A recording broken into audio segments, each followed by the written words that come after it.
Alright, Lou. Let's continue.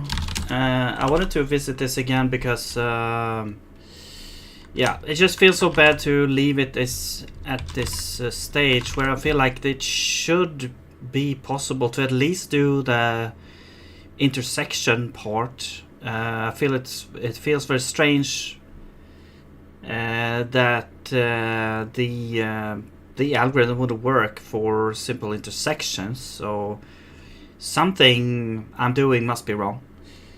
Yo, Blue, and maybe if we can solve that, maybe things will work. So what I aim to do this stream is to try to get more debugging information about the tree, and how I'm planning to do that is I'm gonna do a kind of a separate view which will show the map in like a top-down view, and you would be able to kind of see how the BSP tree is built up, so that we can understand more on what the sequence of the algorithm is for this specific example, and try to figure out, okay, how can we make this work? What is going wrong? So what I've been doing here is I've been creating a separate struct that will hold basically everything. So I'm doing a little bit refactoring just to be able to kind of add this separate mode. It's not really that a lot of things here. I'm just making it a little bit easier to change things around here. So basically we have all of these.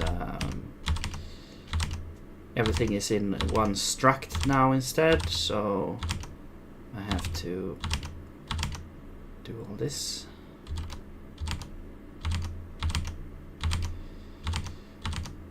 And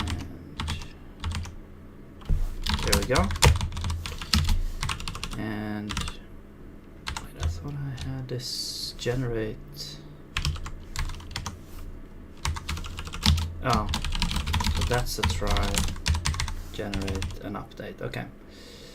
Right, so the idea is we would have different modes. So we would have a normal mode where we can move around and get collision and stuff. And then I want to kind of switch mode so that we render kind of I guess we would render sort of the map, sort of like in Doom, where you see like a top down, you see the map.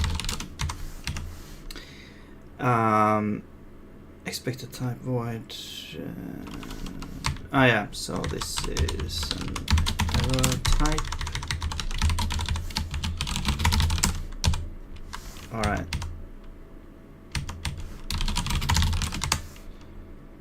Cool. Okay, so we're missing this function. So we're basically back to where we were, except that I'm just gonna run this to see if it still works here. Yeah, it still works, and it still also doesn't work. We should encounter like an invisible wall. There we go. Yeah. So this is the issue that we have. Basically, yeah. We have all these different cubes and stuff, but this part is where things go wrong. So yeah.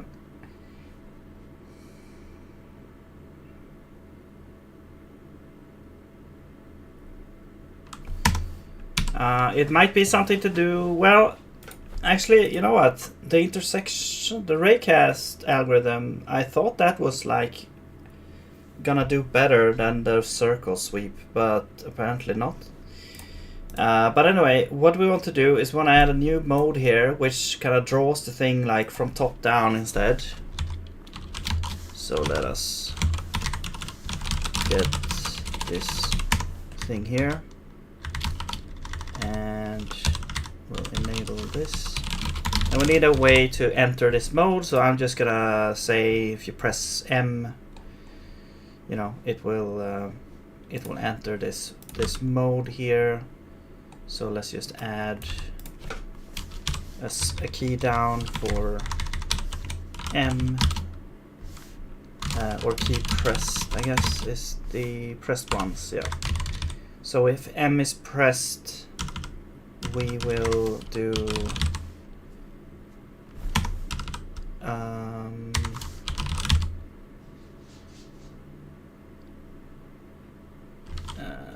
toggle map. We can actually just set this directly instead.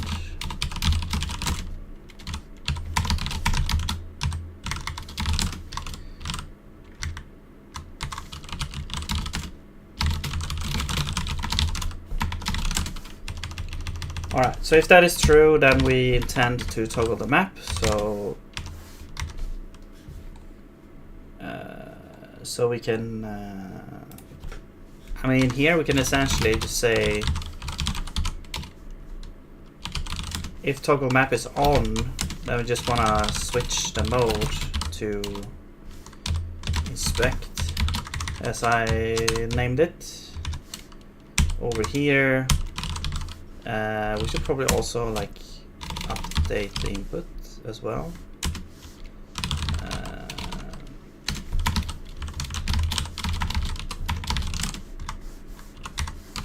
But we don't. So we update the input. I mean, we would like to update the physics as well, except we don't do the collision part.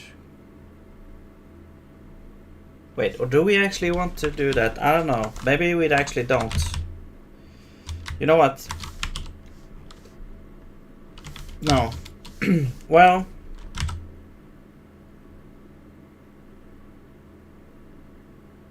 No, let's update the physics so we can toggle the map back.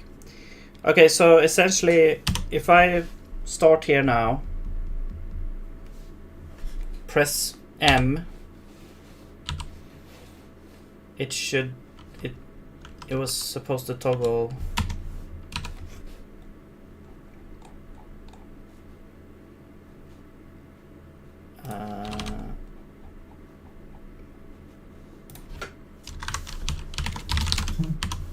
See if it still draws the FPS.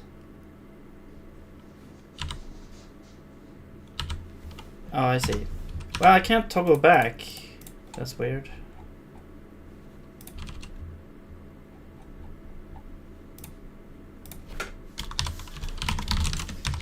Is anything in here drawing to the 3D? Don't think so.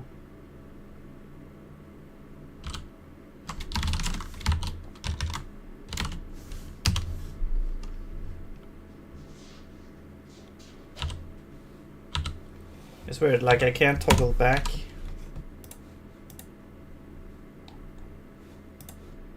Not that it really matters, like we're not gonna do a bunch of toggle back and forth. I was just surprised it didn't work. Wait, where am I? Wait, yeah, so update input. I mean,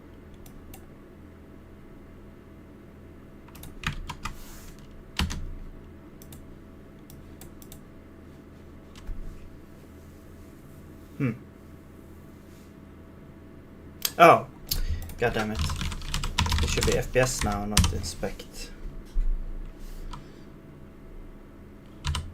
Okay, there we go. Okay, so what do we do in this mode? Well, we're gonna position ourselves. We're gonna draw a 2D map.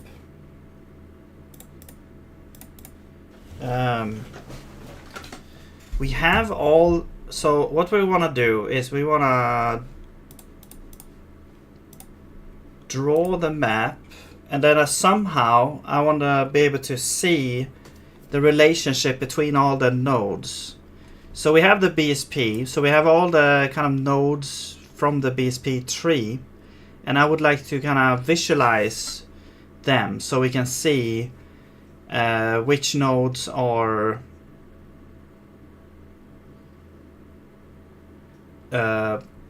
children of another node and which are the parents and so on. And whenever we do a ray trace or one of those collision things, it also would be nice that we could visualize the path of that as well. So I mean, we can just draw the map, and then the extra information that is gonna be given to us from the nodes, we can also grab from the nodes themselves. So actually, we could just go through. We could draw the map from input segments, because those are kind of the initial segments, or we could go through the BSP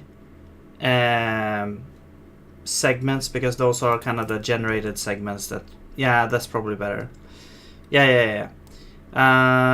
So let's do that. Let's loop through all of the segments in here. So these would be all the segments that are generated from the BSP tree. And then we simply draw those. So we're gonna draw a line. And I think now we're kind of working with the screen height and screen width. So let's grab those screen width and height. Alright. And we probably want to do something like half width.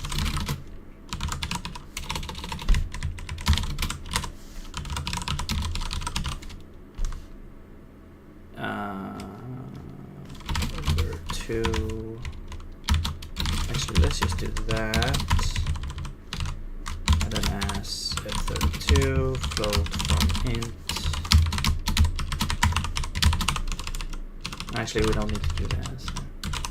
There we go. And the height.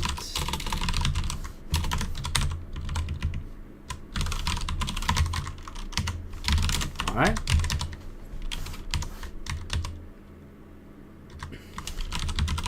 Now there are several draw line things, so we can do, I think V is probably the easiest to work with, because it uses vectors, really vectors. So this would be like init. Okay. So the segment has a position. This is a start and end position. So the start would be segment position 0, and then end would be segment position 1. But these are kind of the origin is thought to be in the center of the screen. So what we would do is we would have to offset the start and end by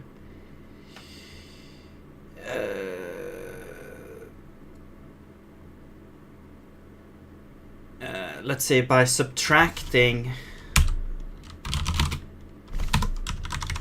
So subtract half size.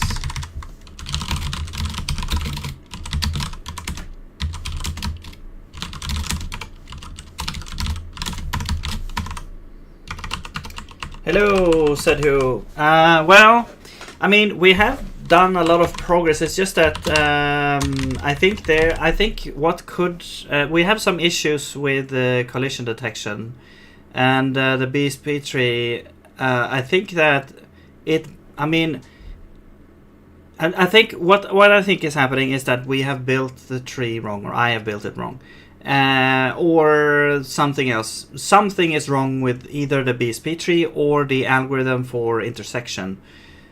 However, we have been following like guides to build a tree and to do the intersection. So it's supposed to be possible, at least, to have an intersection algorithm causing a ray to get like the proper intersection with an actual solid wall using a BSP, but somehow we get some trouble. So that's why, since we've been following some guys and since we know that it should be possible, then it's probably something wrong. So what I'm trying to do here is I'm trying to add some more debugging information so that we can understand more about how the BSP tree, how our BSP tree is built up.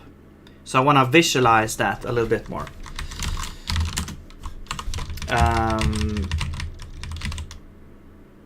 So I guess the short answer is yes, there's progress, but there's also problems, and right now we're trying to add more deep visualization to understand what is going wrong.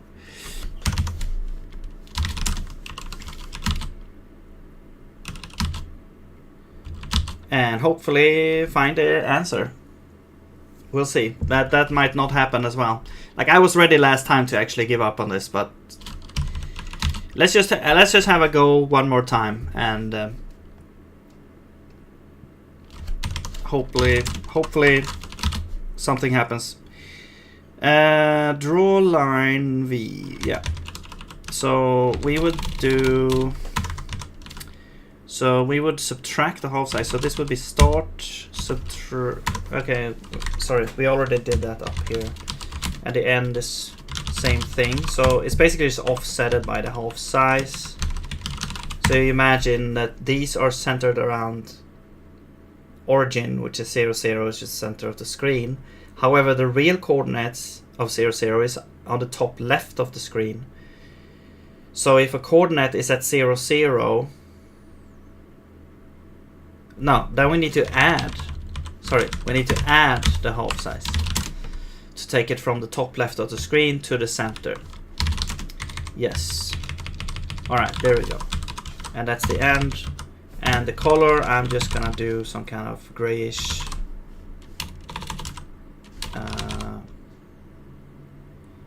Let's do like light gray. Whoops. And let's do this one dark gray or something.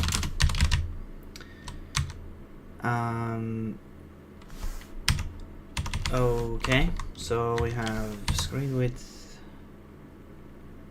Oh, right.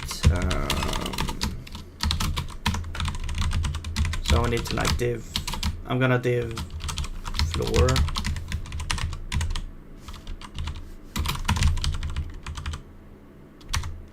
Actually, that's not correct. We probably just want to make it into a float first, and then divide by 2 or whatever. I think divide by 2 is like very optimized, so it doesn't matter, man. It's just one calculation. Come on. Okay, there we go. It's weird how you know these kind of weird like micro optimizations, although the compiler probably optimizes times half as well, I don't know, but they take up like real estate in your brain, and it doesn't help, because when you do these things it's like, yeah, but it doesn't matter because this is only happening one time anyway, so, and it's just a throwaway code as well. So it's like it's just hampering your productivity. But I guess it's good to know if you really want to optimize something. Well, if you really want to optimize something, you would probably also compare, like do a benchmark and compare assembly code or something like that. Anyway, okay, so what do we have? We have our lines. So let's see how this looks. So this should draw all the lines in the map. And we can kind of see that they are. We can see the things. What I'm gonna do is I'm gonna like zoom in a little bit. And we could create a 2D camera for this. camera map. Let's just create a 2D camera. And oops. I think target is gonna be like at the origin. Maybe, or the target is the actual screen coordinates.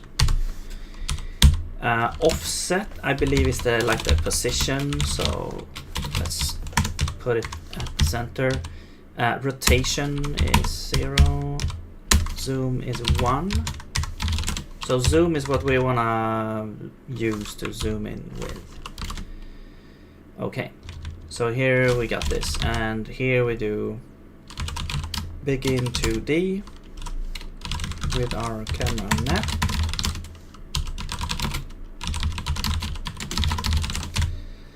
All right. So if we look at no. Oh, right. These are Rayleigh vectors. There we go. Okay. So same thing, but then what we do is we say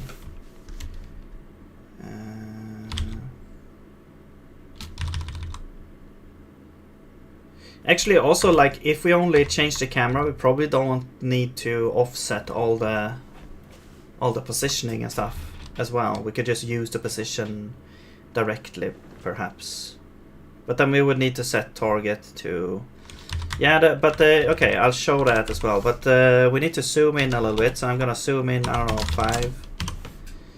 Maybe that's too much. Not sure. Yeah, that seems to be way too much. Let's zoom in. Oops. 3. Or maybe it should be the other way around. Like 0.3.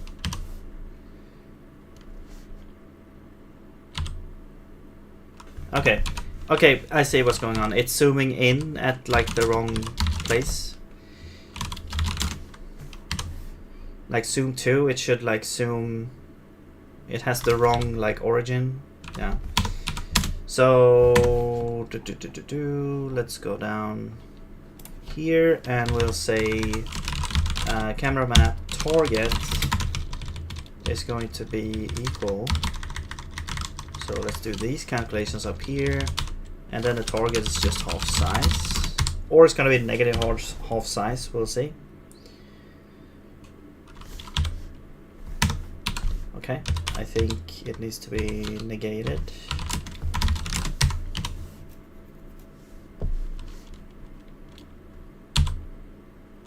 No? Oh yeah, and then also these things, we don't actually need to do anything half size.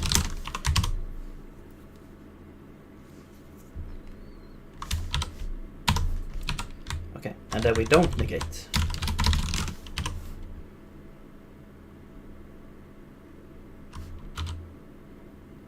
What? I'm confused.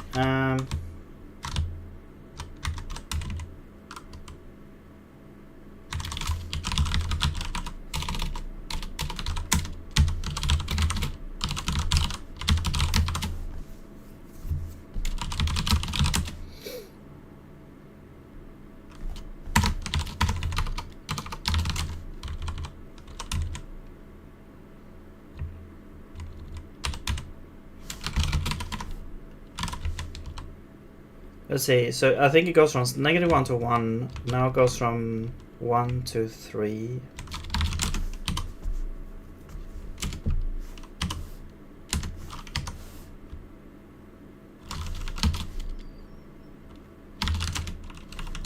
Oh.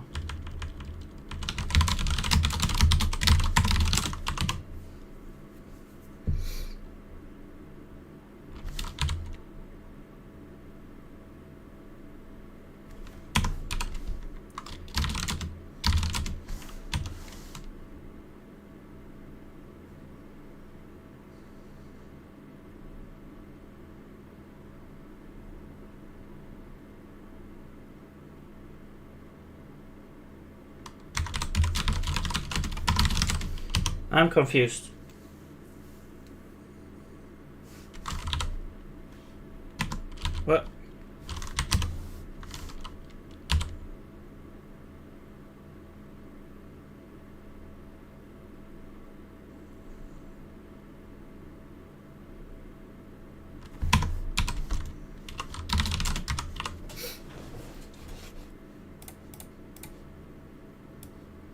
And if we don't negate,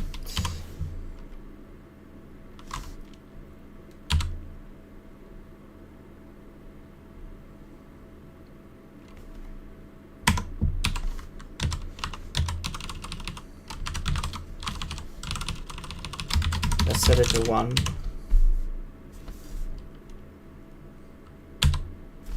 Okay.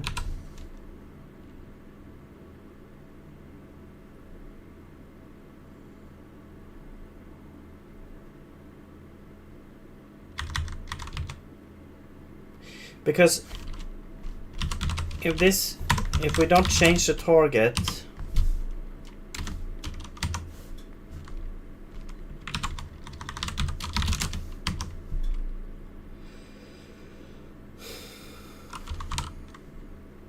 you can see they are up at the top left behind the FPS there. I'm not sure if you can see that. Yeah, you can. So I'm a little bit confused. And if we set this to half size again, it's gone. But if we negate it,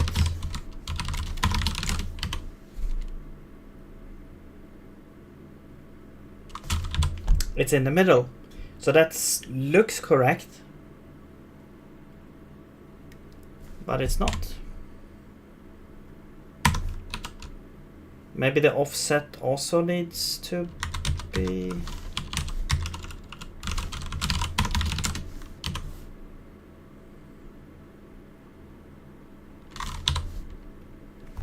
Okay, now we're back.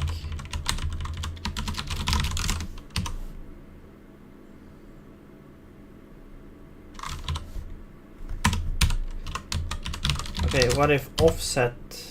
What if we use offset instead of target? Okay, and then we do the whole zoom animation.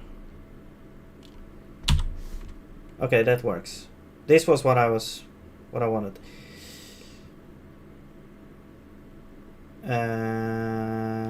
Well, I just wanted to see what the effect was. So, okay, the offset is half size.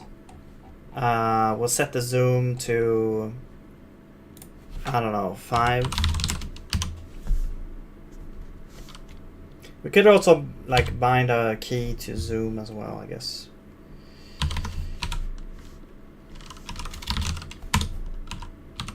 Like if we increase this, how far will it increase? We have to double this to double the zoom in, I guess. Okay, that should be fine. So here is the map right now. Now I want to draw the segment lines, like the normals as well, so we can see them there. I think also like if the line is, so right now the lines, I was thinking of having different colors. Do you have any color information? Or we have the wall, we could get the wall.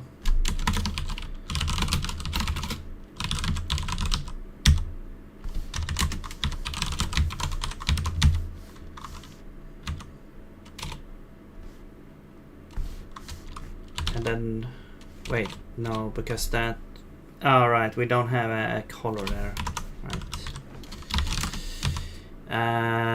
Okay, whatever. Let's just draw the normals as well. So, and the normal, we can actually just calculate the normal here by taking well, the start would be in the center, so this would be like well, we can actually just do this, add vector scale by half. So that's the midpoint. And then normal is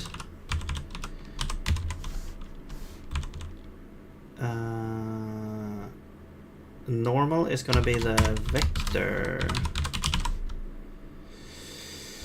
That's from start to end, and rotated by 90 degrees. It's either negative or positive. And then we normalize that. And that's the normal.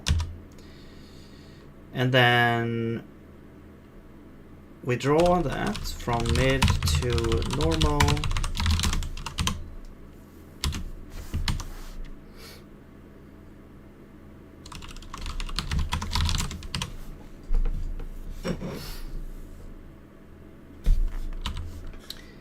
Oh, wow. Oh, yeah, no, sorry. We draw it from mid to mid plus the normal. There we go.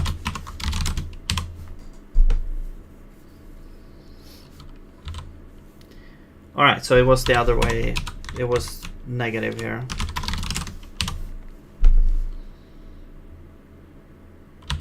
There we go.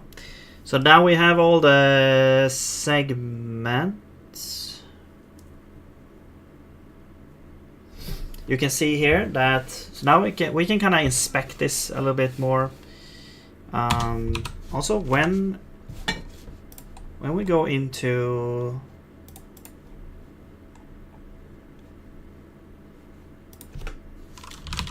different modes, I want to also do like enable cursor. No, disable cursor.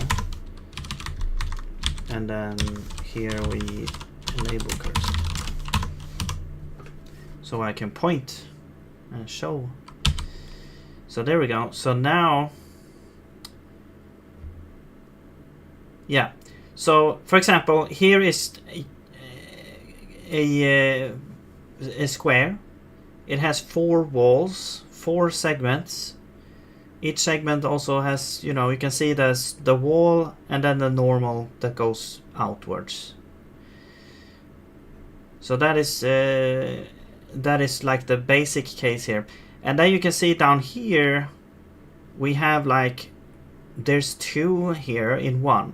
Now the original wall is just the same 4 walls, but we have multiple segments here on this wall because one of the lines, let's say, is gonna be over here somewhere. This line probably.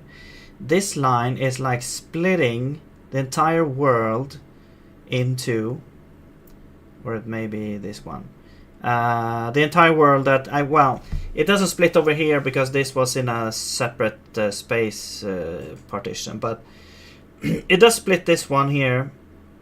And so that you can see we can't really see the splitter lines, but we can see that we have like multiple segments on one wall because of that, because of how BSP kind of works. Now what I wanted to show here, and what we could do is we could draw the root node as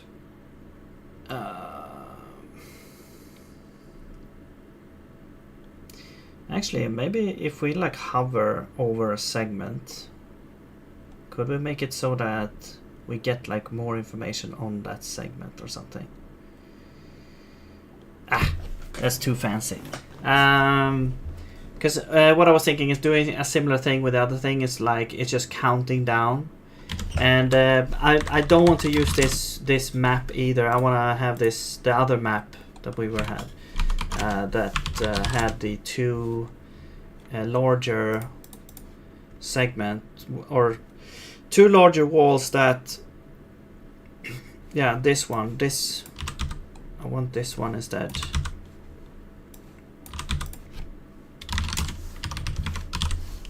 So if you run this,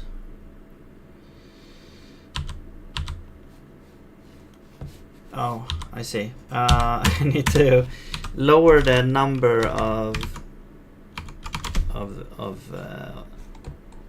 things in the map here. 1 second. So this should be 2, and this I believe was like 30. It's important to get the same thing here because we want the same example. So now we can see the example that we had before, which in this mode you can't go through here. So that is the issue. You can go through here, but over here it's like a different world, and we can't go through. We can't even go through over here. There's an invisible wall over here. So what I want to do is I want to draw the how the BSP tree is built up. So it's gonna first show the root node, and then it's gonna like slowly show all the children of the root node and go down like in some fashion or another.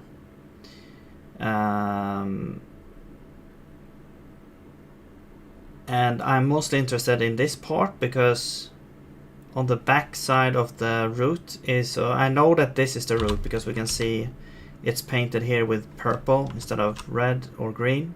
So this is the root node, and it also points over there. So that means that all the segments over there on this side are on the front node or related to the front node of this root node. And all other nodes over here are related to the back node. So we're really only interested in the back node of the root in this case.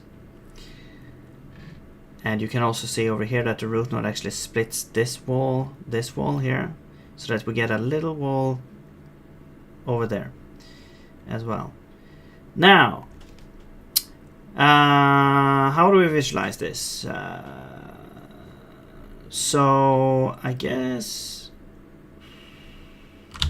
I mean, you can see that we have here, if I go in collide here, it's recording the path that the intersection algorithm took to actually get to the point of saying that, yeah, you collided. And you can see it starts with the root node, it goes and does all these, it goes back and forth over here. But there's it feels like something goes wrong here. Something is going wrong with that. So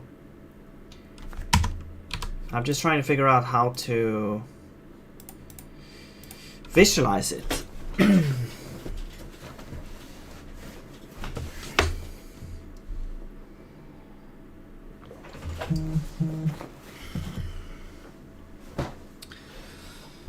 Sorry, I just need to grab my phone charger here. 1 second.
Alright, I found the adapter, but not the cord. Someone has stolen my cord. God damn it. Alright, whatever. I'll search for it later. Alright.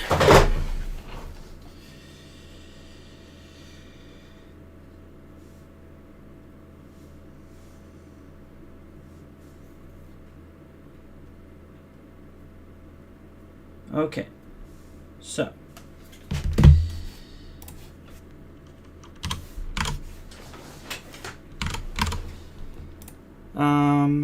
right. So let's do this. Let's do like after this. We'll do. I'll just do some. I'm not really sure exactly how to visualize this, but we'll do like. We'll calculate some kind of index into the root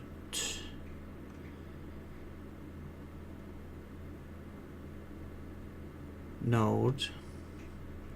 So essentially what I'm imagining is that there's going to be like an index. We're going to take the tree, turn it into a flat list for some with using some sort of sorting algorithm. And then we're gonna create an index that I'm trying to do here that will take all the length of this of those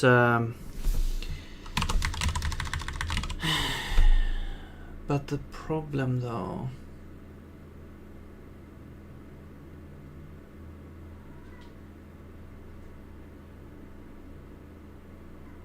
maybe we'll do like we'll go recursively, we'll go like the back node first or something, or the front node first.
Sorry, my cat's gone crazy.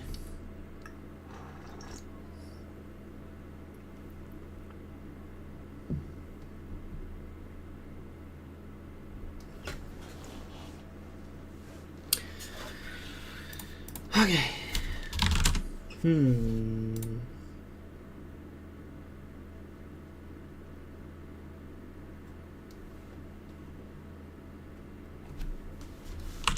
And my neighbor's gone crazy as well, it seems. Everyone's gone crazy.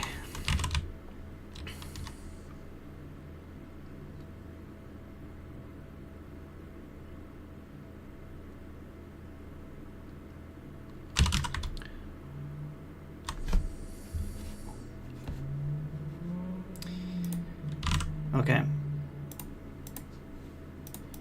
Let's see.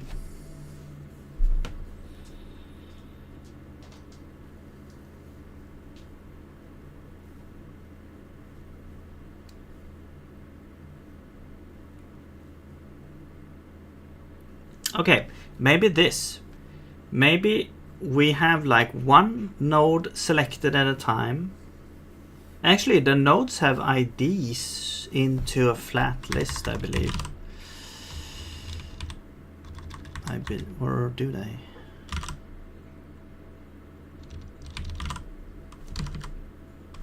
Oh, the segments do, but oh, maybe the nodes don't have an ID. No. No? Okay.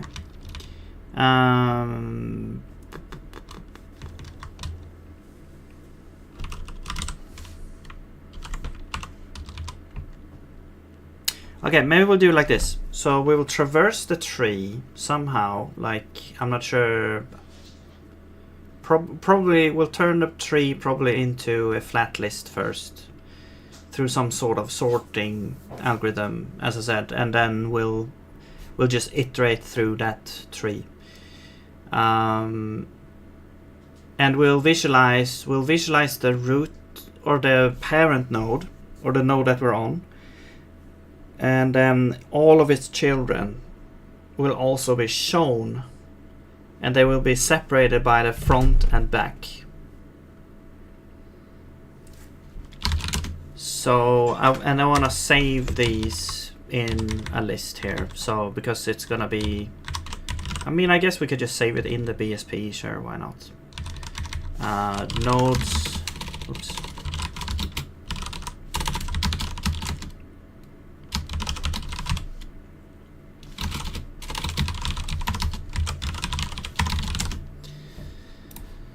Alright, now how will they be populated is the question.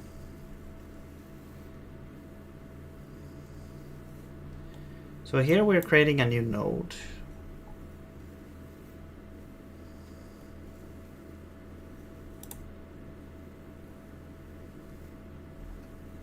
I think that this node it's never gonna split, so I'm pretty sure. Okay, 1 second.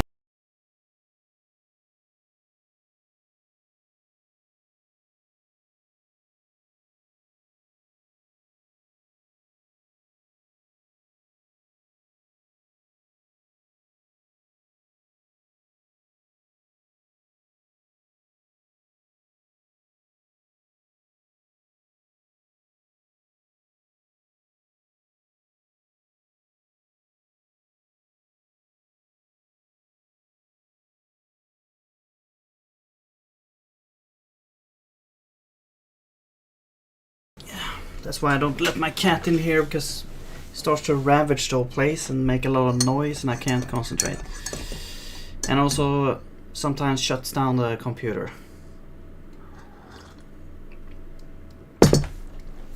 So, unfortunately. Okay.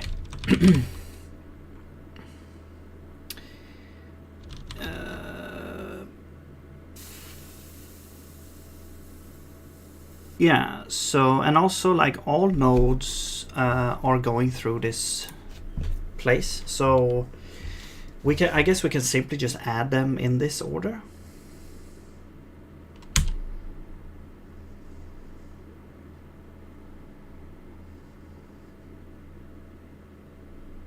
Pretty sure.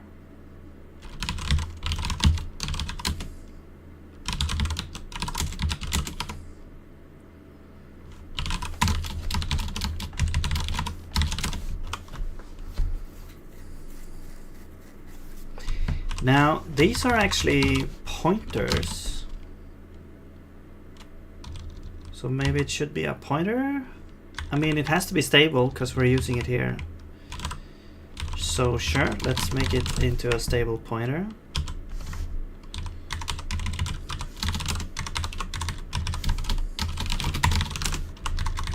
Okay, so now we have those.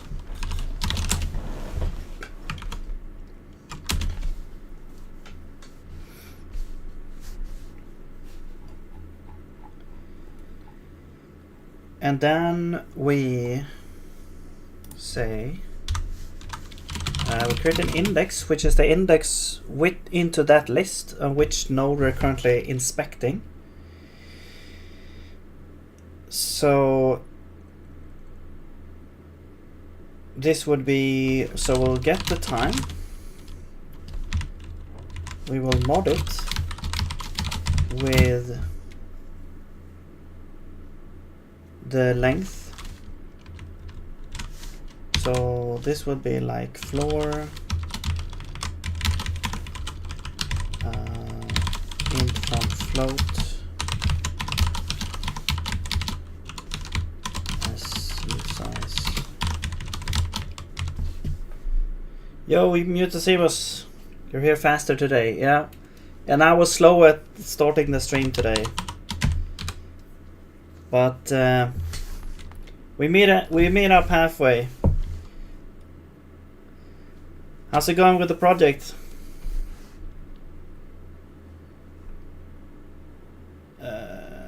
So this would be PSP's node items length. Okay, so that's the index that we're currently should look at. And now we're gonna draw another line. You know what? I'm just gonna say I'm gonna make a function here. Draw segment.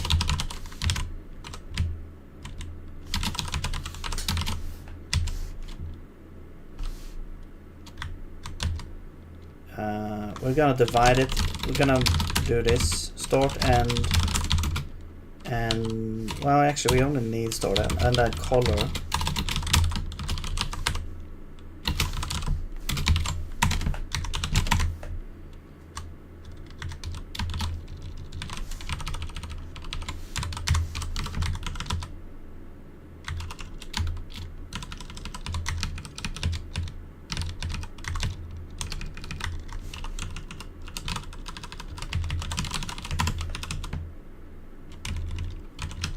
Oh.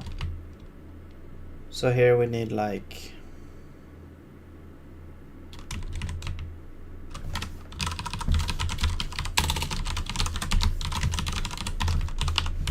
to do this.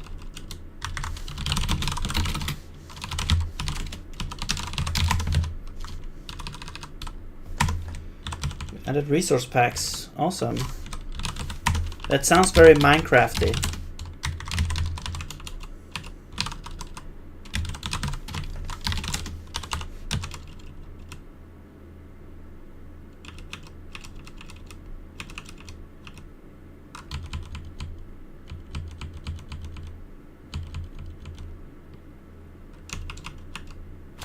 Remember when Minecraft, they promised to make Minecraft more moddable or something like that, but it never happened. As far as I can tell.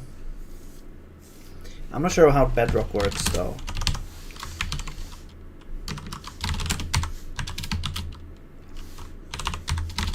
Okay, so that is our function, and then we can use that here instead.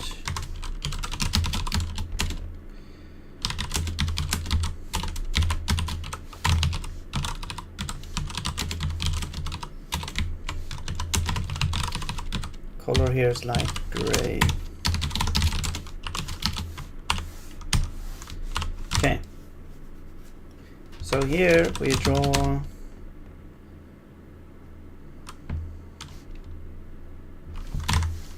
so we're gonna do the start node is PSP.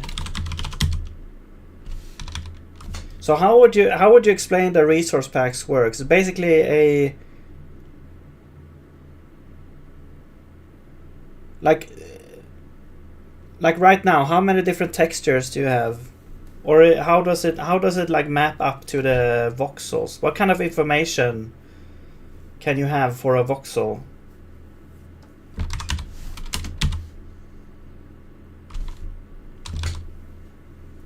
Regarding like how it's rendered and stuff.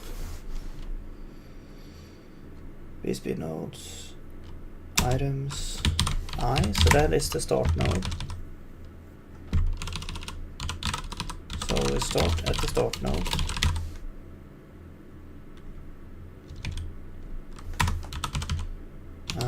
I'm just gonna draw this. We'll do this. Draw debug node instead.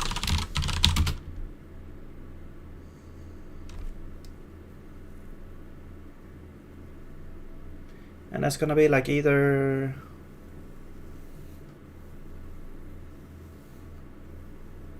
I don't know the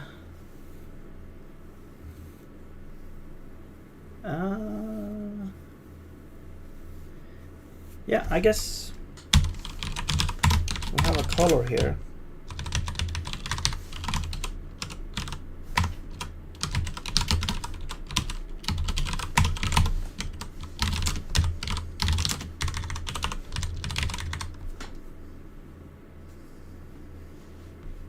That also sounds very Minecrafty. Block and block state. Cool. Said who? How hard is it to do bitwise stuff in Zig? It's just. I mean, I would say it's probably just as. I don't do a lot of bitwise stuff, but it's probably just as hard as it is in C. Like you have all the usual operators.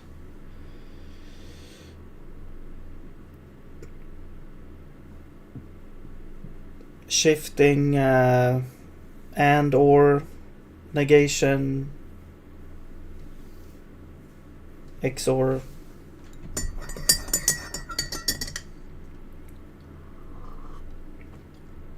The block stores information like its condition shape but doesn't store its block state.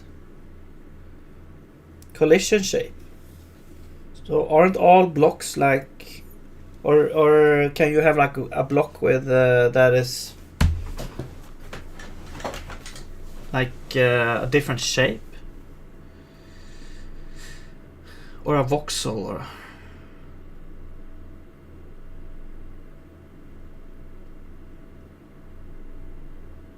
doesn't store blocks blockers. So the block is kind of more like static information and block state is more dynamic information, or a block has an identifier and block state can be used to make an identifier extension. Okay.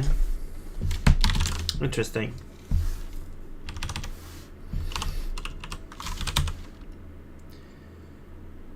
Identifier combined with the extensions used to look up the model.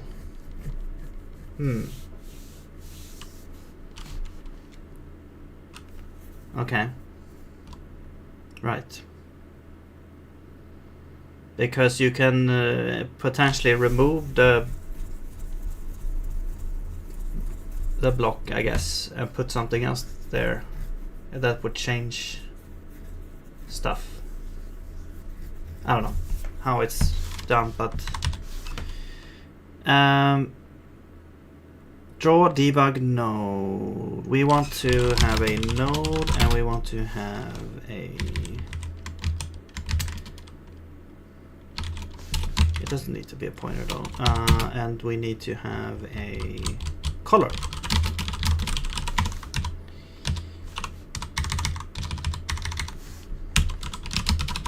And here we draw the debug statement. We have the node.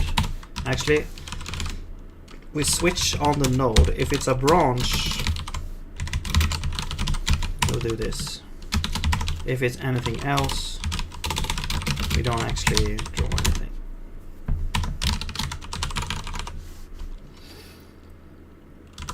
Now we draw a debug segment. We have branch. We have the splitter P0. End is splitter P1. Color is the color. There we go.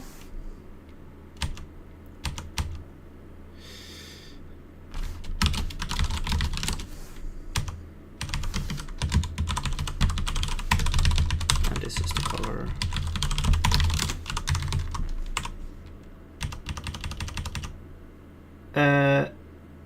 The model contains the shape, not the server-side shape, just the way it shows up. Oh, and also more textures. I see. Oh, so you have potential multiplayer as well? That's awesome.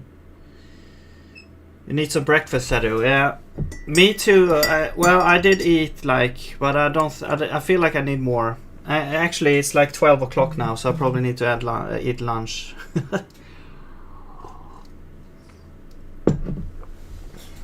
I'll see if I can get something quick here made. The models can have parents, kind of like inheritances of neither are 17 models. 10 of which correspond to action blocks. Inherited models? Interesting.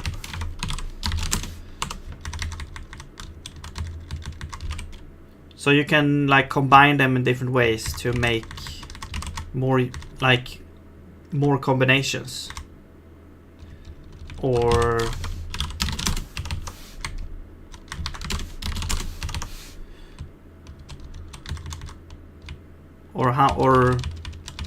is it just that you share information so you don't have to define it like every time?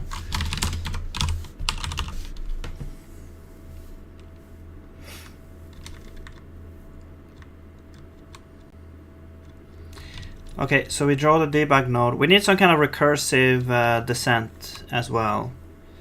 If it's a branch,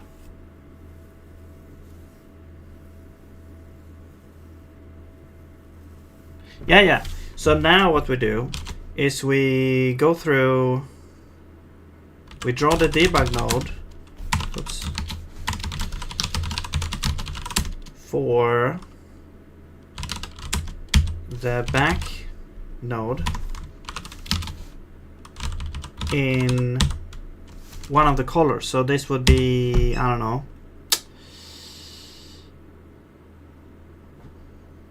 one side and the other side. Let's just choose a back is red and the front is green.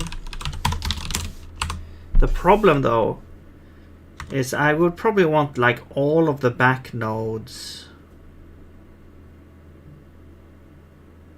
to be red and green. How can we solve that? Or I mean to be red. I mean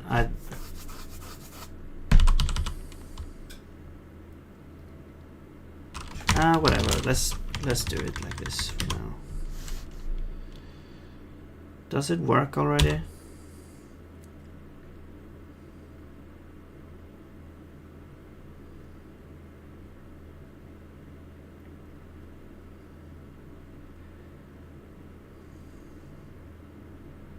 I guess it's kind of hard to tell which is like the immediate.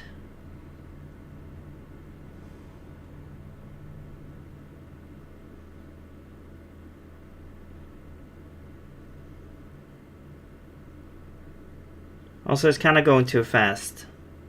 Maybe I do want to do this. Like depending on where you aim, it's gonna determine which segment we want to inspect. So we'll take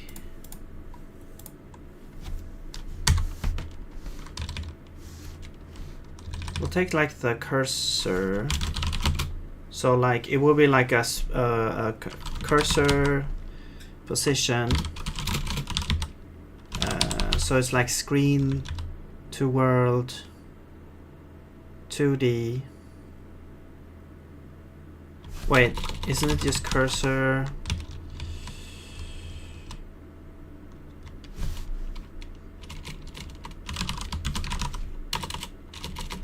Mouse position. Well, let's just do screen to world. Wait. Screen to world 2D. But we already have like a camera. Okay, I guess we'll do it before begin mode 2D. Screen to world 2D. Camera is this one. Position would be the mouse position.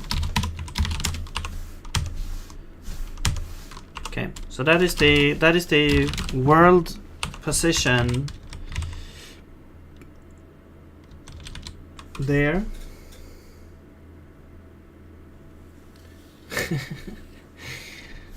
Yeah, the lag is real in on YouTube chat.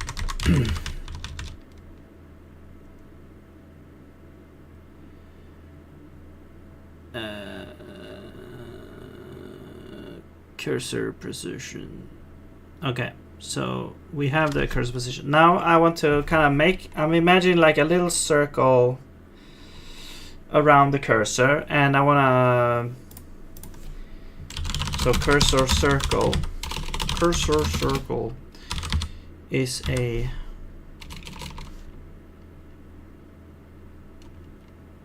well, I mean, it's just gonna be like a radius, I guess. And the radius, I'm not sure how, let's just do say 1. And then we're gonna say, we have to do some collision detection, but I think we're gonna do a brute force collision detection of this one, I guess. Because the BSP tree doesn't work. So we're gonna have to go through all the segments, brute force, check which segment is like, I guess, yeah, colliding with a circle.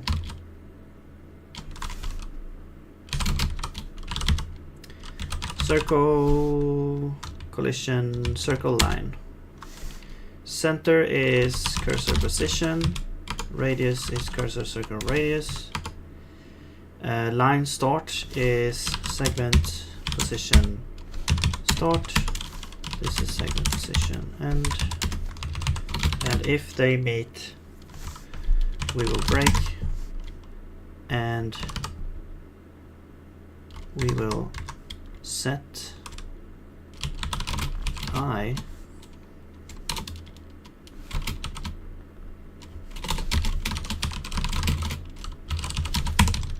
to be, no, that's the node. Wait, we need to go through the node.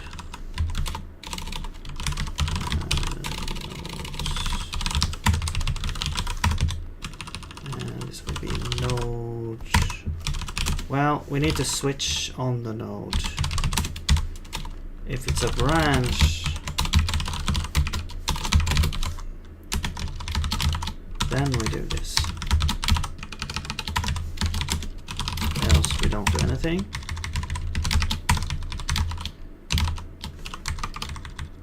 Alright, so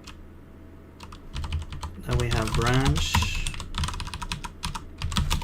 We have spitter P0.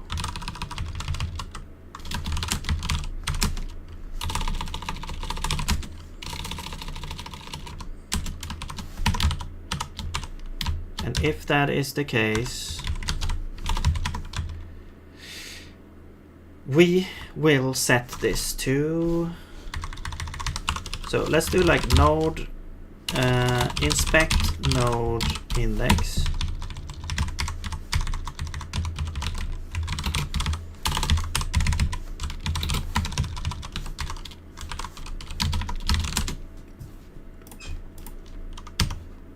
Okay.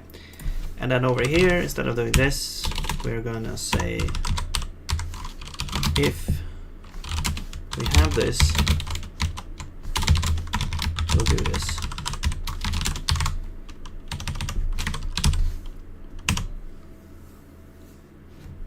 Let's see if this works. Well, I mean, it kind of works. I think maybe the collision, maybe the circle is kind of too big.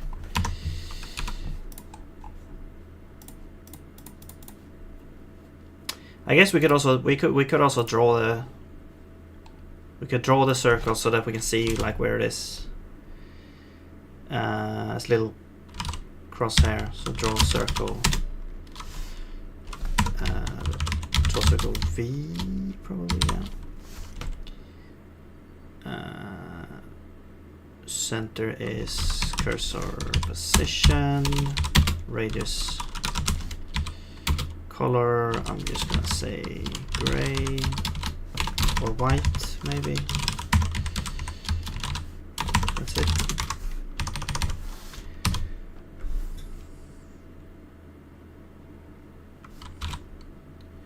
Oh. There was lines. Oh yeah, Welcome to Twitch, Mutasimus. So there you go. Now we can kind of see it. I want to decrease this cursor a little bit, the radius. Let's do like 0.2 maybe.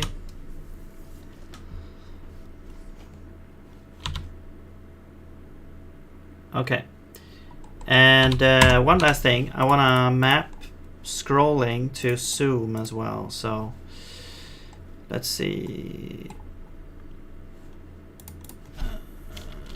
If mouse, is there like scroll or wheel move? So for X or Y? What the hell is X?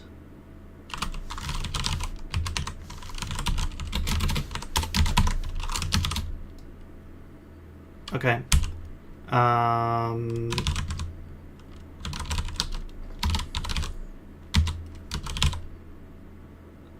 So zoom is gonna be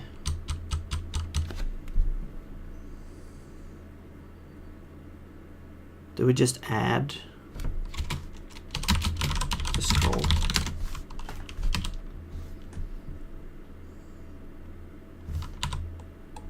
We do. Cool.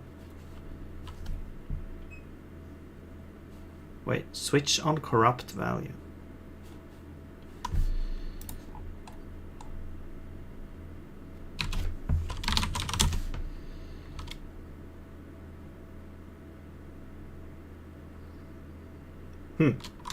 Interesting. What I want to do as well is that I want to not actually click to do something.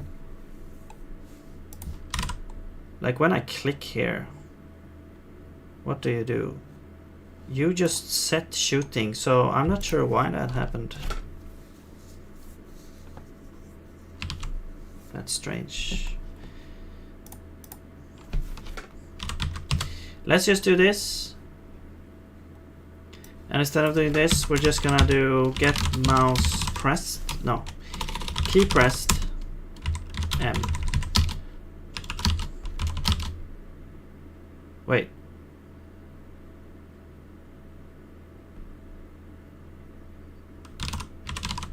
Is key pressed. There we go. X moves the laptop touch horizontal scroll. Yeah, okay, yeah.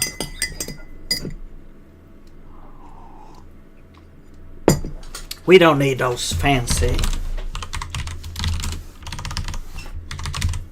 mouse scrolls.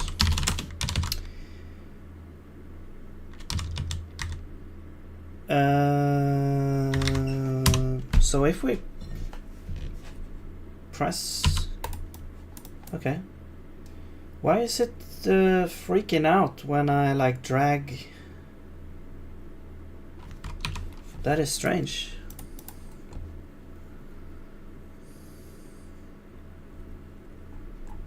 Hang on, are we?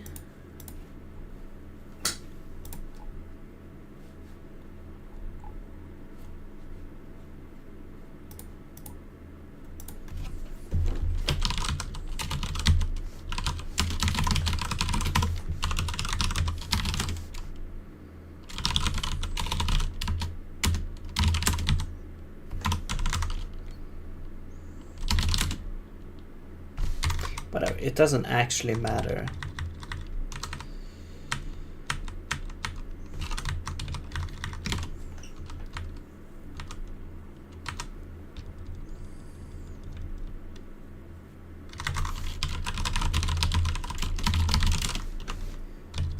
Yeah, like that doesn't matter. Why do we get seg faults and stuff? Like, why does something change just because I drag the mouse? Oh, it doesn't. I see. It's when I move the mouse, not drag it. Okay.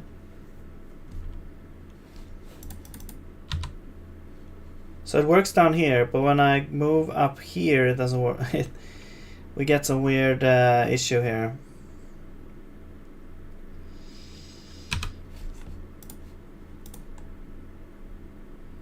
But why? Seg fault?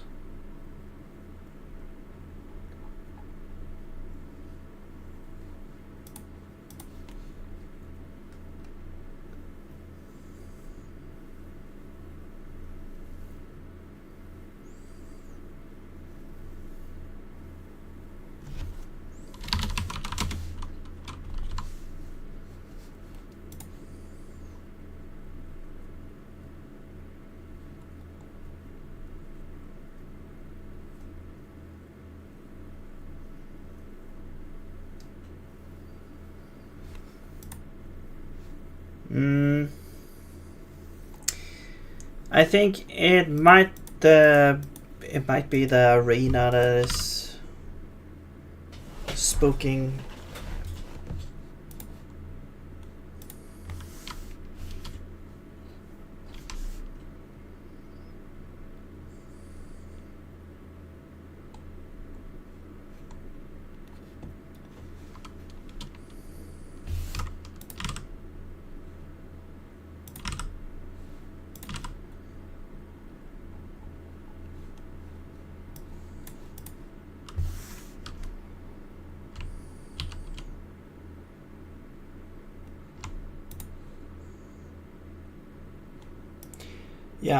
Yeah, that's also, we're not balancing the tree. We're just building one time with the same seed, so we get the same BSP tree.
Hang on.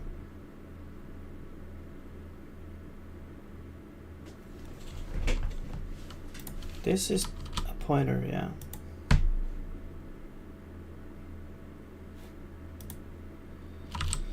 Maybe we don't actually use the pointers. Maybe we just do this. Because the pointer should, this node should already be populated with everything it's supposed to have.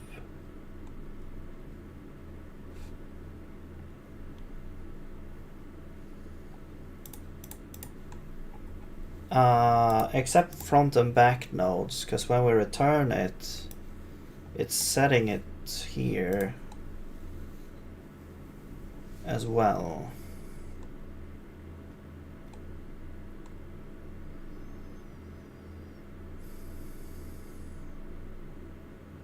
But I'm pretty sure the node's pointer was stable. Maybe it's not, though. That could be. Does BSP tree build different depending on the initial position of the player? It doesn't build differently. Like the BSP tree is only built once, and then the player position is not really taken into account because there is no player position basically. Like you only have the map. You build a tree, like you don't build the tree every frame. You only build the tree once because it's like an intensive operation. Well, traditionally at least this was the case. Maybe nowadays you actually can build it. Maybe it depends on the complexity of the level as well. if you want to get something out of it, and the act of balancing the tree is also like very intensive computationally. So you just build it once. When when you've done when the map is done, when you basically designed the map, you build a BSP tree. You don't build it like in when you run the game. It's built like even before that. Like as part of the, it's probably like you could probably like store it as a file with the map and load the BSP tree in along with the map. It's like extra map data that you get.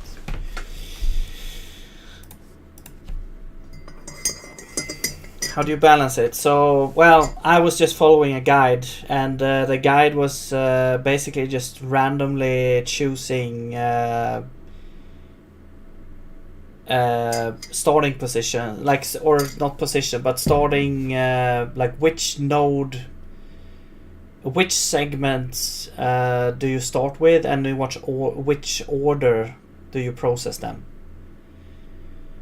That is basically the balancing. It's just shuffling the array of segments a bunch of times and then picking the one that has the best score.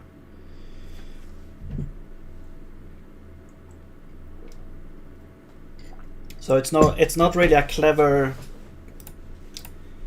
Well, I guess you could call it clever, but it's not like an algorithm that finds the optimal tree.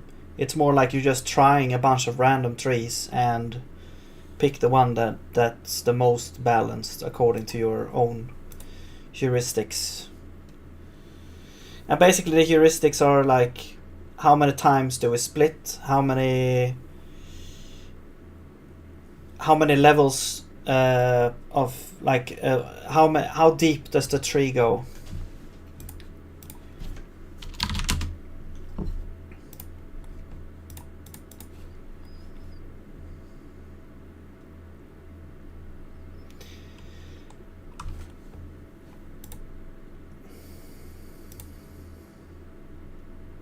No, wait.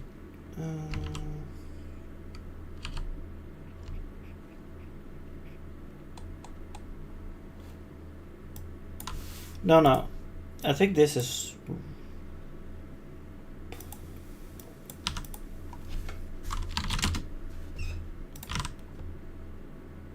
Wait, these are pointers. Yeah.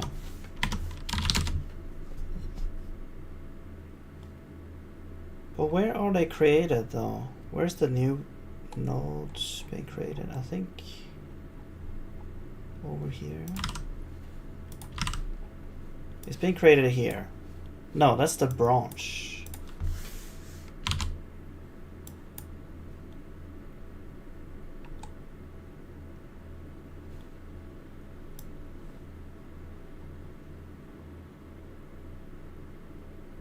Yeah, okay. The branch is created with the, and then the branch has two nodes, right?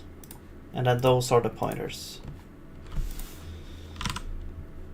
So this branch is on the heap, so it should, like, it's isolated on the heap, so it should be stable.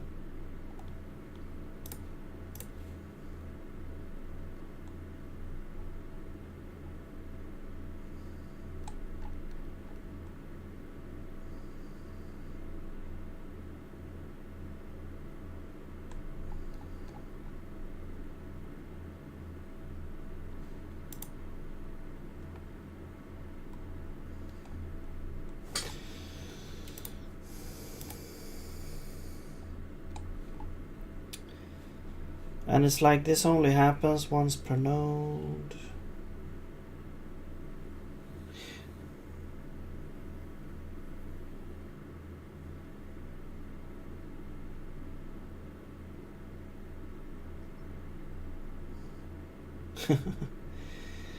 Are you watching on both places at the same time?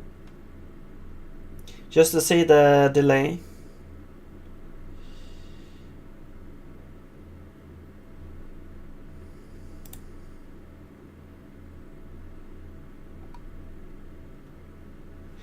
I mean, yeah, it might have something to do with this. It might be something else that goes wrong.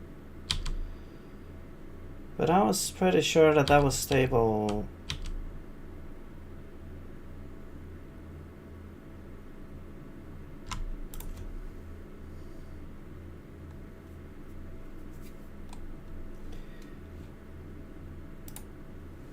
So when we initialize, yeah, that's fine.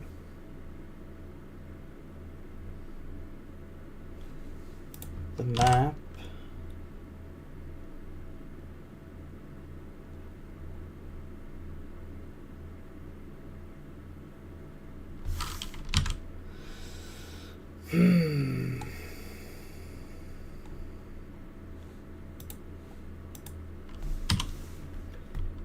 It's very strange. Like all of these look like they're working. We've even like recursively gone through all of them, but as soon as we kind of go above this line over here, I mean, maybe it tries to read a node that doesn't exist. Maybe we added like a node that doesn't exist, or it got like overwritten or something.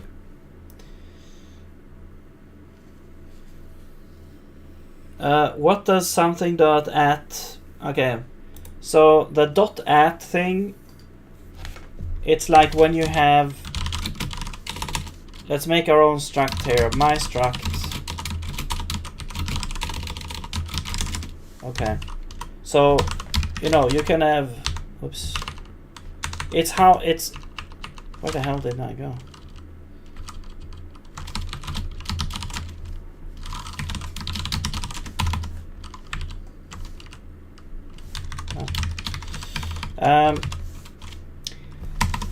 It's like how you can define an identifier that does not have ordinary characters in it. So usually in Zig, an identifier is like, you know, it follows the basic rules. You have like, you know, alphanumerical. It has to start with, you know, an alpha numerical. Then you can have a bunch of numbers. You can have underscores. You know, big letters. I think that's basically it. You cannot have weird symbols like this, I don't think. So this would be a nice, but this would be a perfectly good identifier normally. But sometimes you want to have identifiers that doesn't have the usual, you know, that follows this rule. So what you can do is you can do this, and now you can have spaces, you can have symbols, anything in your identifier,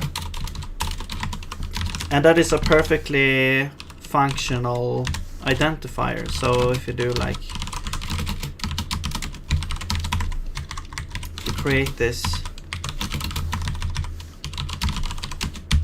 and now you have this as a field name, or as a field here with this name. so that it's just a way to do that. So 0, for example, is not allowed as an identifier by itself, so you would have to use 0 like this. So it's just a way, yeah, as I said, it's just a way to make identifiers that doesn't follow the usual rules here. Now, why do we see 0 and 1? Well, that is because if you define a struct a little bit differently, you get a tuple. If you define it like this, let's say, this is now a type that is a tuple. So you would do like my tuple and then 0, 3 or something like this. So this is now a tuple type, and how you can then, and these are auto-generated. It's like it's a struct, except it has like auto-generated fields, you could say, like auto-generated field names, and the field names are simply 0 and 1 and up.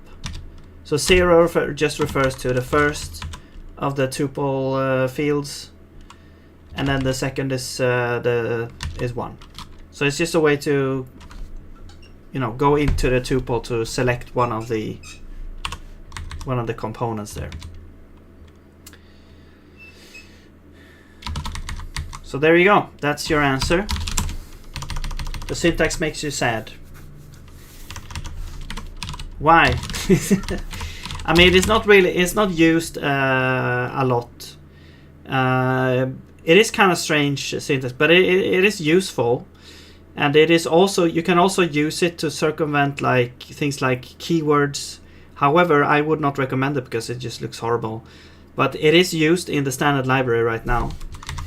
For example, you have the built-in type, which was changed at some point. Is there like a type? Wait, is it type info?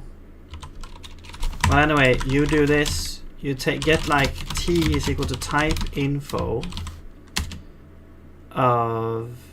No, wait. Type info is equal to type info of, let's say, a collision struct. So this is a struct.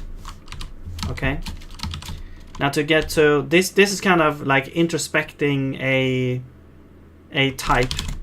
So you can switch. This is comp time here. So you can switch on the type info, and here you get a thing called struct. However, you can't have struct as a field name because it's a keyword. So you have to do struct like this. And that gives you the thing. And that can trip you up sometimes, because sometimes you would use like a keyword by accident and the syntax get all messed up, and you can't actually find what. It's hard to find what the root of the cause is if you don't see it immediately. Really funny thing in Rust is to access things in tuple. You can do tuple.0, but it doesn't allow 0 to be an identifier, and 0.0 only works tuples. Yeah. So I guess this makes it a bit more, I guess, well defined and consistent. Did you read standard lib?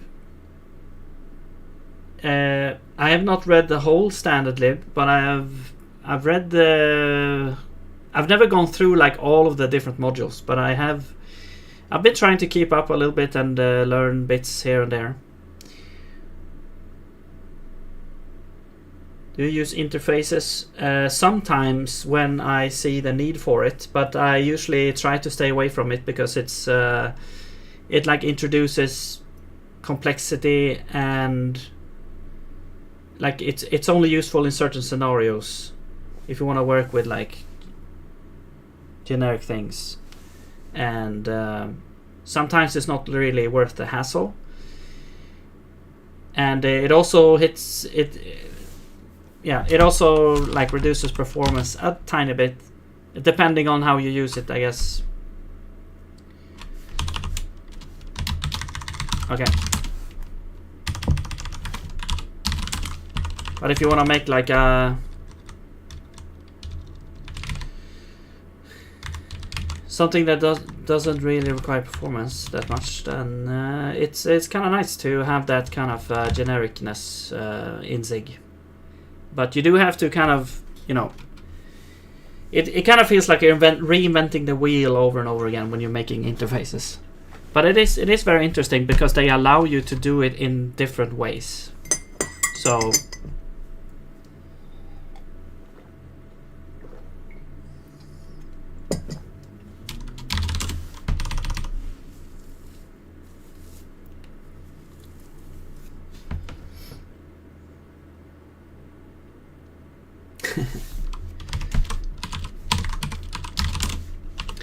all right. Now, what the hell we're doing? I was wondering why we get this error, but I mean, yeah, it might be that one of these nodes are in fact either like overwritten or corrupted or something. I mean, if we run this and we do the basic cases, it seems to actually work, because I can highlight this and this part. So I think I can like highlight all of these nodes without it actually crashing. I haven't really tested every node, but oh, the root node doesn't. Oh, maybe it's the root node that is spooky.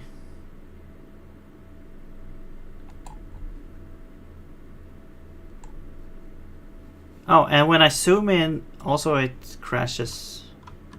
Interesting. That is strange.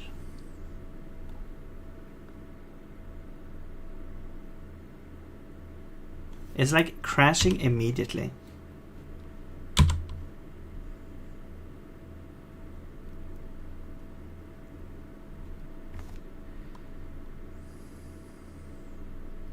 Very strange. Yeah, but the root node is actually, it's not responding to us here. So I could assume that the root node is has some issues for us. I want to try one more time. And if I'm over here and zoom in,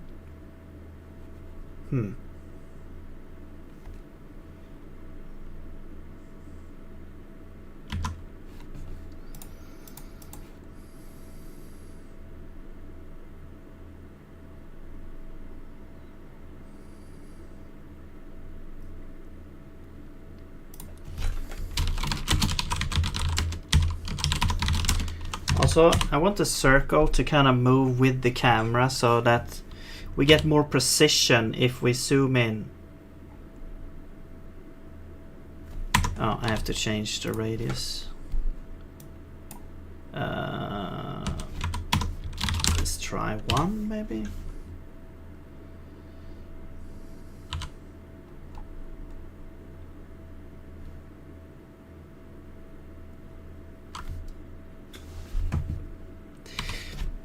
Okay, and the reason why it would be the root node that is strange could be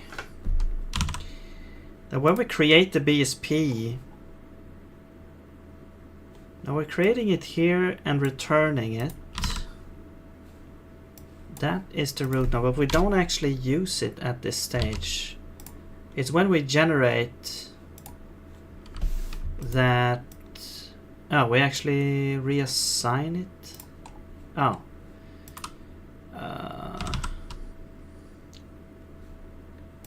Let's just do this, undefined. We generate, we assign it at this stage. You know what, to make this more robust, I'm gonna do an optional here instead. And so when we're over here, it's like if we don't have a BSP, we will just return.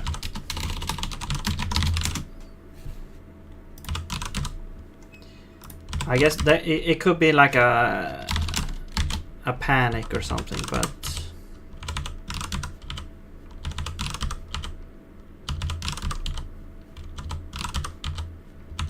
at least now there should be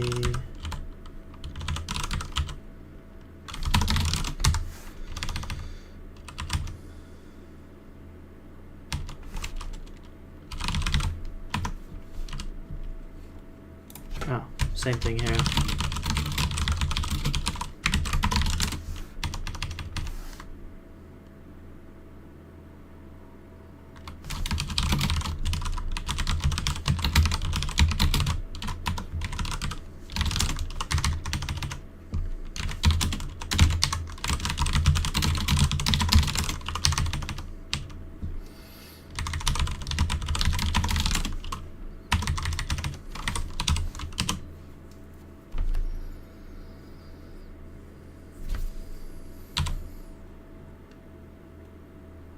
the root node.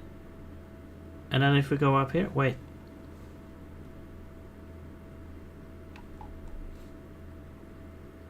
It's so strange, like as soon as we scroll in or do something, it messes up something.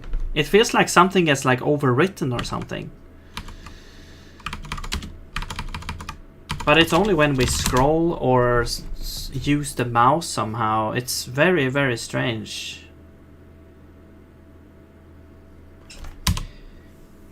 And unfortunately, it's like hard to get information. Like now it says corrupt on, like switch on corrupt value 179. So I'm pretty sure that is like the node here. That seems fairly consistent. Although sometimes we get like segfault. But then I don't think we get like a... We don't get a... what is it?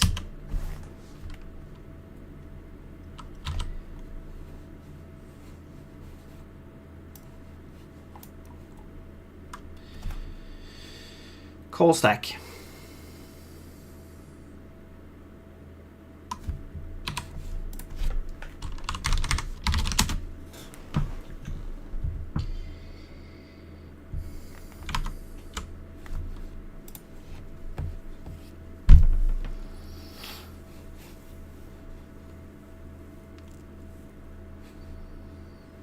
So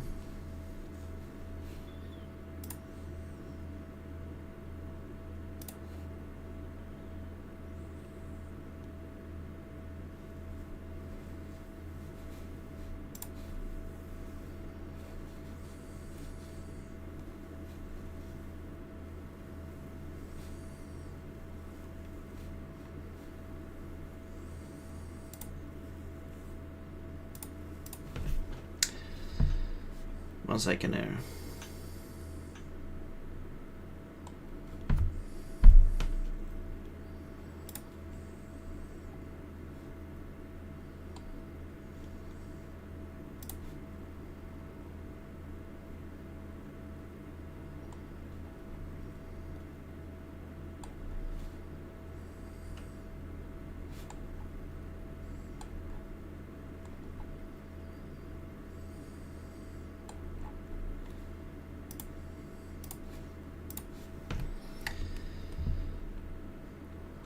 Alright, what the hell is happening?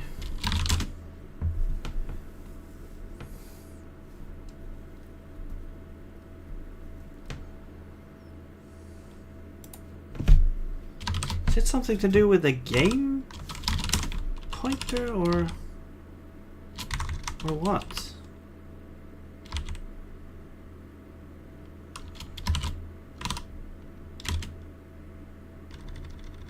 Like the game is created here, there shouldn't be an issue using it. I mean, it's initialized, but it should be initialized like after the whole program is done. And we call generate to generate the whole map and everything.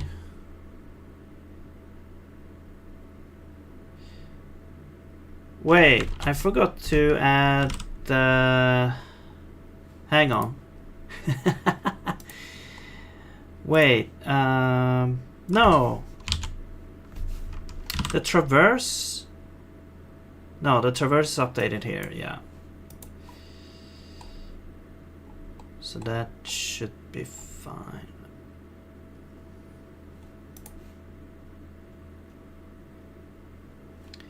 Input segments is populated here.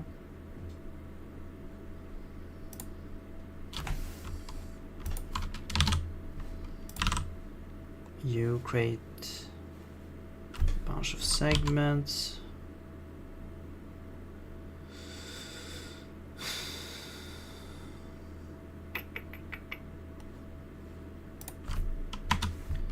We have the models.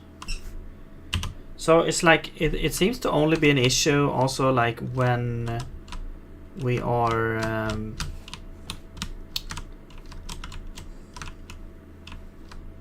in the map mode, which is also very strange. Like over here everything seems to work perfectly. And the root node, I mean, it is considered, because you can see here, we're colliding with the root node. And it does all these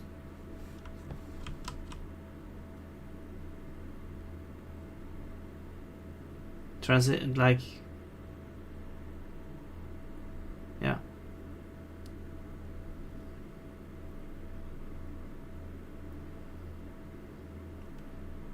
But when we enter here, the root node is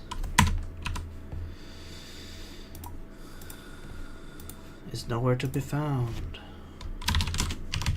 Well, actually, it is to be found. It is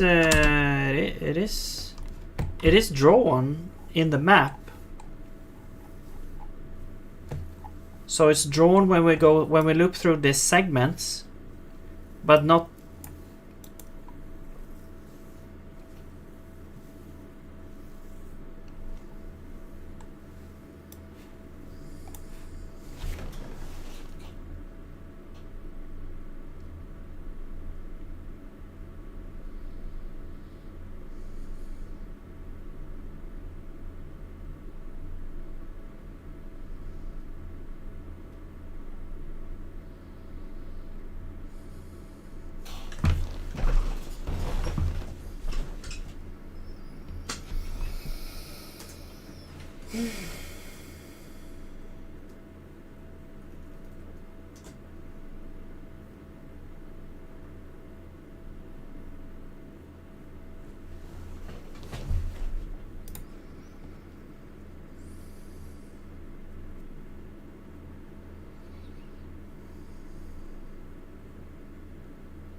Yeah,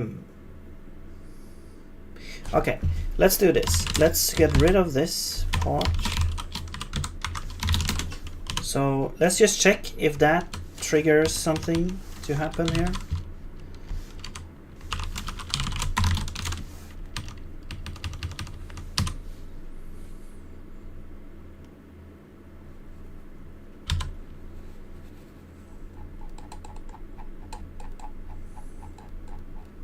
No? I can drag and do all kinds of stuff there. So apparently it kind of messes with this nodes list for some reason.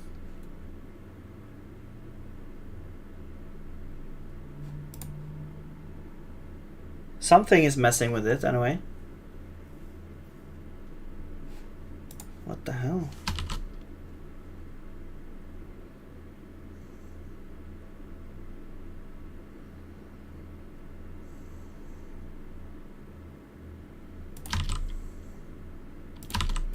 Hang on.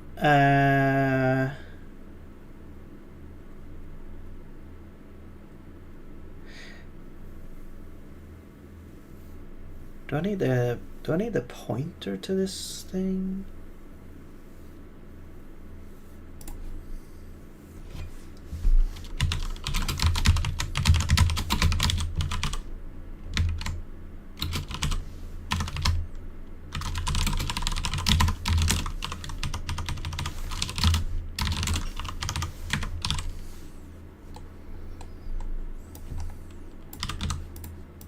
I didn't do this before.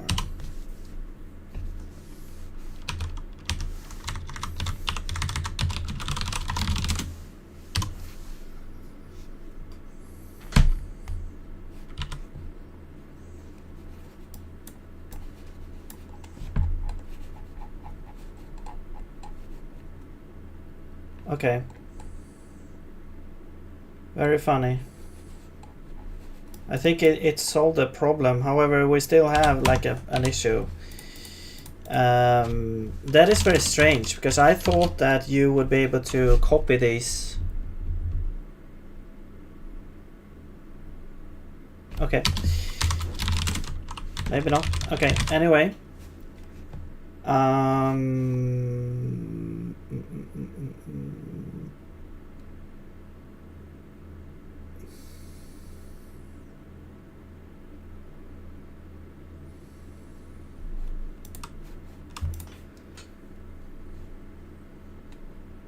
Okay, so that solved the crash. We still have an issue with that the root node is not actually... Maybe it's not. Maybe it's because the root node is not even on the list. That might be the issue. Yeah, the split space. This is only called for... No, but it is called for the root node here, though. Yeah. You're called with that. This is called with the root node. The root node is created as a branch. And then blah blah blah blah blah. It should be the first node in the root, in the tree, or in the list.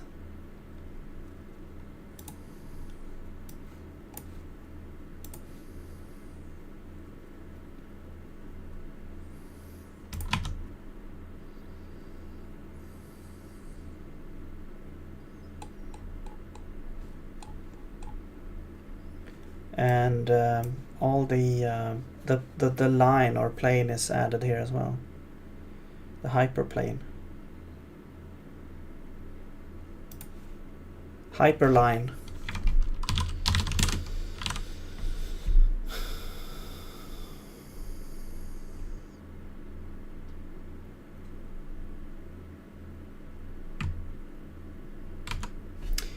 Okay, let's do this. Let's just increase the radius of the circle.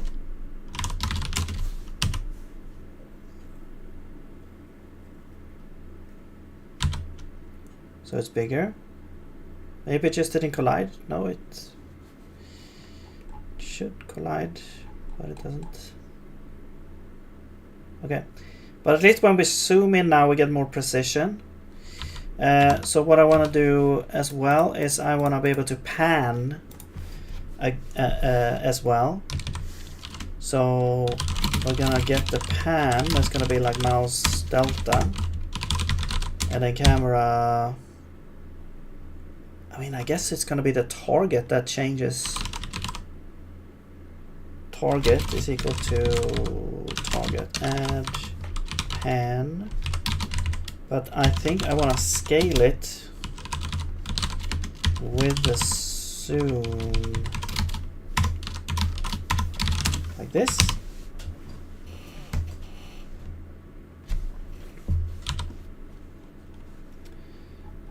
Oh. Well, I only want to pan if we're actually...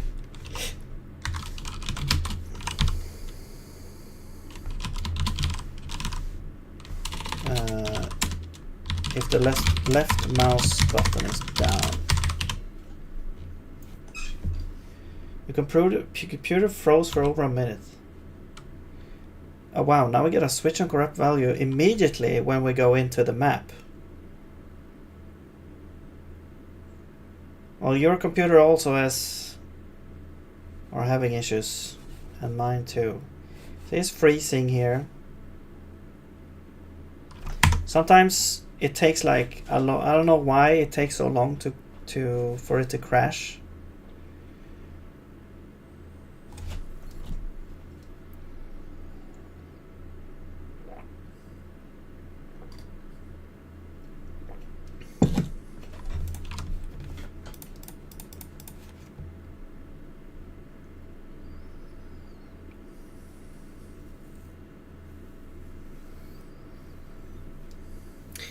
Yeah, it's weird. Like you would think like with the modern computers we have today, like a freeze like that wouldn't actually happen anymore.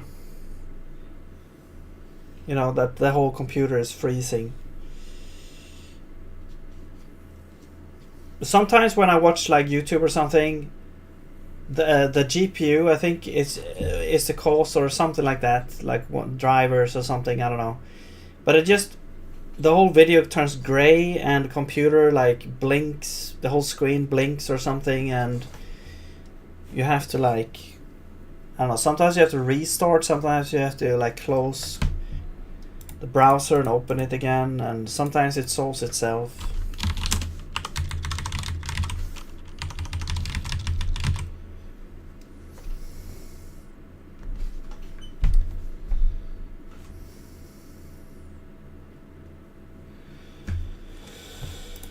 Kind of weird. Alright. So as soon as we enter... I'm not gonna touch anything else. I'm just gonna press M. No, as soon as we enter, we get a corrupt value.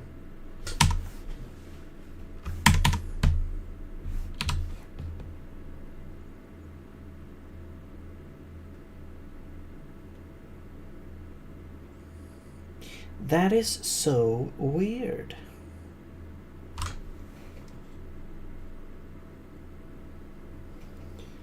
Let's see if it knows where the corrupt value is. It's very consistent now though. Oh, 184. Yeah, it's the same place. Again. What the hell?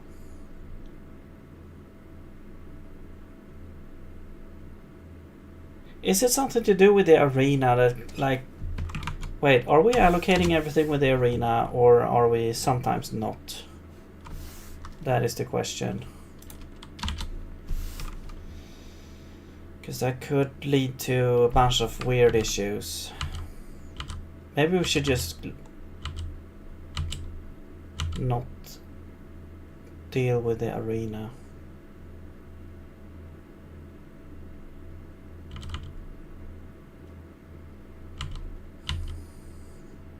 Oh, wait.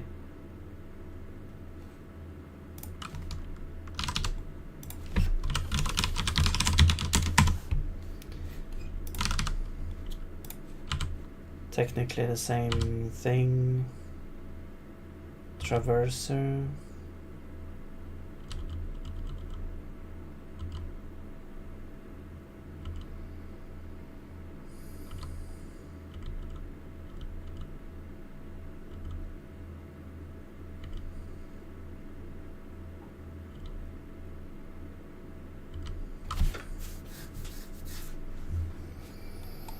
Well, we're not even going in here, so this is not the issue. The reason why I'm looking at the arena, because I had a lot of troubles with arenas, and especially like when you're mixing, when you're like by accident you're mixing allocators.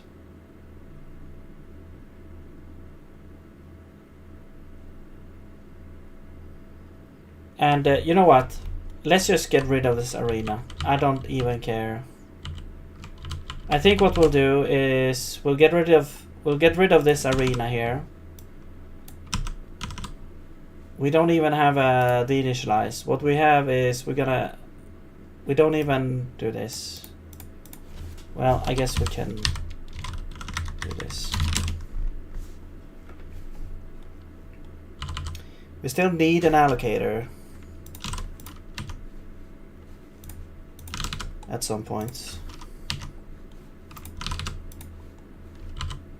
You need an allocator, but you don't.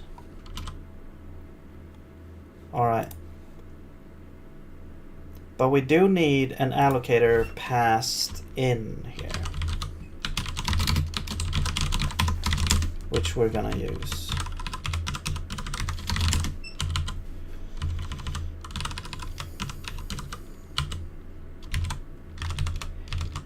I think this is a much better pattern, because then the allocator is always like agnostic as well.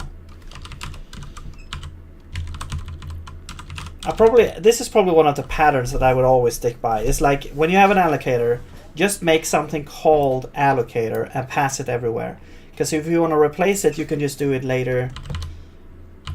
Or you can just, you know, replace. I mean, it's basic programming really. 101 is like you have something that is common, do it like this instead of the way that I did it.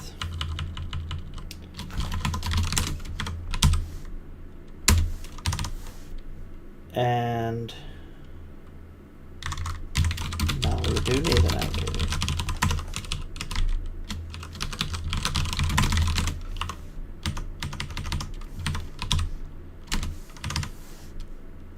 You don't need an alligator. And also, no, wait.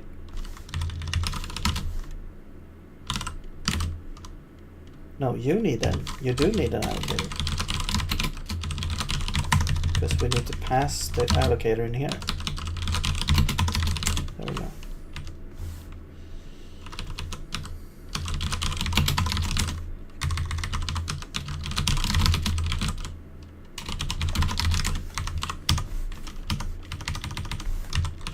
What? Why is it not reporting errors here?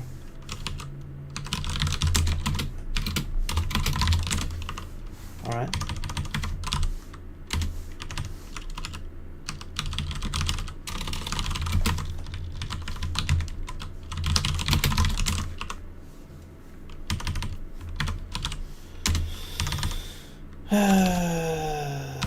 Yeah, let's not do that.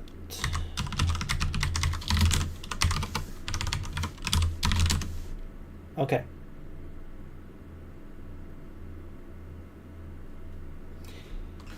But then, when we balance the tree, which we're not really doing yet, I'm just trying to fix this issue here, but the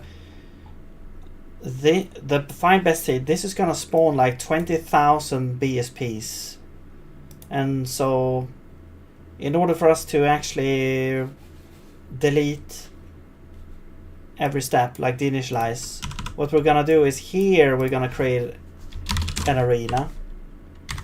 So we're gonna create an arena here. I guess it has to be with this allocator. And then here we're gonna use arena allocator instead. So that is how you could use it. You just switch out the allocator and then you deinitialize the arena in the end. So the BSP is it's allocator agnostic. But if you really want to get rid of it, use an arena, deinitialize it later. But the BSP doesn't have a deinitialize function of itself. So these are all like memory leaks if you're using just an ordinary allocator. But if you don't care about that, then it's fine. If you do care, use an arena and deallocate it with the arena. If it works, I don't know, but we're not really using that. And anyway, there we go. Now we can actually enter here. So I think it had to do something with those goddamn arenas. I mean, I probably used it wrong. But yeah. Also, this is like inverted or something.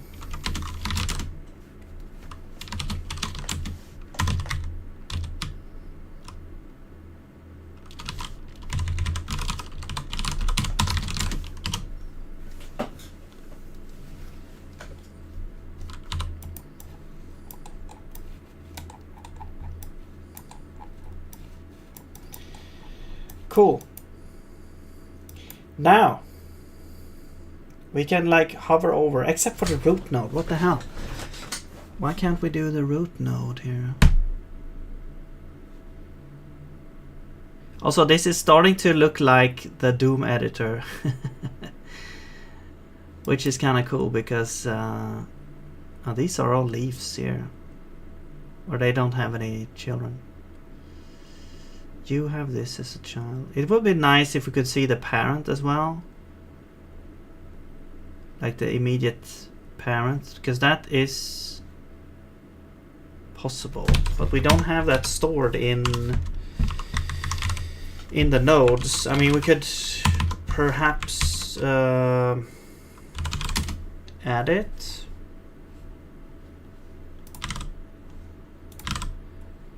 Just add the parent here. Well, now we need to change this into a struct though.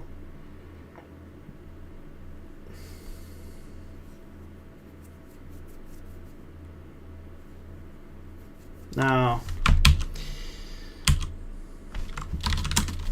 Screw that. Okay, so what are we doing?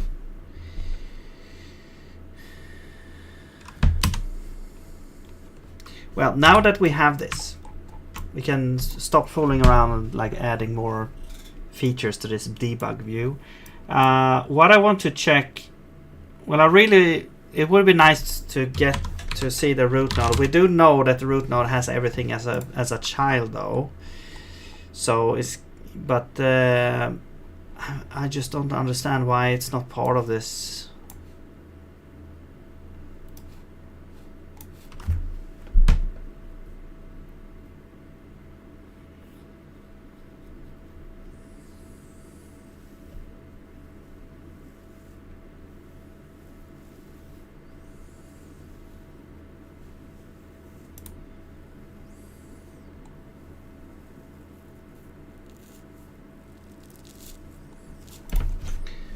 So it's like else start node is, I'm gonna do BSP nodes item 0. That has to be the root node.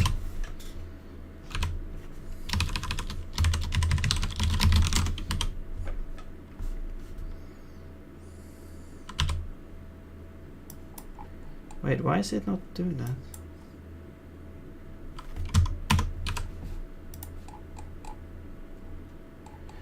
Also, I'm never resetting this. Oh yes, I'm doing it every turn. Okay, yeah, or every frame. And this one is strange. So it might be that the first node here is not populated correctly.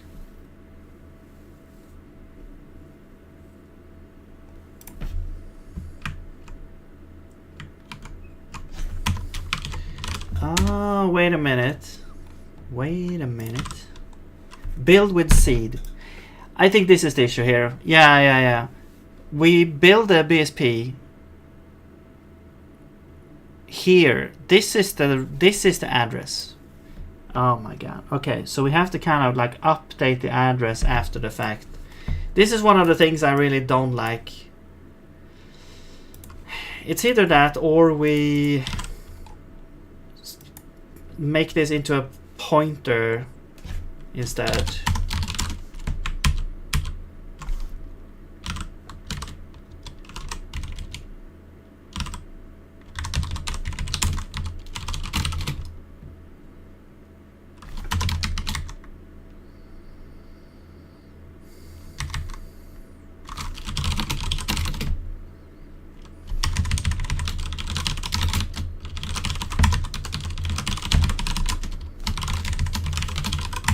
We create a node, we set it to that, and we populate it to empty.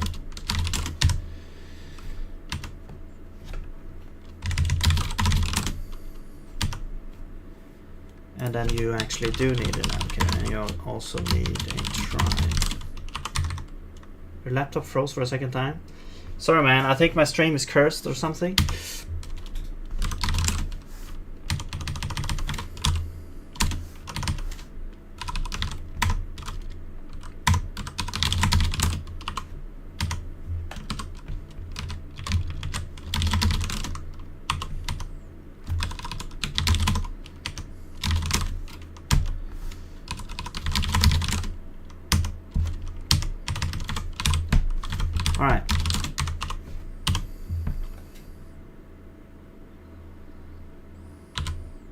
There we go. Now I hover over. So it's good also because now you kind of see that the root node is this one. So you immediately see which one is the root node, and then you can inspect every other node here. Okay, one more thing that I want to do. My setup is dismantling itself. My laptop stands broke. I'm telling you, it's cursed. This stream is cursed.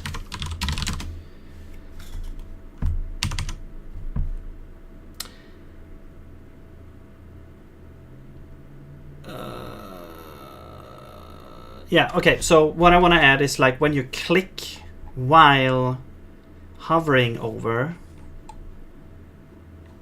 the thing.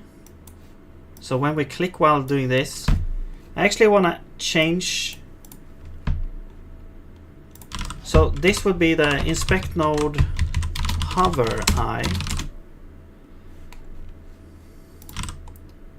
And then we're gonna have like inspect node eye. So that is like the one that is actually selected. So this would change the hovered node.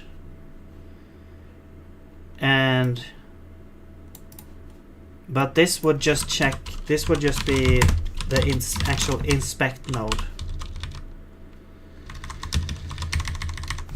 And before that, we're gonna do if we have a hover node and if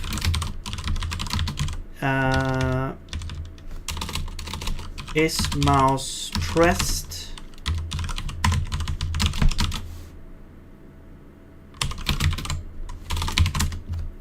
then we will set the inspect node to be I.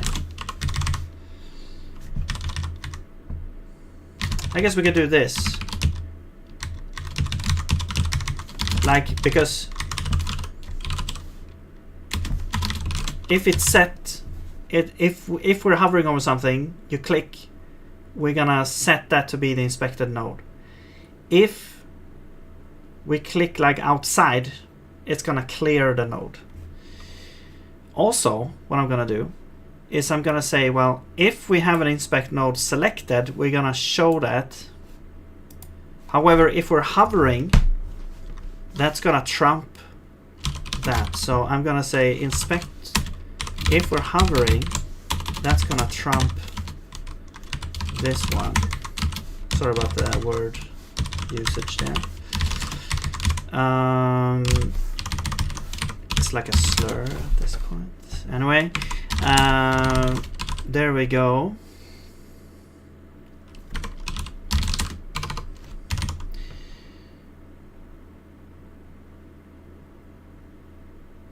Yeah.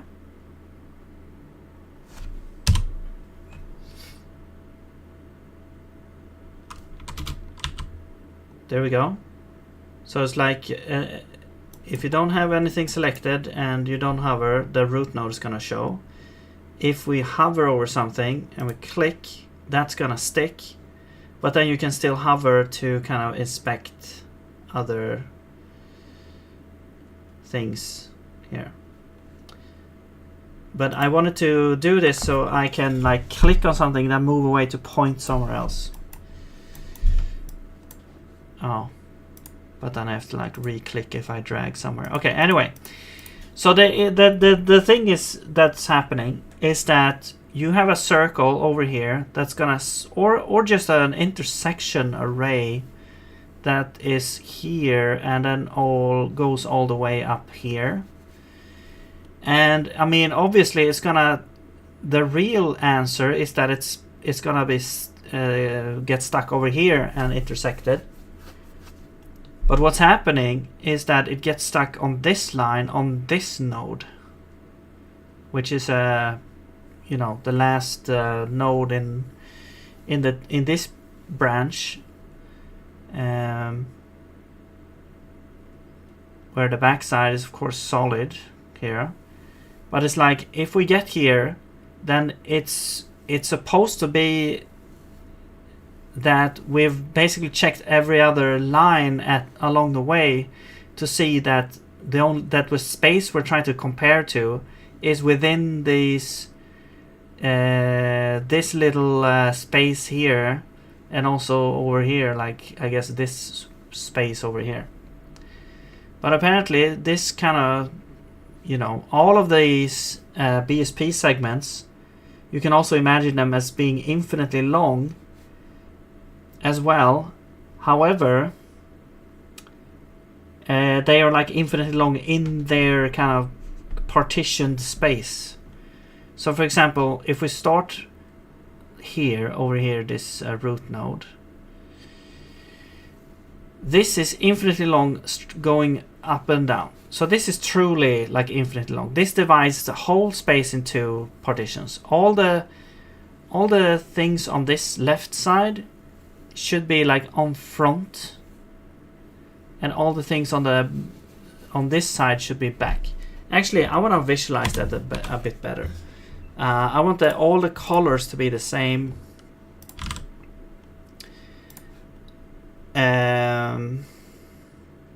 I'm just not sure exactly how that's gonna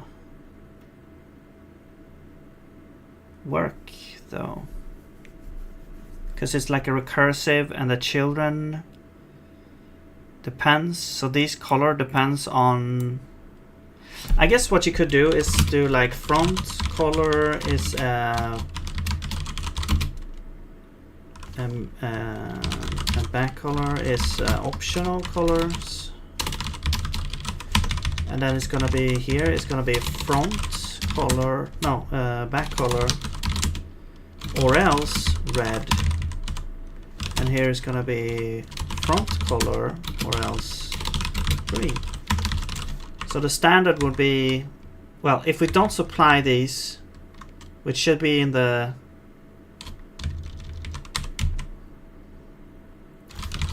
hang on, let me just fill this out, and then we need to pass these along. Actually,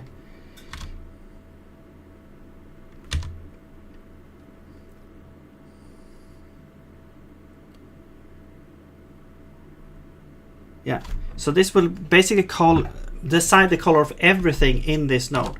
So if the front color is not supplied, it's actually, we just take the red one. So default back color is red. Default front color is green. And this would be like the default back color.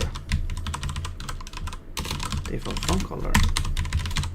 And if these are not defined, then we're gonna use the default back color for everything here.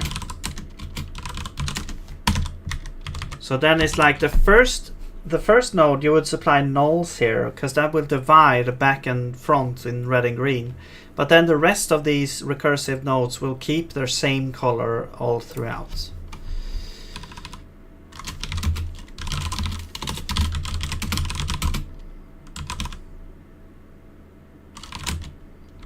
And now it's default front color instead of back color.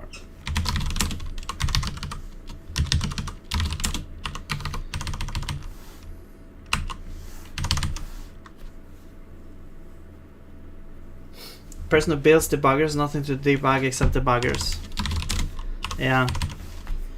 Yeah, I once debugged my debugger.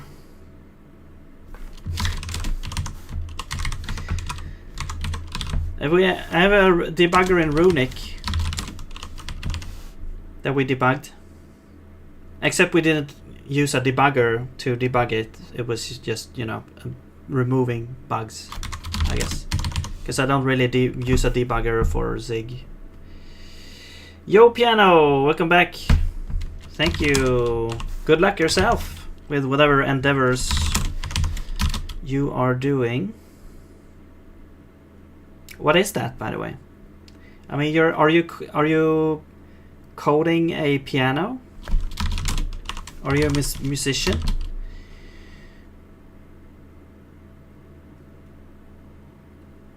Synthesizer programming savant. Oops. Draw debug node. Right, so this would be null.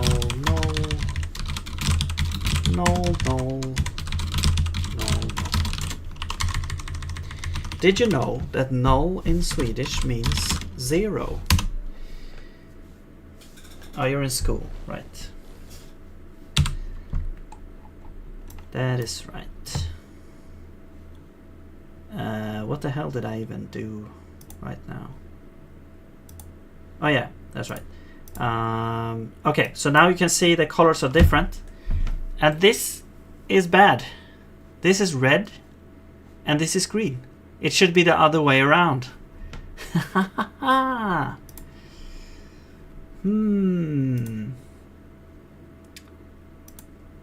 So these are in front, they are green, that is good.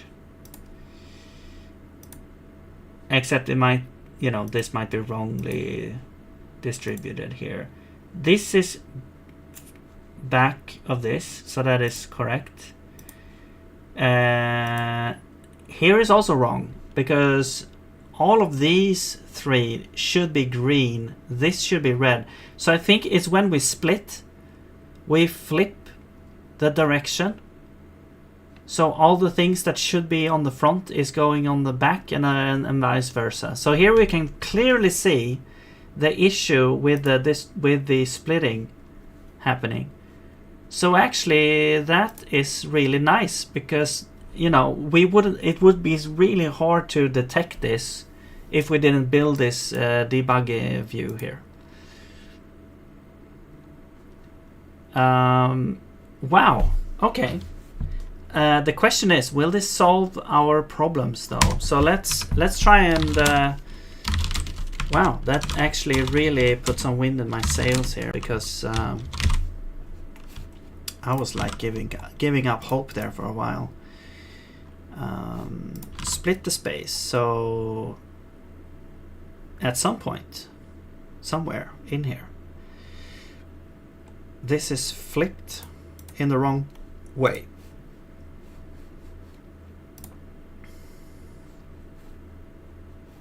So this should be like L, and this is R.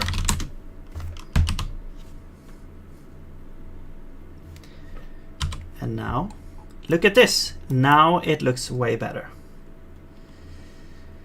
When I arrive at home, I will solve some math problems with Python. That sounds like a fun time to me, honestly. There you go. That solved the issue.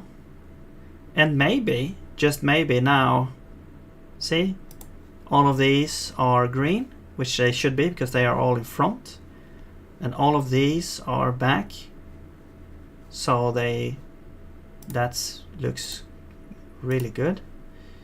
And yeah, they are green. See, now the kind of division here is different as well. That is in front, that is correct. All of these are in front, this is on the back. Crucially here as well in the split. So there you go. Now the question is, does it work? Does it work?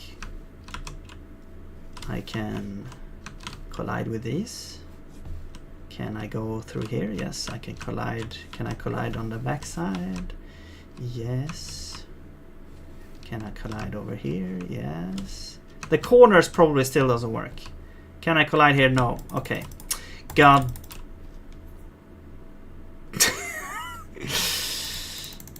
Man, I really thought that was gonna solve the issue. What the? Because that would have been a huge problem. Like if the BSP tree was incorrectly defined, because it has to, you have to rely on the fact that things are always in front or are always behind, but apparently we still have the same issue, and it looks like it does the exact same traversal here as well.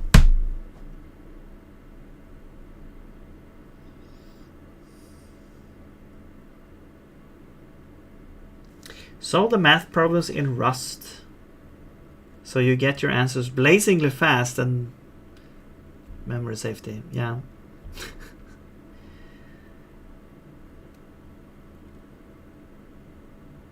Also, I mean, yeah, you could use you know, multi-threading to get the answer quicker, potentially.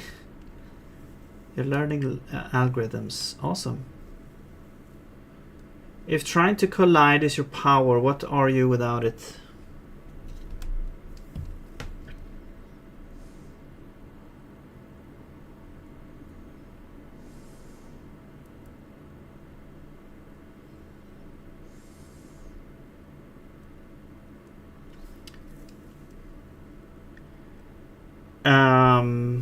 What are those called? Like dark matter or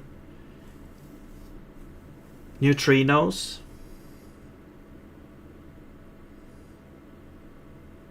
Now I was thinking about Rust. Multi-threading in Rust to get your answer quicker.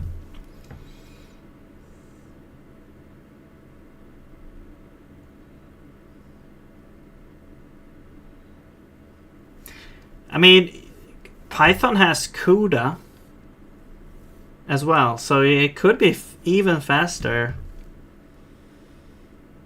Or, you know, GPU accelerated calculations.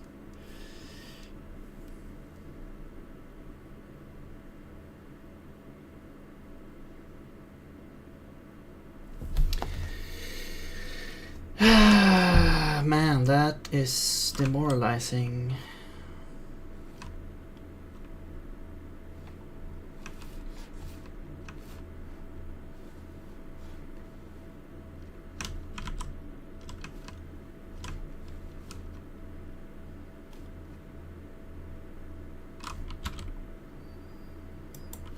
Okay, so we're here. We're trying to go in here. So first we are behind this. Now where's the immediate child of this thing here? I think it was this one. Yeah. Because it divides, this has everything in it behind the root. So then we're on this side. Okay, and we're on the back side of this. So one of these is the next child here. It looks like it's this one here. And we're in front of that one. Over here. So one of these are the child. Which looks like this one is the child. And we are passing that child. So I see. So what's happening is that we are passing this child. We're trying to go into here. You know, because there's a line segment that passes that goes all the way over here. And we're crossing that line. So this is now, array is divided into two. So it's divided into, imagine an array going up like this here, starting here and going over here. And so we're dividing the array into two. Here's the first section, because it's split on this segment line. So the first array section is here, and then that is compared with the front side of this. So it's compared to basically to this one. Now, if we just consider the raycast and forget about the circle sweep, the front side should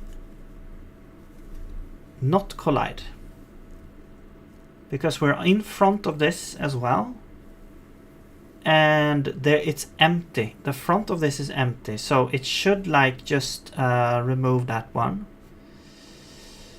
That's the only thing that's in front here. Now, then we continue with the back. But that's the thing. What it's saying that we are actually going. We're stopping there. But let's consider. Let's see if we actually go back. And that should be this one. And we should be behind that one. So next up is this one, and we are in front of that one, and next up is this one, and in front of that one. So that should result in no collision. But somehow, I think it's the culprit over here. This records that we're going like behind this for some reason. Wait. Yeah.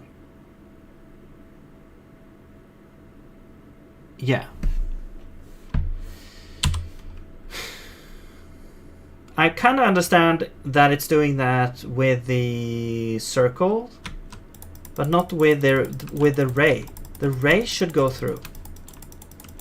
far as I'm concerned. Oh, it doesn't collide over here anymore. Oh, it collides over here though? What the hell? Oh, it does collide over here. Sometimes. Okay, that is strange. Also, now we go through here. What the hell?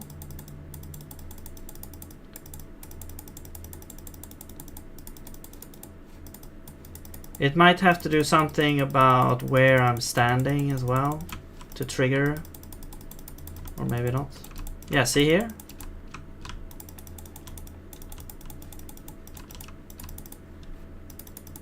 From here, there's a collision point there.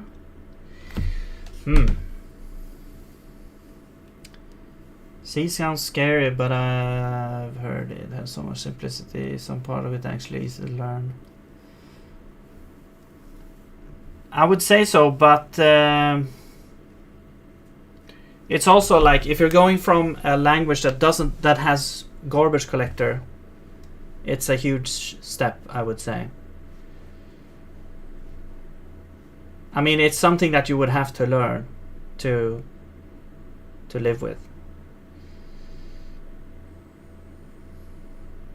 But you do get closer to how the computer actually does things.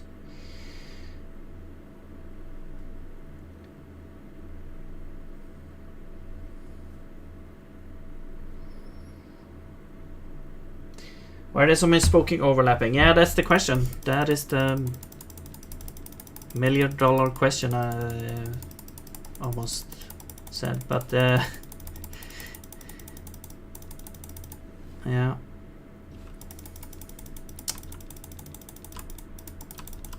It's like behind this one, this node, we get to this world over here, which works, which is really strange.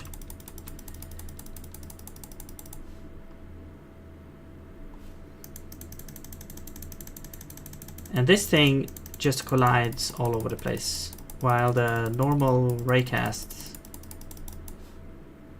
yeah. Man, I really would assume that the raycast actually goes through here.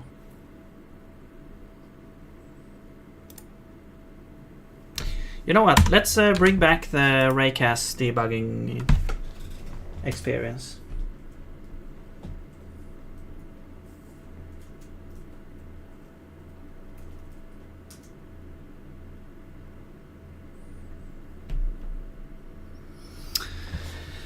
So, all right.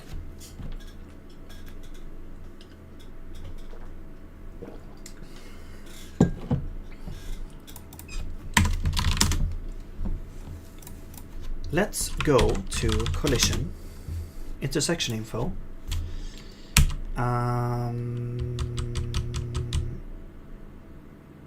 We have the node path. I want to also add a ray path. Or ray path.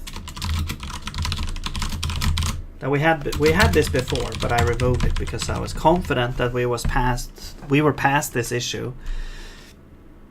So this would just be a bunch of, I mean, is a bunch of start and end positions, I think.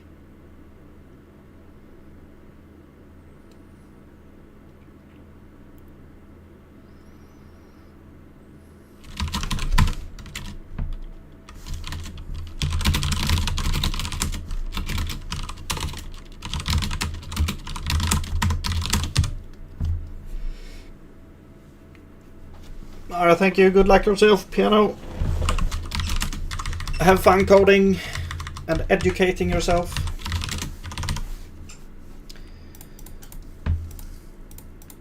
I said before, like, it would be nice to get back to school, but the only problem is money.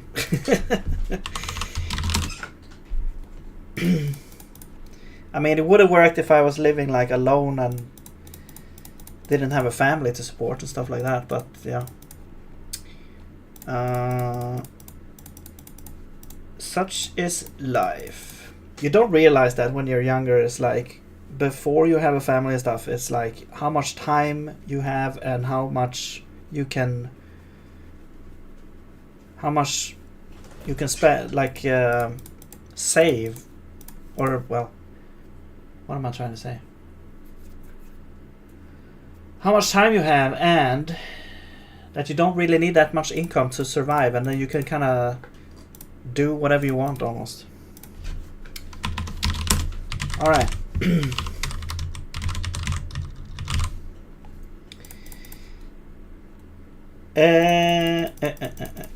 What the hell? Okay, so we have the ray path, and sure, why not? I really want to find like a kill all patterns when it comes to allocators.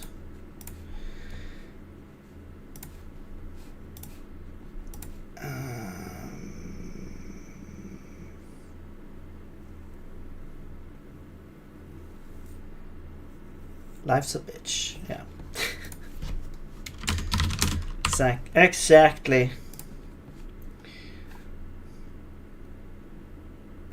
Cast a ray.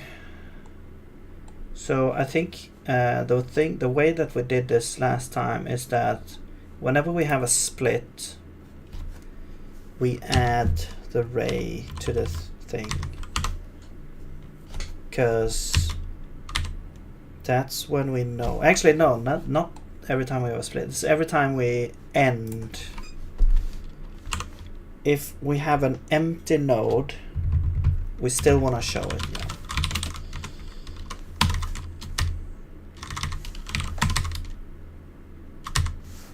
Life's a bitch and then you die.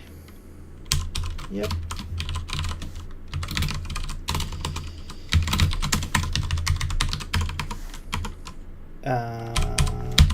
Array path append.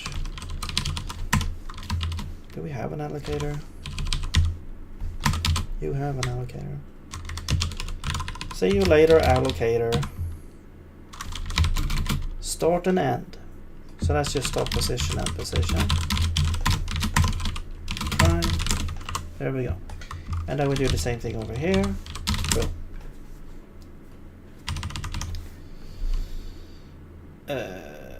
What? Oh, right. Actually, let's just catch. Do nothing. If we're out of memory, we have bigger issues. Okay. So now we have the ray path. Now we go back here, and I deleted all the code that drew those rays, but let's add them back. So draw debug ray path. And that's a ray. It's going to be like collision. No, intersection info dot ray. All right. So simply get t, or get which ray are we looking at.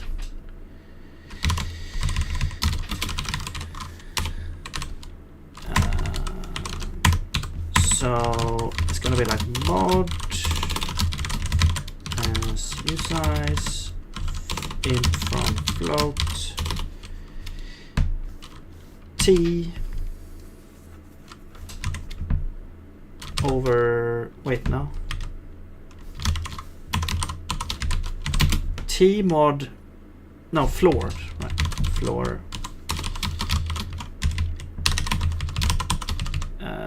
mod ray path length. We can do +1.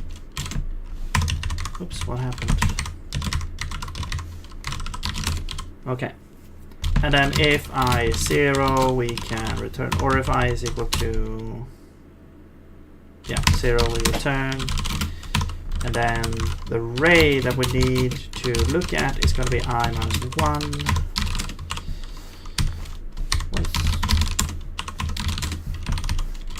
and then we draw this ray. And the way we did this is that we drew it. We drew a cube. Oh man, I'm starting to get hungry.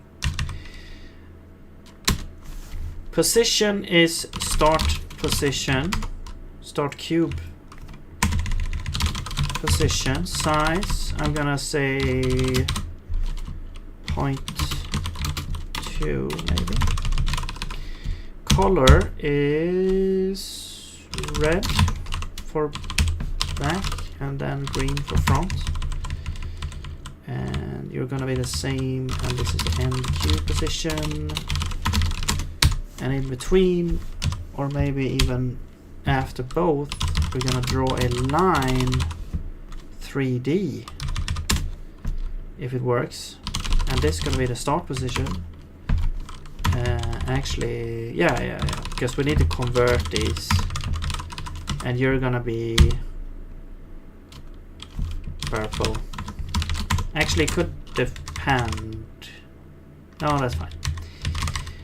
Okay, so there we go. Now we need to calculate this. So start position is going to be a vector 3, and it's going to be ray 0 x 0 ray 0 y, and the end position is the same thing except 1. You're not 1. Okay, and then start cube position is going to be start position, but I want to add a tiny amount.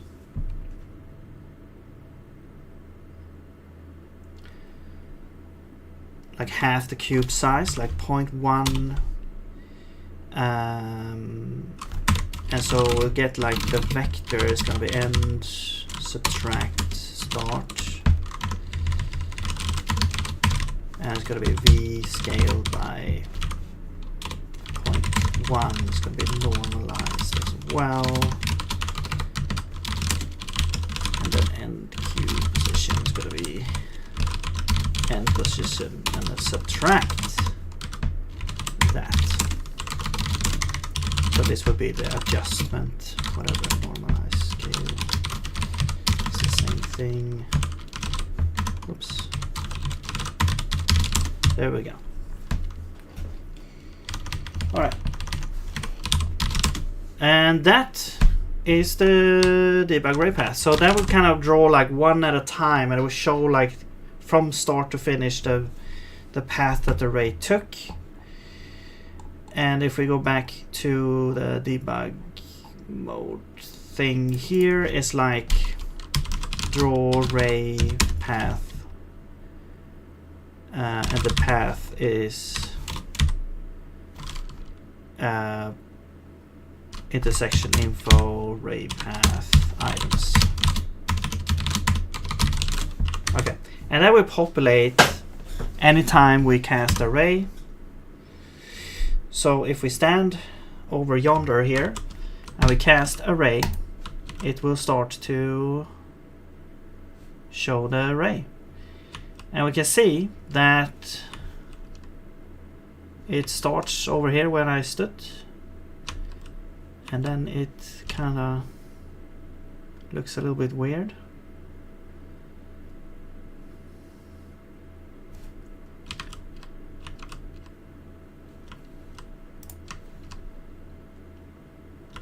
Wait. Oh, I get 2 now. Okay. We should also clear when we do the next one.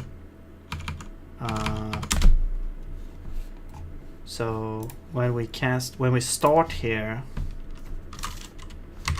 we do like if we have an intersection info, ray path clear retaining capacity. There we go. So now it should be empty. We do this, and then we do that. And you can see that we have three like steps here. The first one is like the first ray split into two because we go into the wall, and but it kind of looks weird because the end point should be like all the way over. It should be like over there, but it's like ending a little bit in there, which is weird. I think yeah, that looks strange. Yeah, here it looks like the start and end are actually flipped. What the hell? Wait, what the hell is happening here?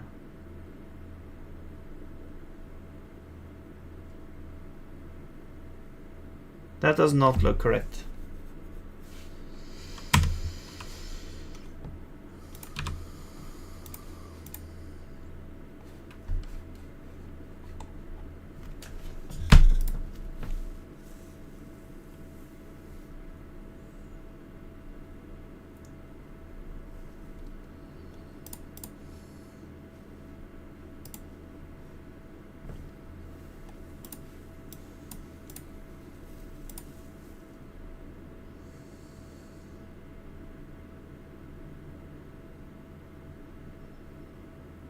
I mean, this might be flipped. I'm not sure.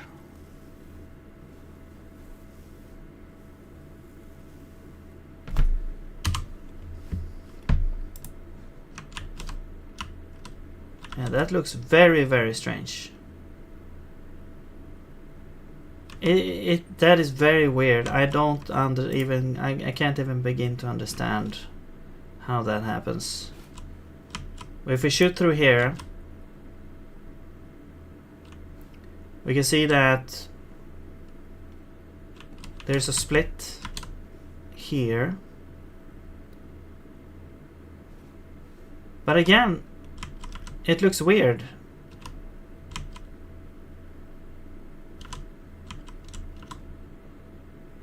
It's like the... No, wait. Okay, I might have mistakenly seen something wrong. It might be because of the way that the lines are rendered. But okay, I thought that I saw like now there was a green there. But this one seems to do things correctly. Oh, what the hell?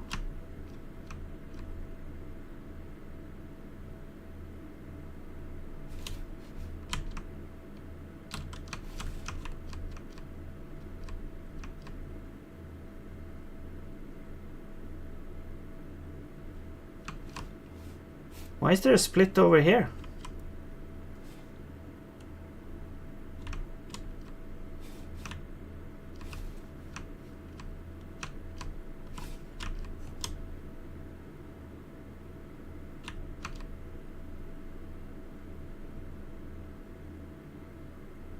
And this just goes... I think this goes all the way to the end now. What the hell? Why would there be a split over here? What?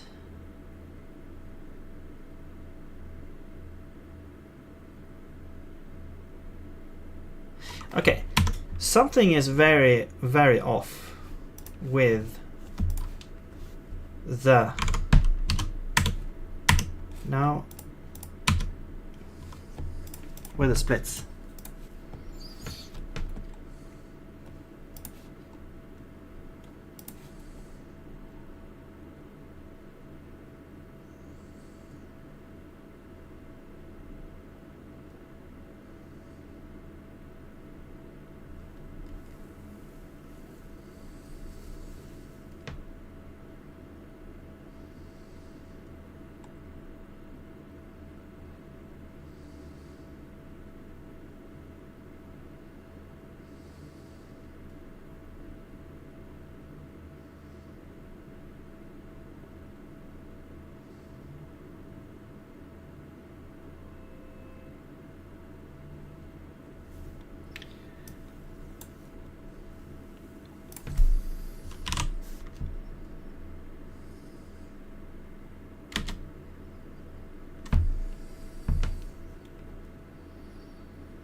I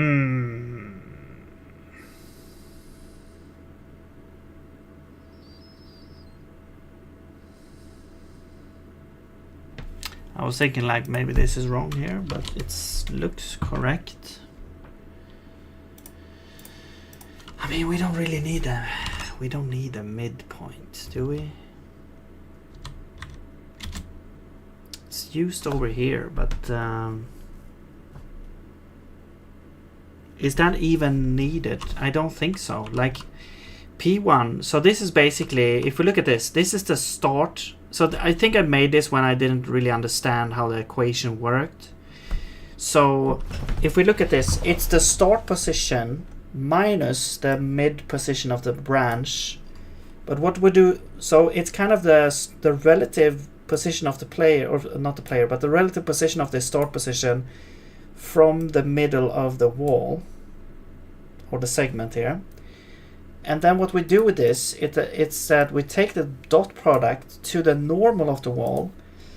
But as we've learned before, it doesn't matter which point on the wall we take to do this dot product. So we don't even need to calculate beforehand this midpoint, because we can just take any point here. So we can just take the start point and use that instead to get the, because what we're doing here is we're basically just calculating the distance to the wall.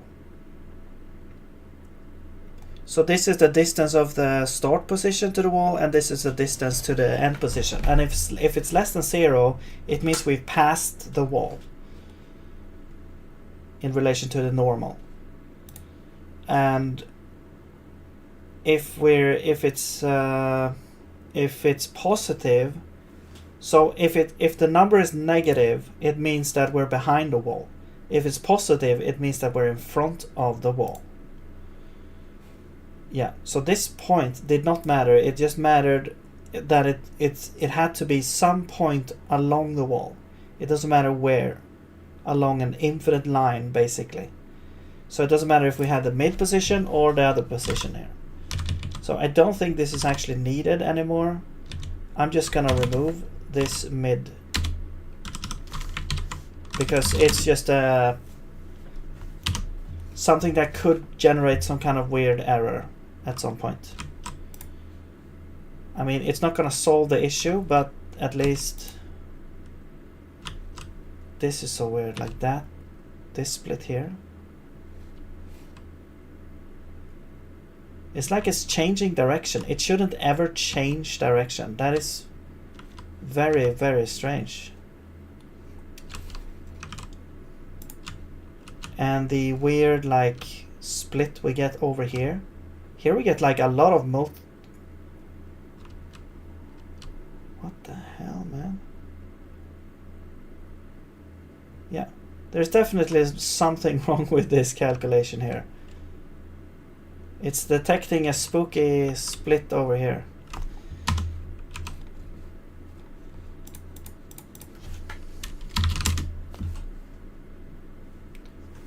Alright, how is this calculated? Yeah, we rotate it. This should be correct.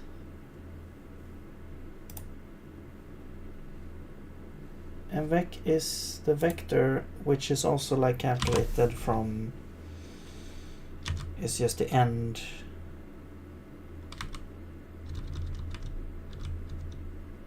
Subtract start, yeah.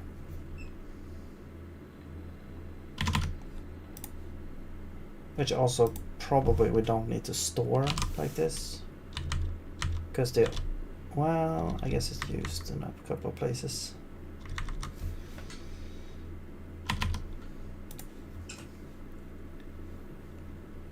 Pi over 2 is 90 degrees. Negative is rotating this through along the, like clockwise for the normal.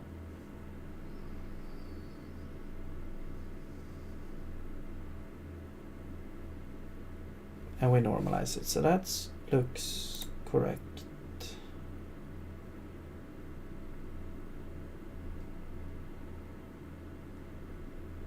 And when we go and visualize the nodes, they do look correct. Like all of these things look correct.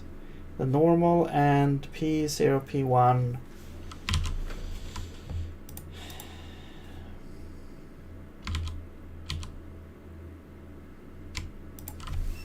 Okay, let's go through this again.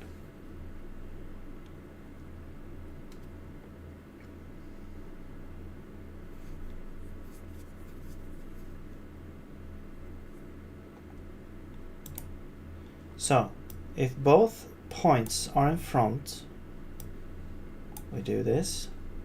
If both are behind, we delegate to the back node. That seems very straightforward and correct. Here we calculate some kind of ratio. Now this part I've just copied straight from the guide, and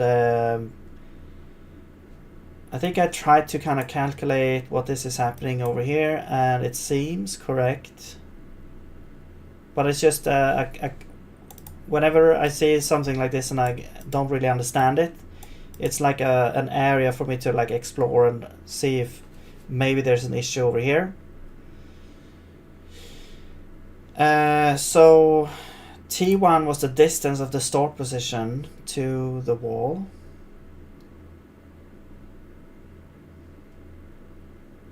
And the ratio we're trying to get is like end minus start scale with the ratio. So we're trying to get like which percentage of the wall should be at the back and which should be at the front. Which seems to work though. I mean,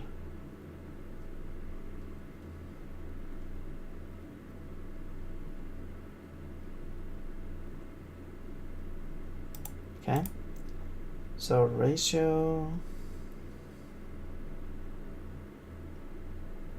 so distance to from the start position to the wall over distance to the start position minus distance to the end position. So that would give us like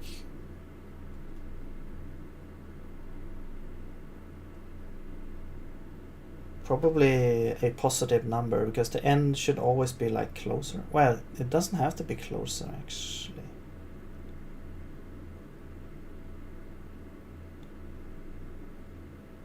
No, because this should be positive and this should be negative, so actually it's always,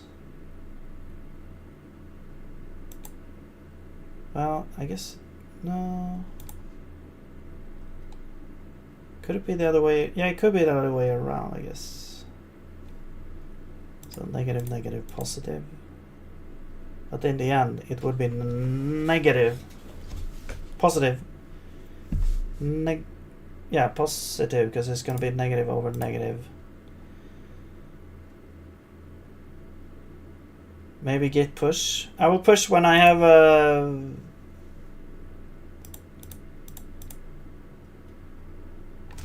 I mean, I guess it's kind of stable right now. Like, you can launch it, you can... Yeah, it doesn't crash immediately or anything. Sure, I can push.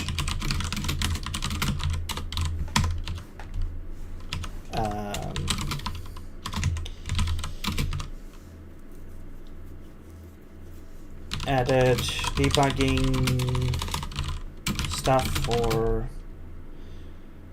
BSP3 structure and ray debugging raycast intersection debugging visualization.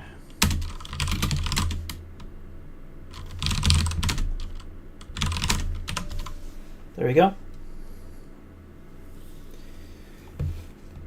Yeah, I mean, it is stable. It's just, it doesn't crash. It's just that, yeah, so, I mean, yeah, it's an acceptable push, I guess.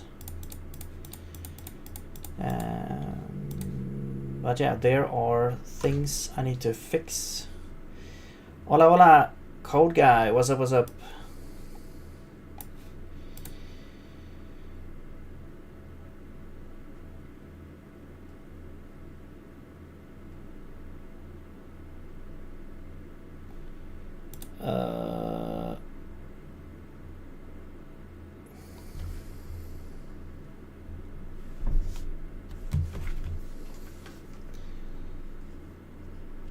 I had the brilliant idea to ask where my charger cord is.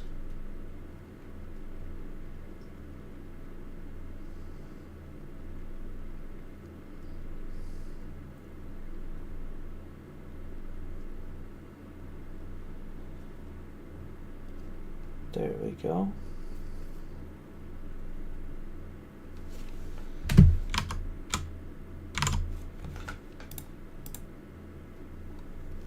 Why do you like Gento? I don't know, I just tried it, and I think one of the reasons was that it seemed to be very configurable.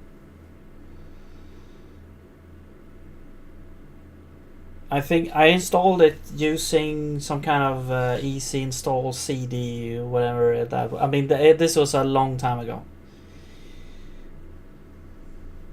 That's not even possible anymore, or whatever it's called, Live Boot CD or something.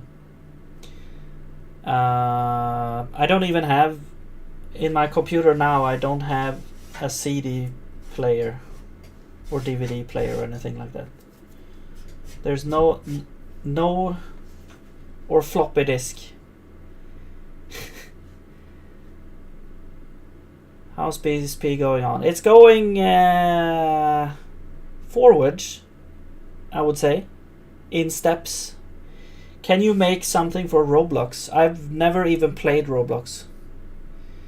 To be honest, I don't even really know what it is. I mean, I know it's a game, and somehow people are making things for it, but oh yeah, that's right, Lua. It uses Lua. It's like its own Lua language or something like that. I know that, but I've never played it myself. And yeah, I know it's like extremely popular, but it's like, it's one of those things where it's like, for me it feels like it's more for younger people. I don't know.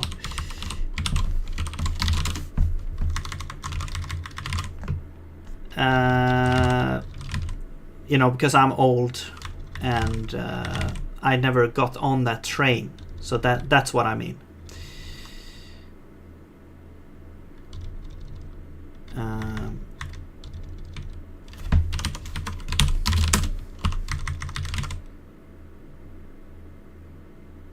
Too much audience. If you can make Roblox, you can make tons of money. Too much audience. Really? Well, money sounds good.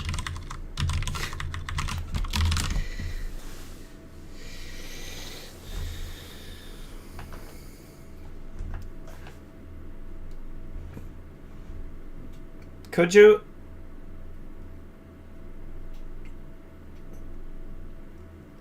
You need at least brain rot level 20 for Roblox.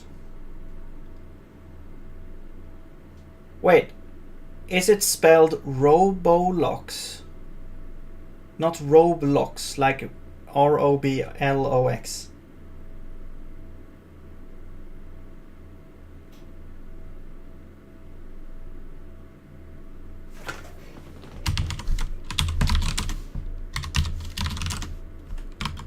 Or is it some kind of inside joke or something?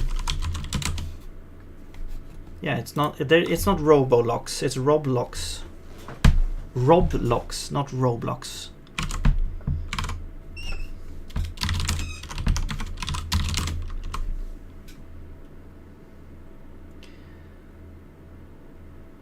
If you can make anything for them, you get paid crazily. What?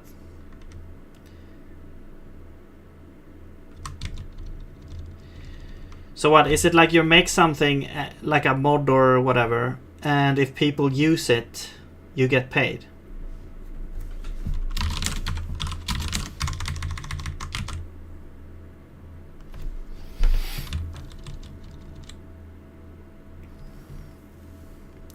I bet there's like a bunch of meme things people make and just stupid shit, and it gets popular.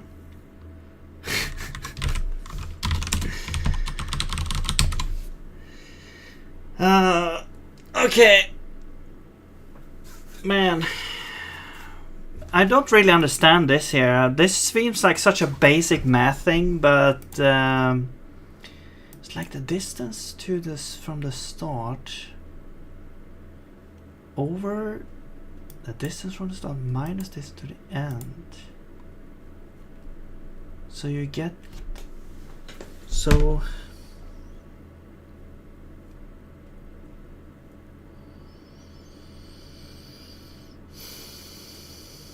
that's the difference.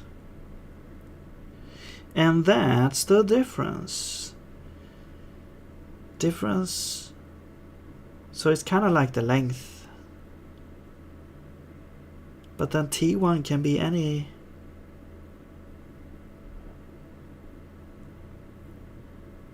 I don't understand this.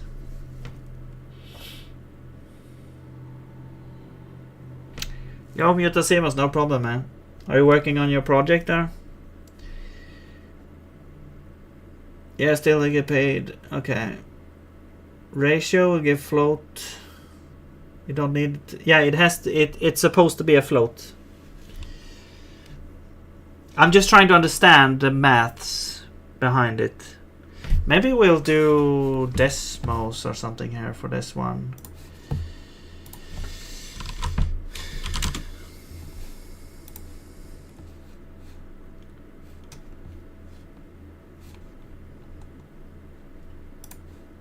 It's easier to, for me it's way easier to see it in a graph.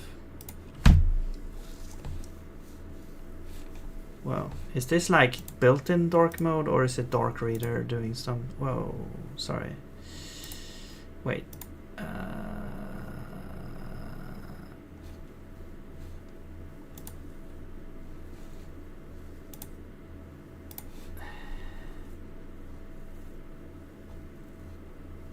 Okay, we'll try.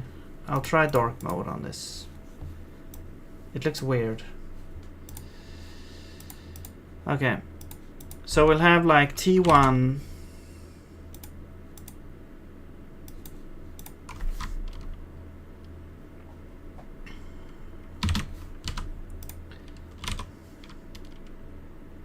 No, how the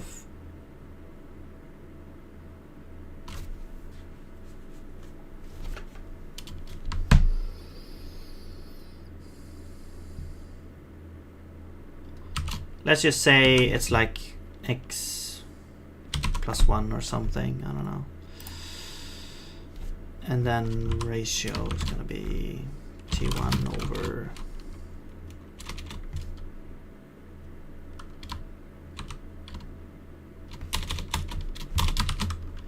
T1 over T1 minus T2.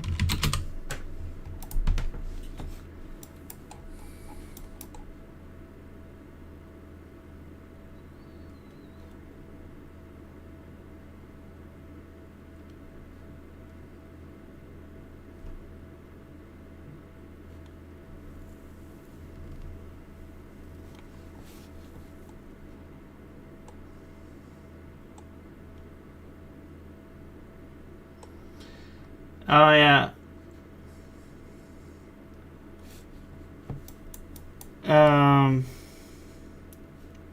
Let's do it like this. I'll open Discord here. I mean, yeah. I'm not sure. I like. Do you have to be logged in to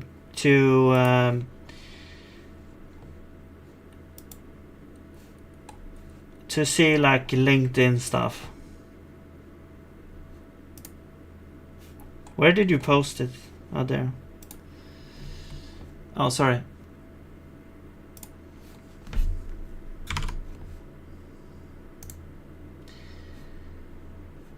God damn it. I'll open it in another thing here.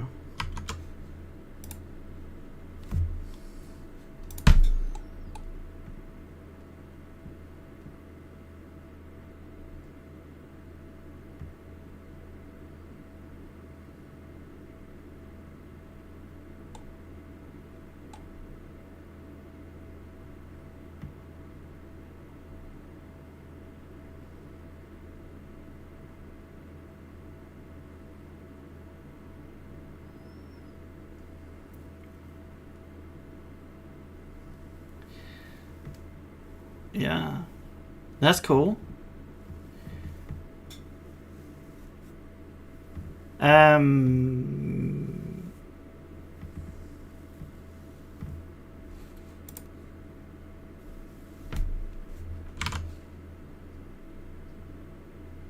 Okay, so well, you can just say like, what kind of feedback are you looking for? Because I mean, it looks really cool.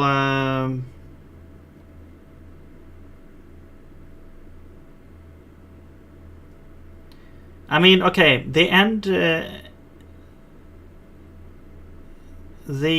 result, like when you created the thing, it looked really nice with the UI and everything, and then but then I think the end result looked a bit strange, like the styling.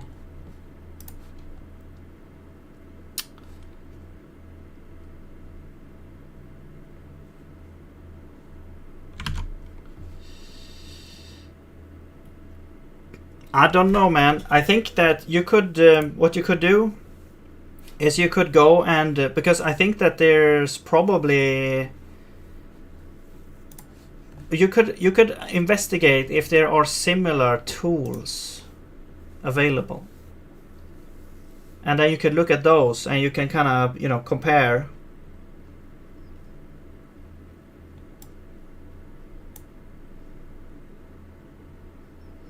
And maybe you can find, oh, that's a nice feature, and you can actually implement that as well. What the hell am I doing here? I don't really know. But yeah, it looked really nice.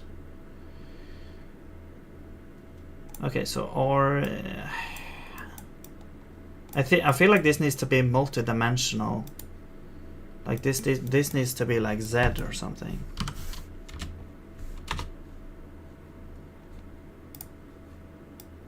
I see. So if, let's say this is like close to the wall, like, okay, well, let's do, yeah, so let's say this is like one off from the wall.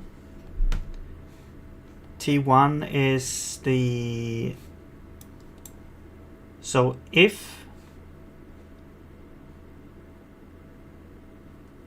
T1 is so when it's positive, it's like in front of the wall. Negative is behind the wall. Why is there like a gap over here? Is this division thing here? So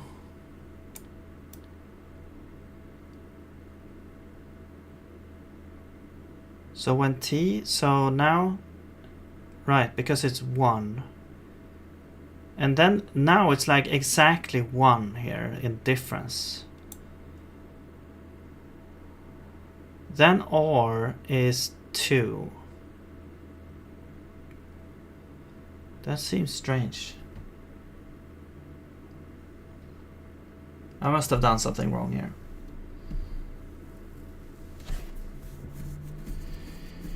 Maybe you can make money by making an FPS shooter.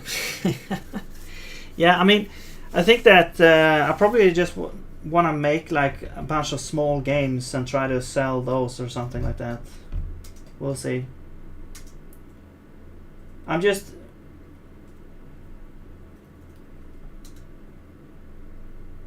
just have to get over the fact that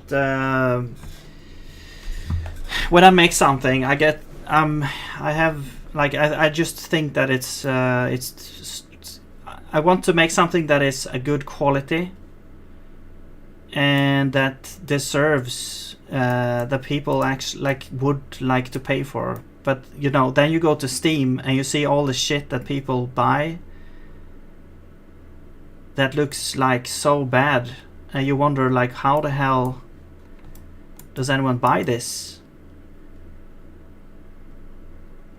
And okay, so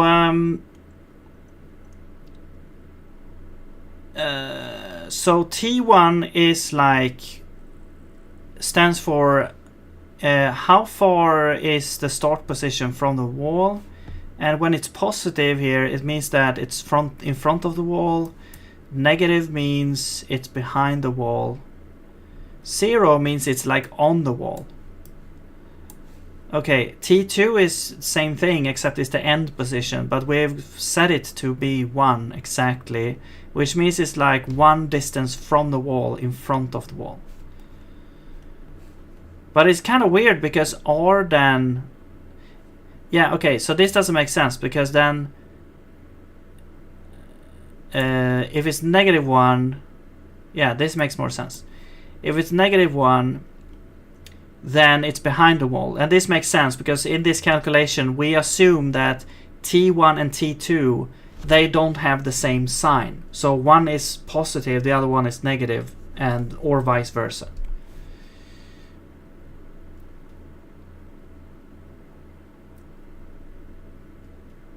Yeah, no problem, Kogai. It really looked good. Like, did you use some AI to build it as well? And R is kind of the calculation that tries to that calculates where is the wall along the line. It's like the ratio, and it takes into account the size, the distance. So basically the distance of the... We could have that as well, I guess, maybe. How do we... Here.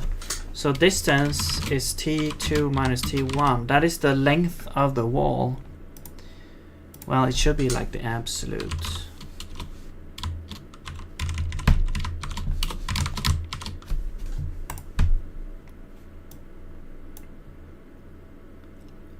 Wait. Yeah, 0, so... Wait. Yeah, so this only makes sense, I think, if right now, if we're looking at the positive side of T1. So if T1, for example, is 1, then we can see that... How do we make it so that...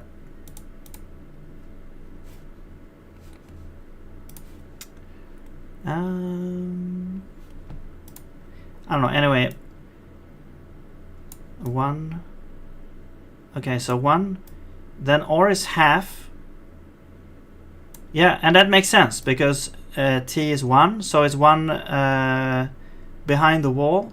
T2 is -1, so it would be like, you know, if you imagine this is the wall, the T2 would be over here. So the distance where the wall meets along this line is in the center and is exactly half. So that actually makes sense.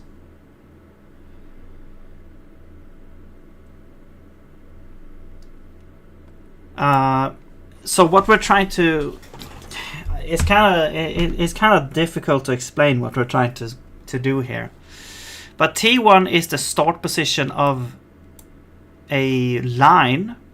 T2 is the end. No, actually, it's not the start position. It's the distance of the start position of the line to the wall that we're comparing against. And T2 is the distance from the wall to the end position of the line. And I've set the T1 to be X so we can kind of see different values at the same time, while T2 is set to be -1 here. But this makes sense. If the distance is 1 from the wall of the start position and the distance is -1 from the wall of the end position, then R would be half because it's halfway. The midpoint is we're trying to calculate here is halfway past there. So that makes sense. And then it seems like it never actually reaches over 1, which I guess is good. And then it's like more and more close to 0. Okay, I guess this makes sense. I was a bit confused because I couldn't like intuitively understand this calculation here. But yeah, okay. Used a bit of anti-gravity to build the front end. That sounds so weird. I was actually not thinking about the tool anti-gravity when you wrote that. I was thinking about actual anti-gravity technology.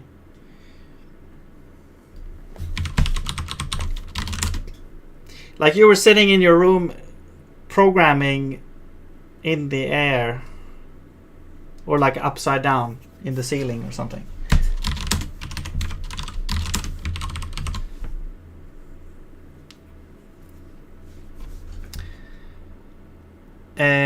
Cool.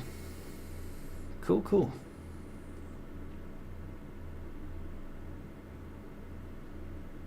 So yeah. Okay. So assuming this works, I mean it should work then. This is the length of the line, or it's the relative like line, and here we simply get the mid position by taking that, scaling it by the ratio, starting at the start position. So yeah, so that gave us the midpoint. Okay,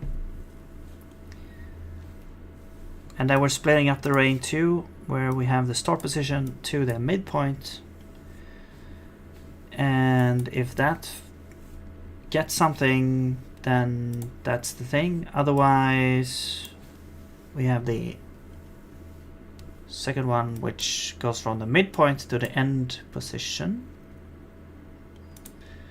But what is really puzzling is this behavior over here. So if I do this, we get kind of like, no, this doesn't make sense at all. This does not make sense. So what you're seeing here is basically the, I mean, it could be how we're rendering the thing, but we're casting a ray starting from here, going over there.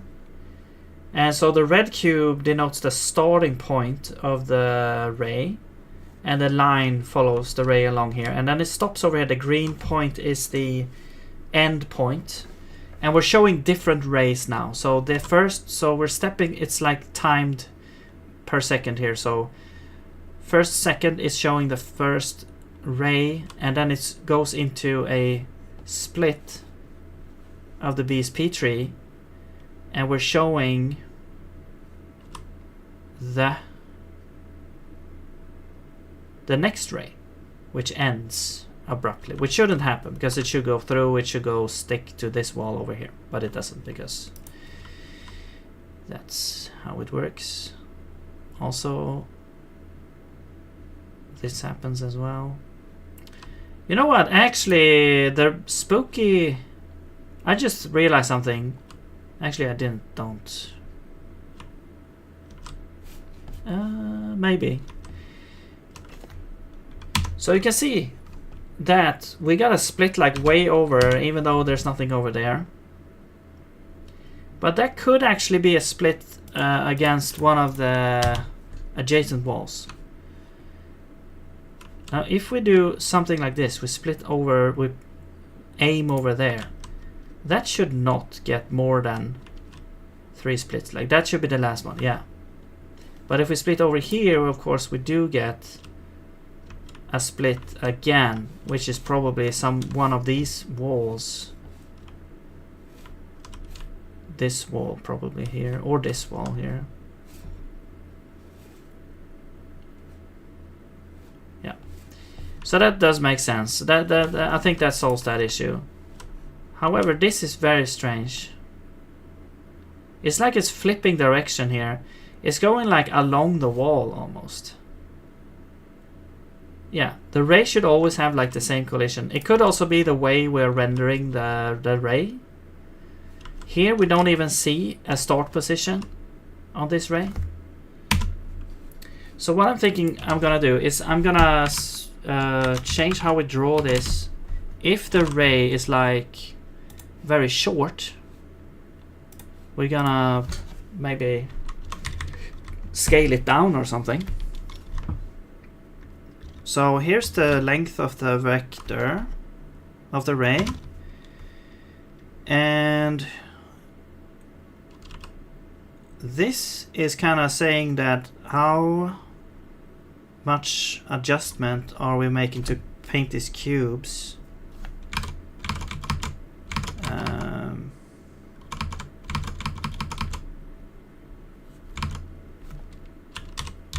So if we normalize scale by 0.1, however, I would like to min this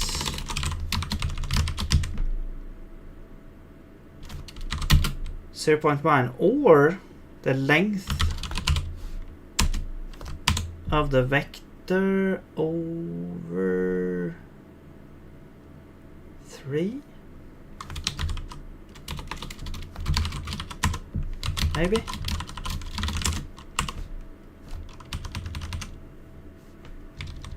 And then these things are gonna be like edge or times 2. So this would be like cube size edge times 2. Actually,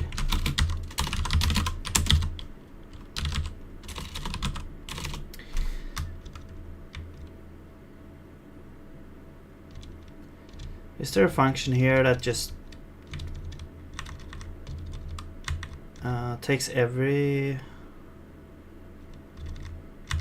like, just provide one number and that's the number you get for all of them?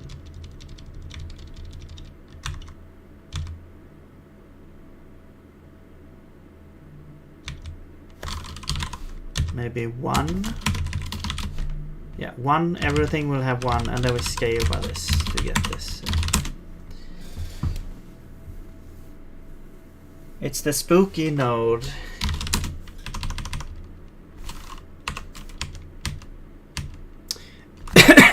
Meanwhile, you can think of what kind of so you seem to know more about this Roblox thing, but what kind of things do people make that you think you can make money on? I'm just curious. I'm asking for a friend. Cube size and comp time int. What? Oh, like this. Oh, 8. No, this should be. Oh.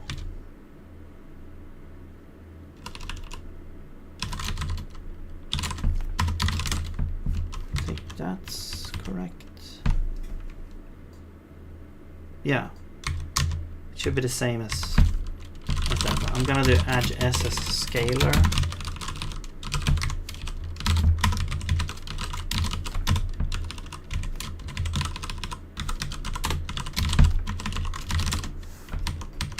Okay, and then you are now cube size. Oops.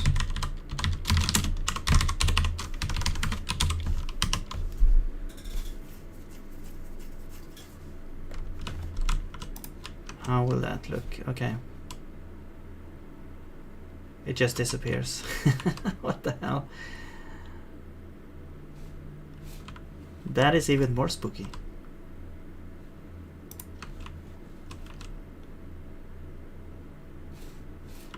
What the?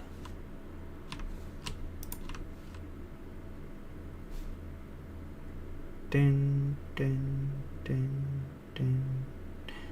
So there's one missing here now. Is it just that it's so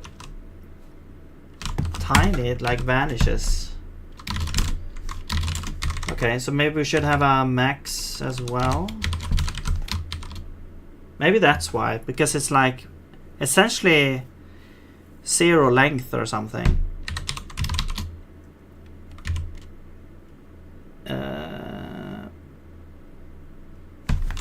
I don't know, 0.01.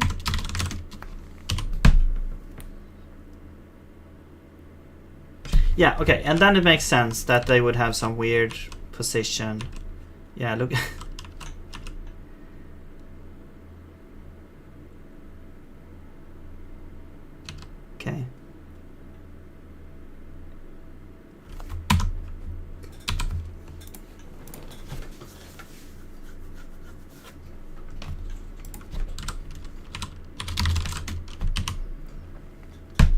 parkour, roleplay. I think Gmod era was more fun than Roblox one.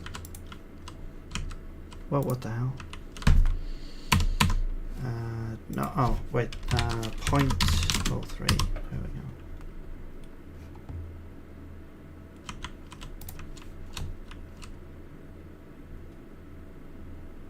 But where's the red one? Is it like in the same spot or something? Yeah, so essentially, okay, so we get like essentially like a 0 almost length cast that gets basically just removed.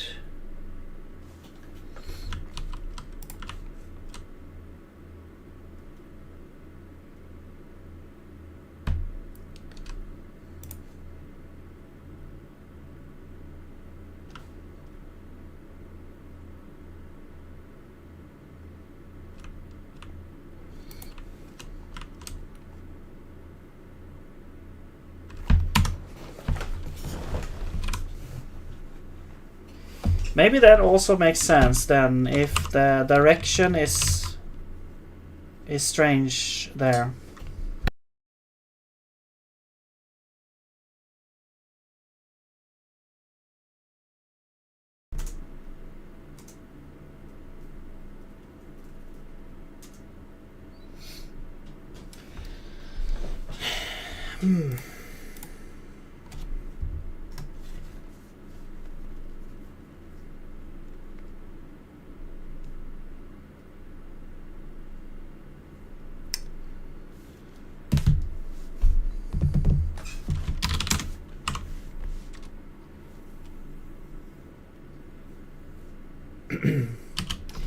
Are you stopping the raycast whenever you hit the green block?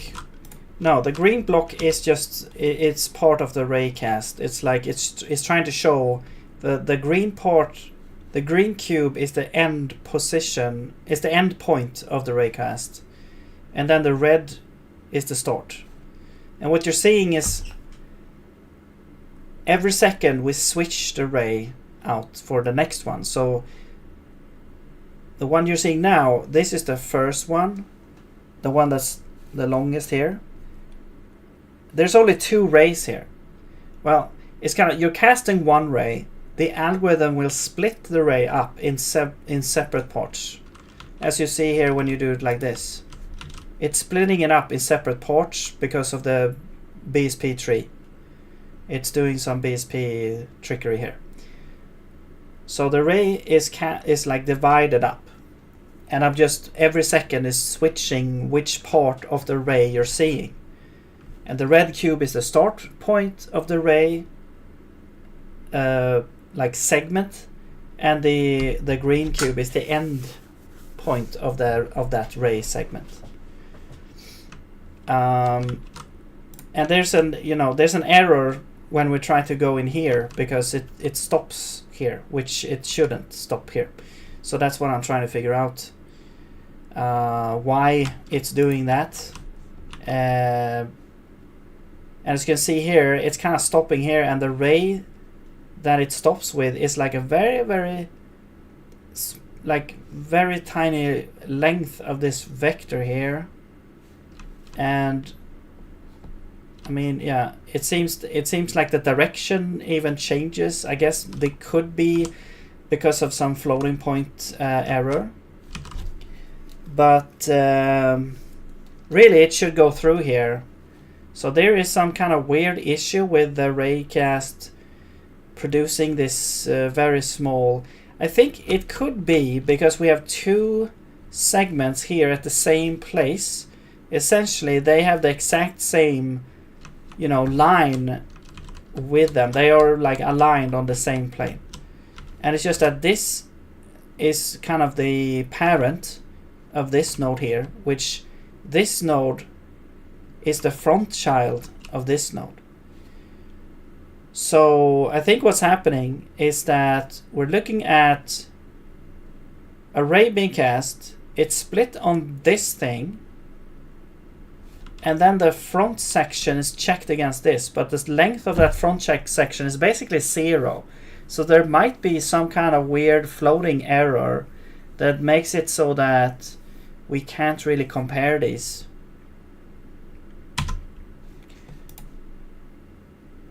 It could be something like that. So I'm gonna check for a place where we could check for floating point errors, probably.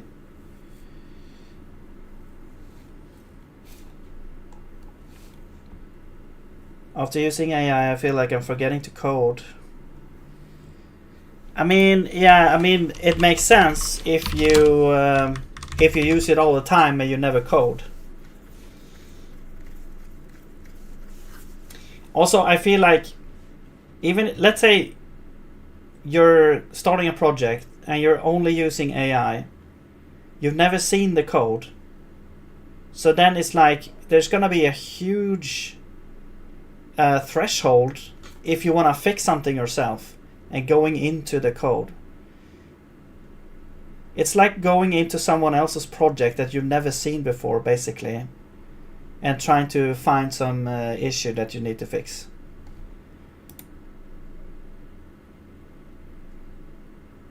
But the same is kind of true, like if you have a project that you have created and then start to use AI to implement a bunch of features, then it's gonna shuffle the code around, it's gonna do a whole bunch of shit that you're not aware of, basically, if you never go into the code and check. So I think it's always good, a good idea to just check out the code after the AI has done its work, so you can get a sense of what has changed and that you're still like in the loop regarding how the code is structured and all that. And it will feel way better because now you know, okay, so it did these things. Okay, now I know like the new state of the code.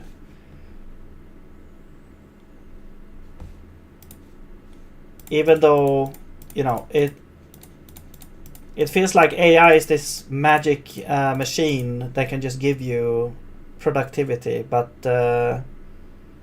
yeah, right now I think the reality is that you have to put in some work as well to make it actually work out in the end.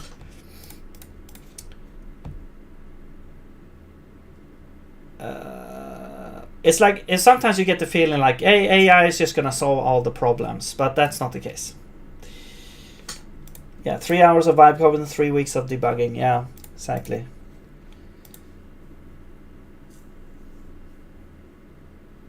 Okay, what are we doing? Collision. So where could the stuff be? It could be like if start and end is basically the same point almost. So what is happening is that we get down here. We get the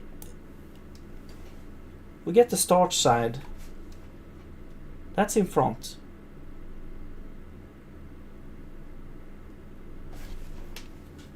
That ends up in a. That will end up in a.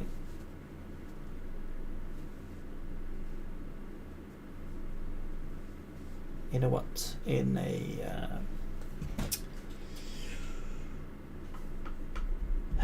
The start side will end up in an empty node.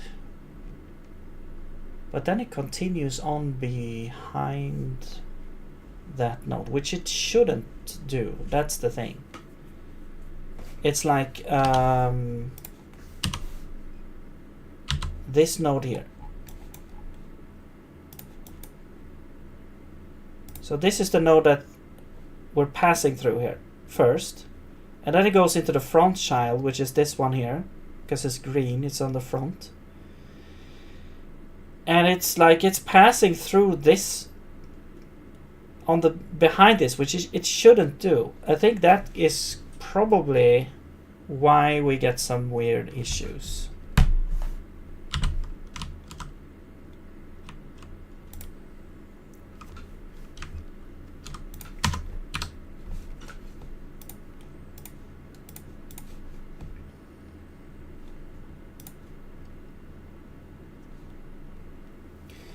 So first, the front side.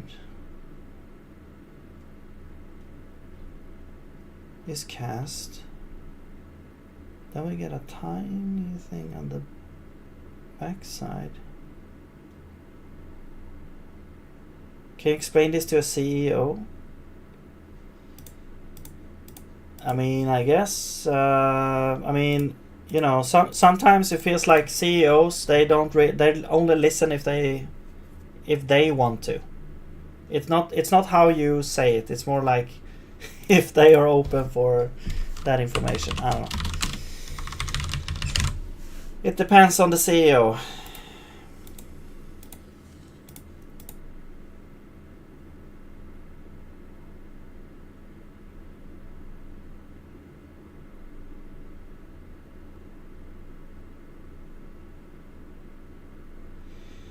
But you know, you have the same relationship with also like people who do things that you're not, you know, that you don't know too much about. Like for example, I don't really know how to fix my car, and so I send a car to a mechanic to fix the car, and you know, I just have to trust that whatever this person is doing is necessary to fix the car.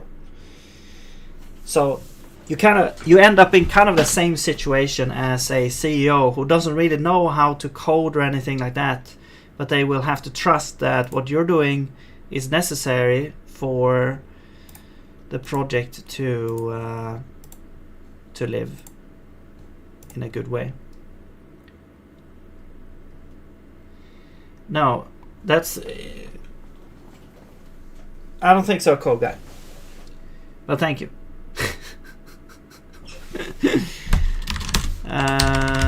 Okay.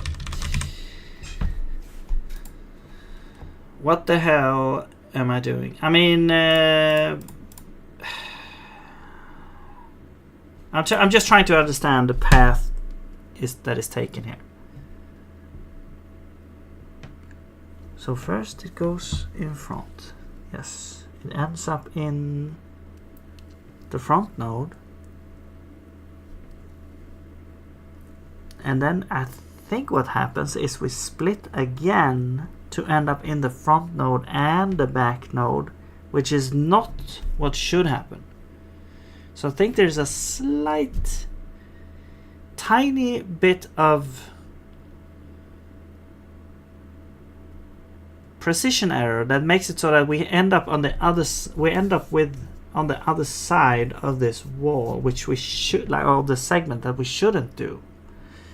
It might be like one of those segments has, like, even though they should be on the exact same line, they might have a tiny bit of difference in the number, which makes it so that this doesn't work. Or it could be when we create these new rays that they also have like like this part here. There's a precision error over here, so that the midpoint is like a slightly too far along, and we end up behind that other segment, which we shouldn't get. We shouldn't get behind that segment. But what would happen if we didn't get that? Then we wouldn't get behind it, so then we would continue on the back side. Yeah. I think this is the issue here. We just need to figure out how to solve it correctly here.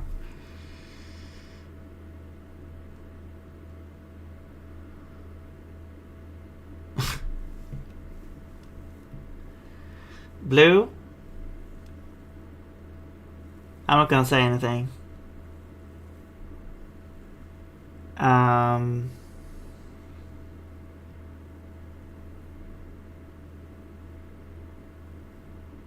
Like that is such a weird question. Because it has some weird, like, just on Twitch platform, for example. Also, I've switched over to YouTube only because there's hardly anyone on Twitch. Yeah, I mean, it's the same on, like, there's not a lot of chatting going on. I get most chat on YouTube, I guess. It's a bit random. Sometimes it's more on the other side. It's just because there's so many few people watching. But most chatter seems to be on the other side.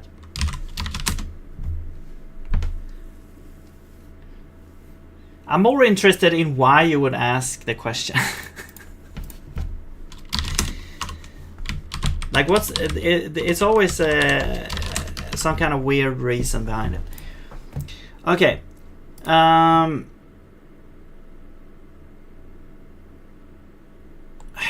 Okay, so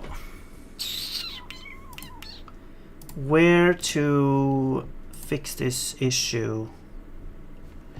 Maybe we'll check, like, if the length of the array is so small, it's basically 0.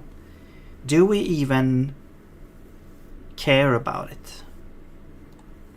Maybe we'll do that. Like, maybe we'll have a special check for extremely tiny differences. That will be like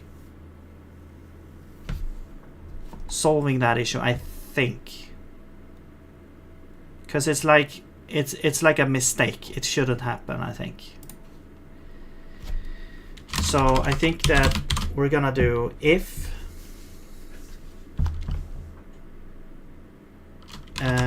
the length, which should be end minus start length. We can do square or, well, it doesn't matter. Is less than, and this should be an absolute number, so, or like a positive number. So is less than the math float epsilon of f32. If it's less than the epsilon, I forget if it's less than or equal or less than, I don't know, maybe it doesn't matter too much. Let's see, then I think we're just returning null at this point. So we're just, it's kind of like a ghost comparison. We don't actually do this comparison if it ends up like the vector is actually too small to check. We don't really care about it.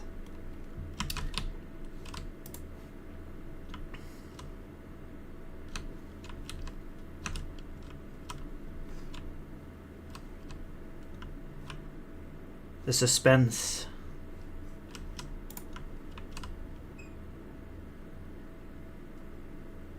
Okay. I mean, I still can't walk through because that's a different algorithm, but does it end up like behind as well, or does it stay there? No, it looks like it actually just goes.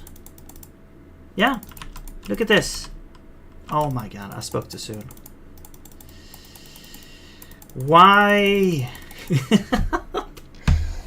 Oh, I'm starting to get crazy. Yeah, see, it's still doing these. Why?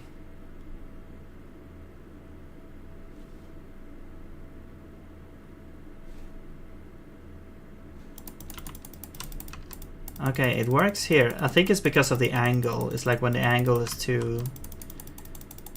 Yeah. There's like a slight...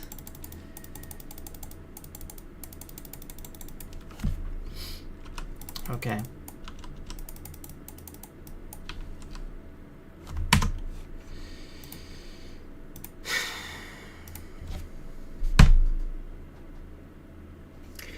Maybe what we could do is keep around a direction vector and we'll check if the angle is the same, basically. Well, I guess that will be a precision error as well. Is it me or do I see a fishbowl effect?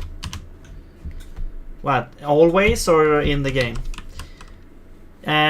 I think you're talking about, like, I usually have like a pretty high, or I guess it's relative, but FOV. So this is like 95 degrees FOV here.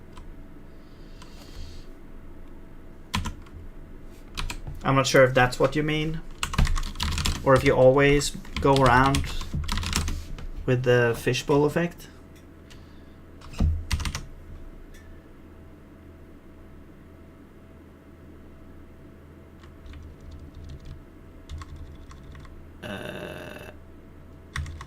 I mean, okay, let's just do times 4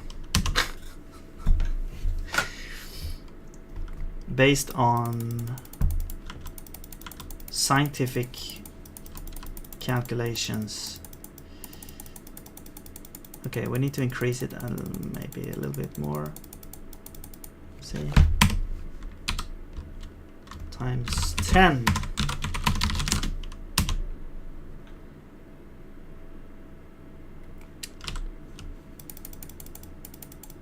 There we go. No, it still catches on there. Wow. 20.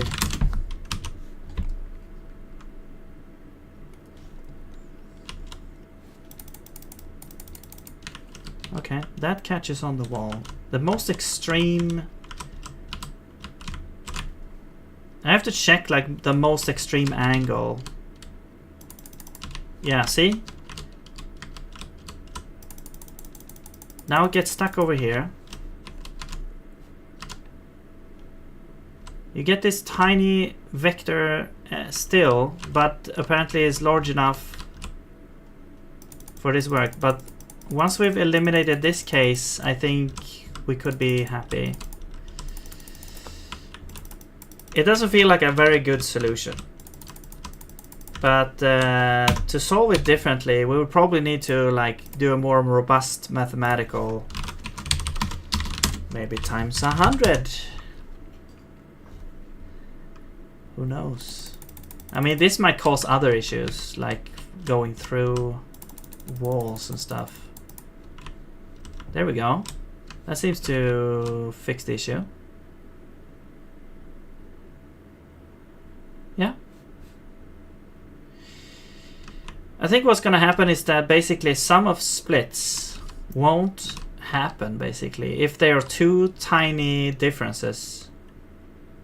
If the difference of the split is like smaller than this this minimum distance that we've defined now, then essentially it's not gonna count as a wall, or it's not gonna count as a split.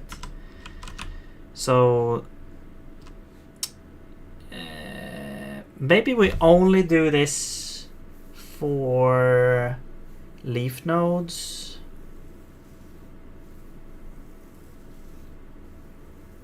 Maybe.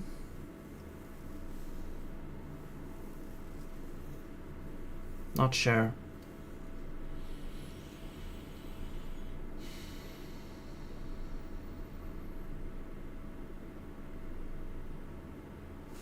I mean, that might also solve the problem. We only do this in solid nodes. If it's empty, it doesn't matter. In solid nodes, we do this check.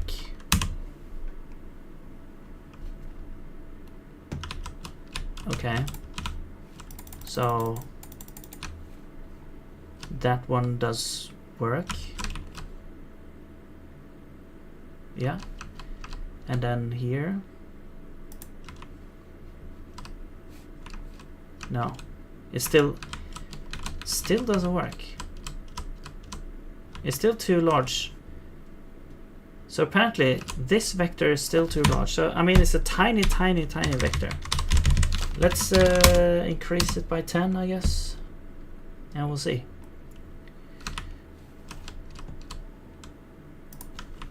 There we go. Okay, I think I'm gonna be happy with that actually. So we solved the issue regarding these line segments.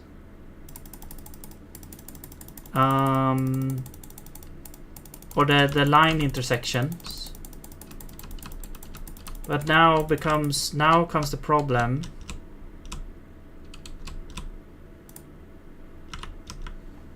I think that's still Yeah, that still works. Okay. Now comes the problem of the circle. I feel like we are moving forward, although I'm not too sure about the exact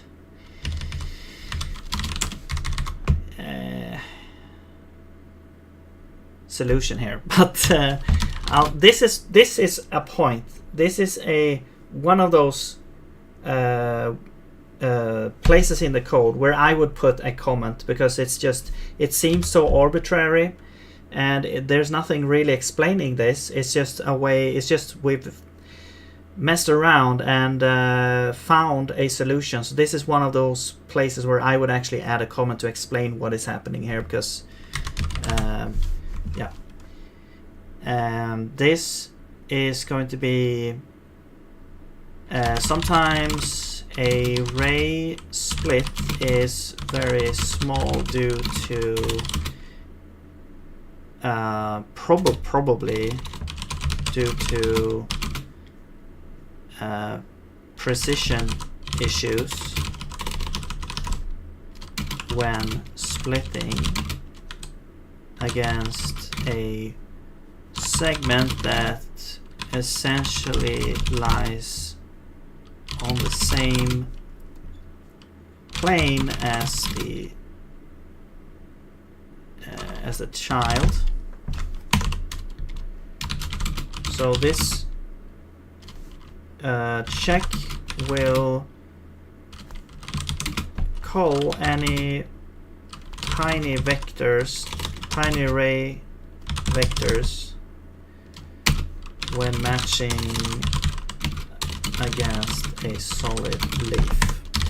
So it will still work with, like, if it's not a solid leaf, because that seems to be the only path that's gonna be wrong, I think. Well, hopefully. It doesn't feel robust, but whatever. Added predefined template options. Okay, awesome. I mean, it wasn't my suggestion, but did you go around and look at other implementations?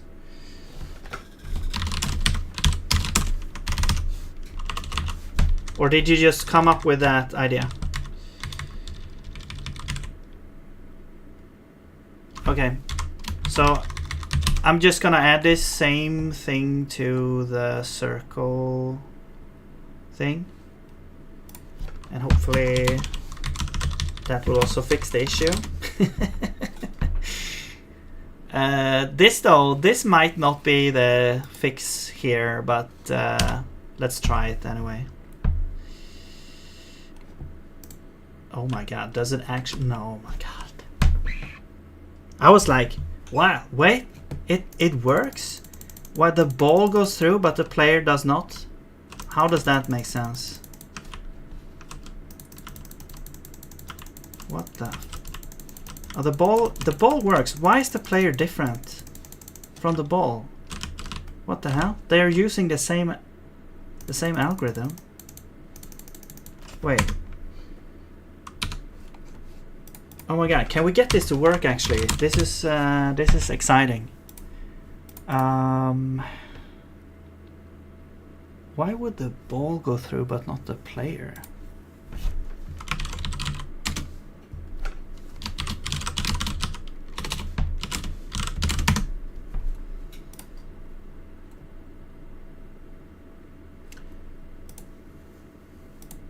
Is it because we're doing multiple? So shooting out, we're doing one sweep circle. Could be the radius maybe of the ball. The player is like radius 1, while the ball is like radius 0.3, I think. Yeah.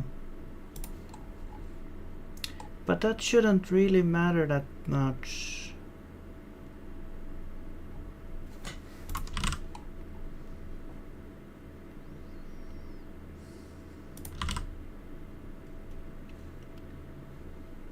Where's this player radius? Let's do 0.3 as well.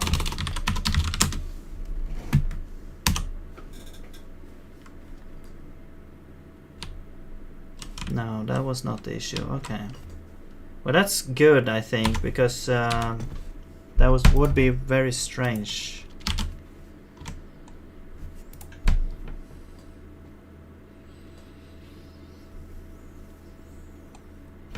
Okay, let's compare this to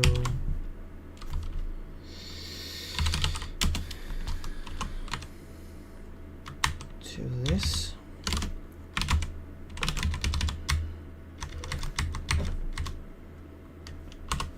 So we have camera position, the end position, which is this try position. So this try position is generally very small because it's like it's like which position will the player have the next frame.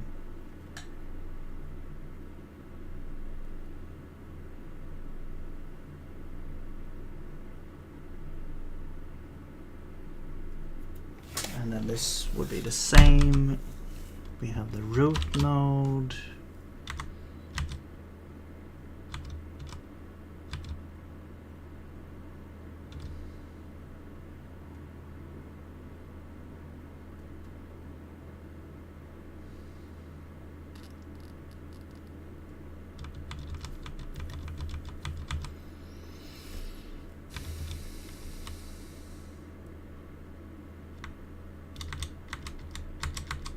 Yeah, so the problem is we actually get a collision, that's the issue.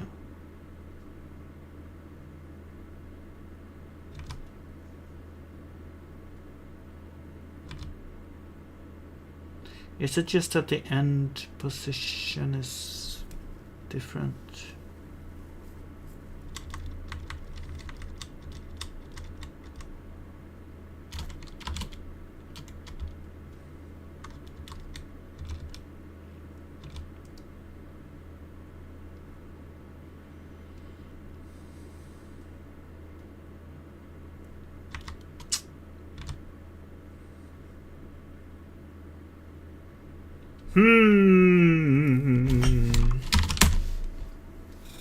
I'm running out of time a little bit. Man, we're so close now. We're really cool to get this working, because then I actually would like to continue a little bit with this little demo. Freshen it up a little bit. Why the hell would this work for the ball but not for the player? I mean, okay, one thing that we can try right away is just trying to skip the second update and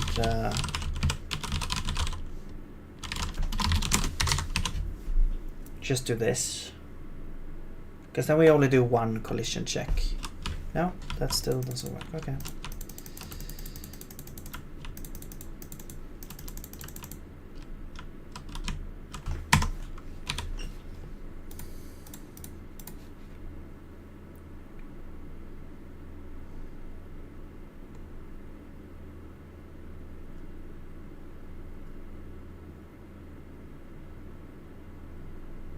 It's kind of weird. It's like when you have a smaller end point. I mean, that might not be the issue, but I would expect if you have a smaller length of this sweep, it would not give you a collision as easily. Okay, another thing we could do is, because the debug information that we get from moving in here and colliding is, you see the flashing yellow and red walls here.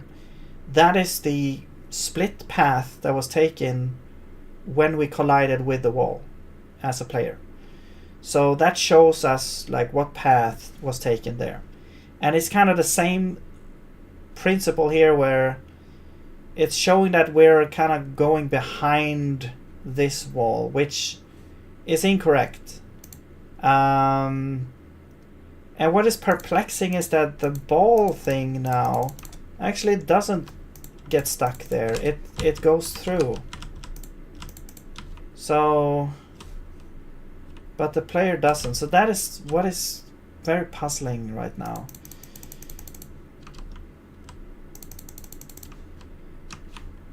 Also, when we have this, does corner still work or... Wait, corners still work. Except it's kind of weird. Yeah, I think double update is probably good the way to go. But what I would like to do is do like a similar raycast history that we show, but it's gonna be it's gonna be with the player instead. So when we do the sweep circle, we'll have more things in the intersection info. So ray path, and we'll also have the sweep path, which yeah, let's just have a ray. We can, everything that we're sweeping right now is the same radius, so it doesn't really matter. We'll have a ray there. I have OCD, there we go. Okay. And when we... So this is when we have these things. Except when we sweep. So when we sweep and we get to empty. Oops. Intersection info, we will add... Oops. If...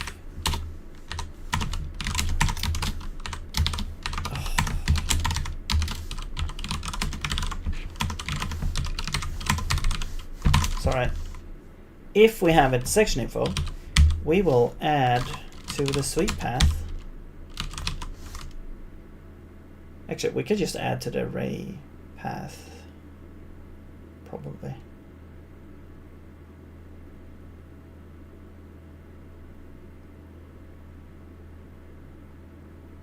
Whatever, let's add it here.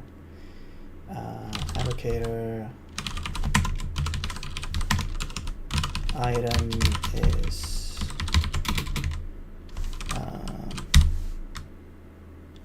no, it's dot position and position. All right, and then same thing over here.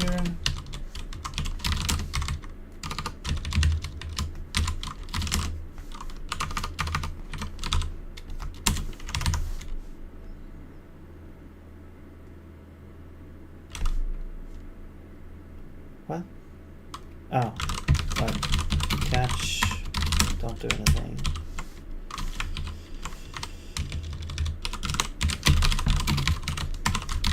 All right.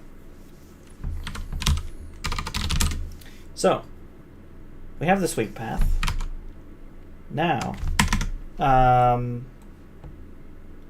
the thing is though, we're sweeping the circle a lot. And we probably only want to record if we found a collision.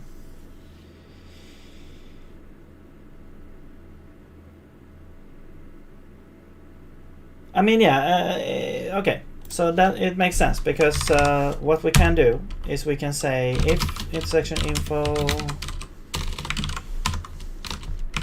we will clear the sweep path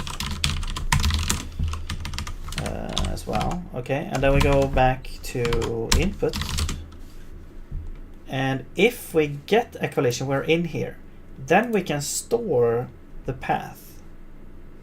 Well, actually we have the path. No,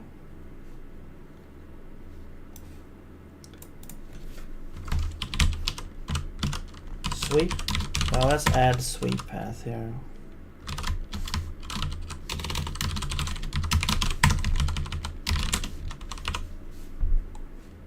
And then here's like, well, if we have a sweep path,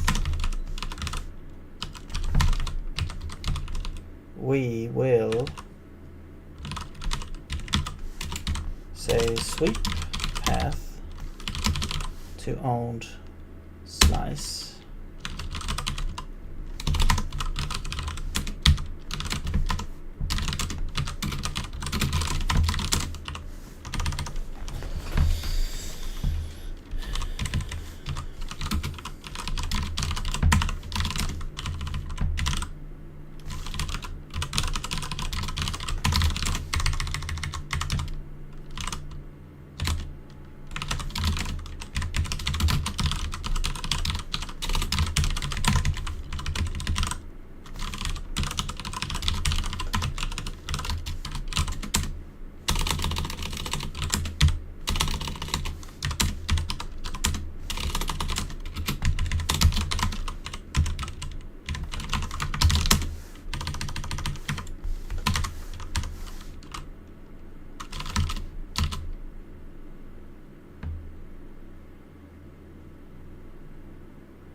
Alright. And now we have the sweep path. We can go here and we can draw this path kind of the same way we're doing the ray path. But now we have a sweep path.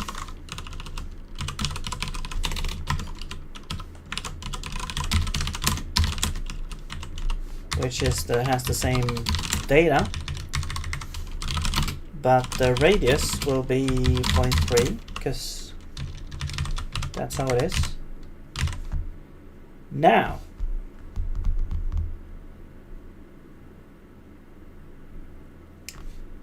instead of drawing cubes, we will draw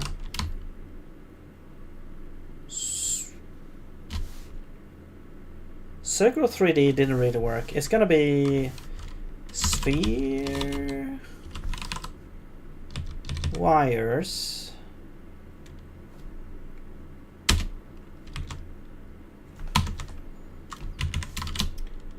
position radius rings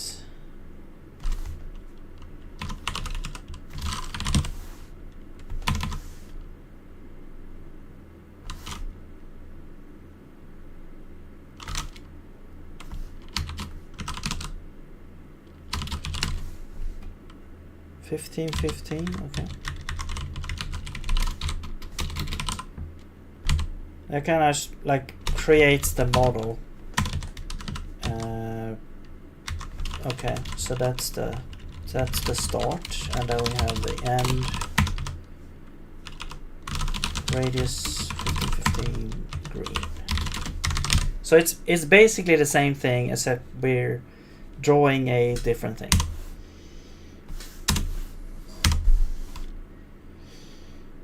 And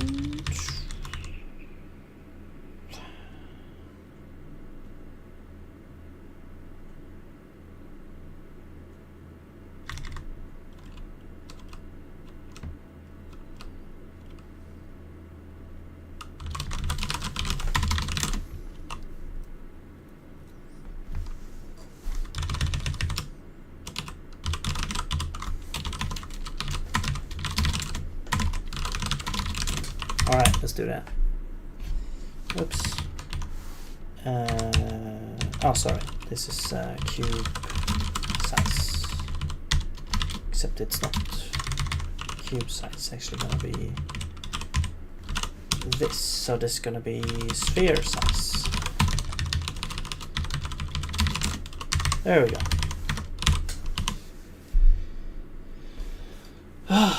Okay. So if we move into here, we should see. I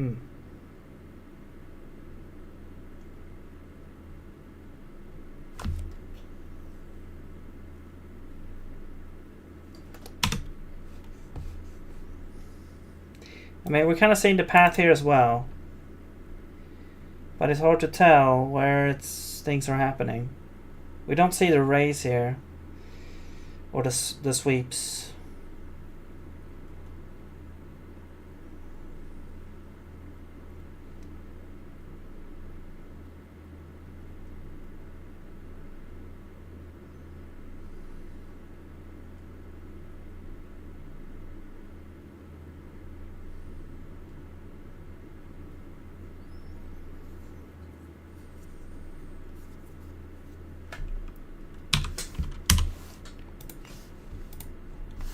Are we even drawing this? No, we're not. Okay, that might explain something.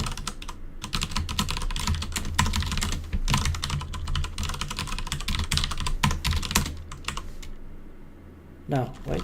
This is wrong. It's gonna be self-sweep path. There we go.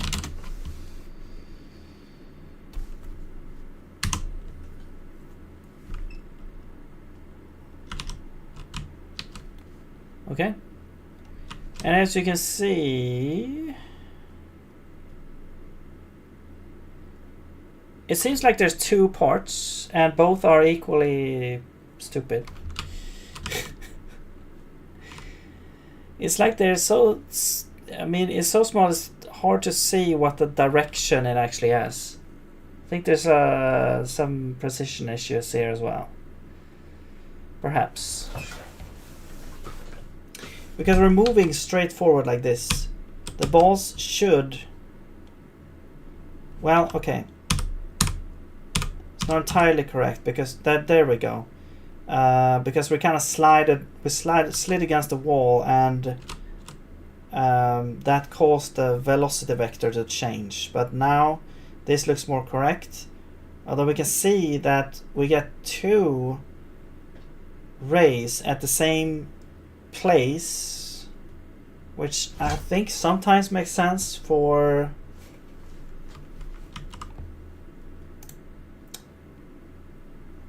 the sweeping algorithm.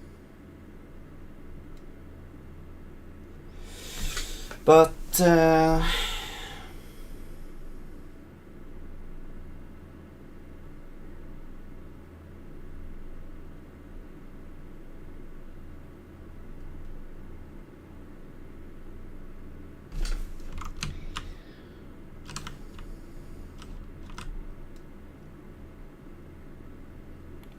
because essentially we're not only talking about points, we're talking about a circle with a radius that crosses these lines in a different way.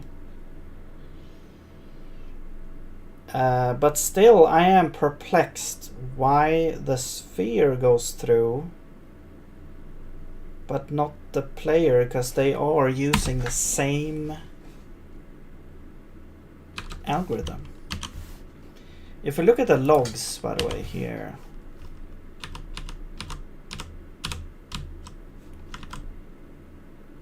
yeah, now it's like the other way around here. Now it says like no intersection, no intersection, no intersection, split even with no intersection, split even with no intersection. And if we do the ball, we get like 9. So that is more correct. We get no intersection, split 11, split 12, no intersection, no intersection, no intersection, blah, blah, blah, split 18, and that's the last split. I guess that's happening over there. Actually, one thing that I would like to check is if the red dot is on the... Yeah, no. You see the intersection point is still a bit off here. But I think that doesn't really matter. As long as... Okay, this looks kind of weird though. Yeah. So that does not really work that well. But whatever. I think it works for most of the part. The corners seem to work. That is really nice. You can't like go through the corners anymore. But we do get these weird issues sometimes though, that we still need to fix as well. But okay. So this we can go past. Here we get like stuck on this weird thing, but that might be the same issue that we have with the other place. Here we can just go through here.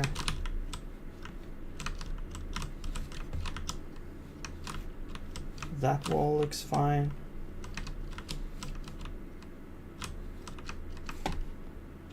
Yeah, it's like when you get to a corner, it's only one of the walls that works perfectly. The rest of the walls are very bugged. Except for these corners, they work fine. Okay, so in this case, it's this one that works. It's because it's like prioritized differently.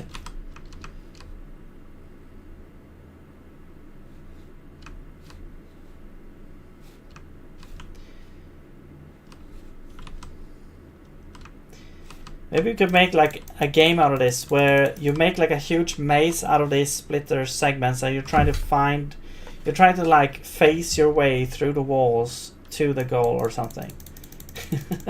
Using this bad algorithm. But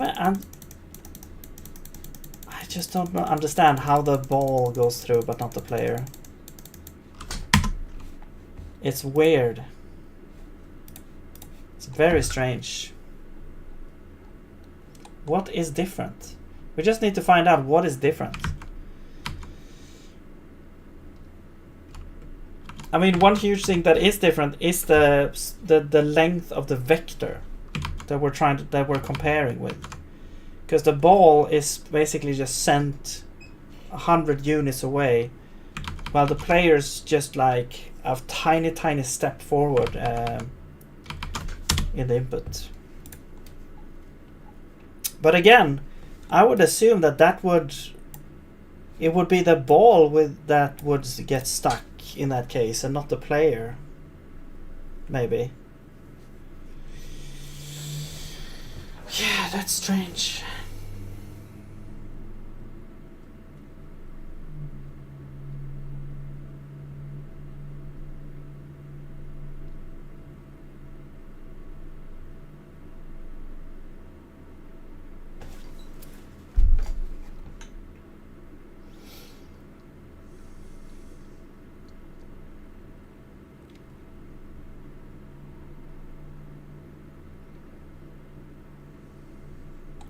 Well, it's not going to be in here because this is already like we know we've collided.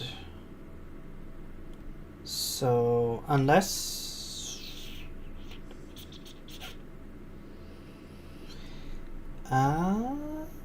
we get the wrong segment.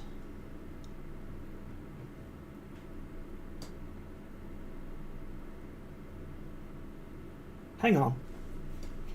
No, because they took a different path.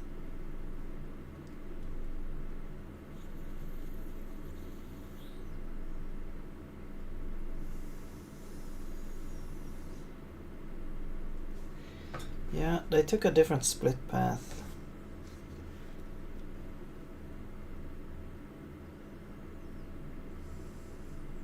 And we shouldn't collide there anyway.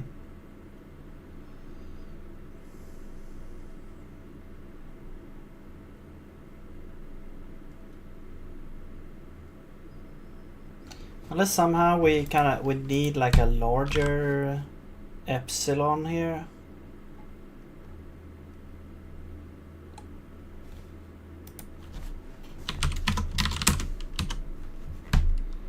It's starting to get a little bit ridiculous here, to be honest.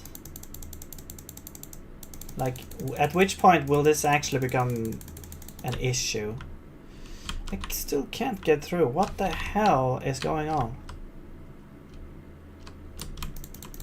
Wait. Oh, it got stuck there.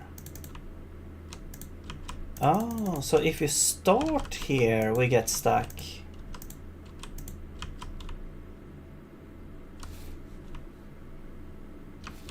And now we can actually phase through.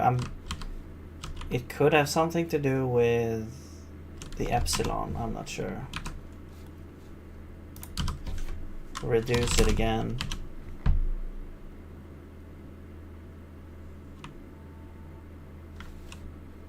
Yeah, now we can't get through anymore. Okay, and now you... What? Okay, so if I move forward at the same time, sometimes I do get this now. This does get stuck. Is it because of the start position is... Man.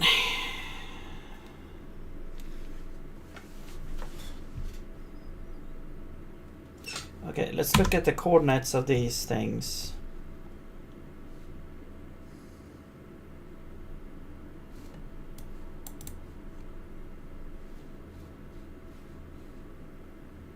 That seems like the long wall. This is also a long wall. This is like 8 or 9. That's also like a long wall. Here's like a short wall. It's 0.5. And you can see that it's actually residing on the same Y which makes sense because those walls are on the same, they're aligned on the same Y. But then the X is, you know, a little bit different, but they are on the exact same Y.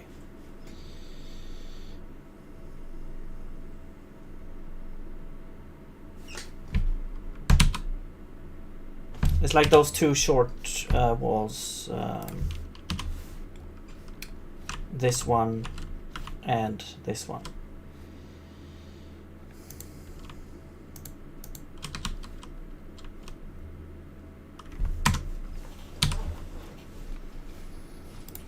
Split even when no intersection.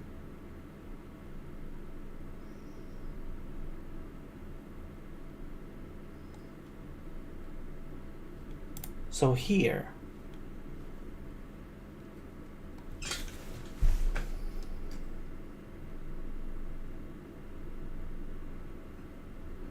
right, because the start distance is less than or equal to the radius. So we're kind of passing through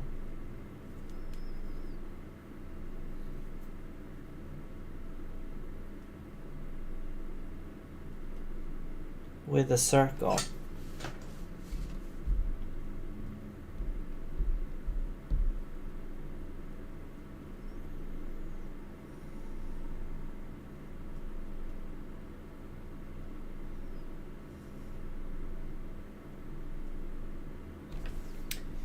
Already at the start,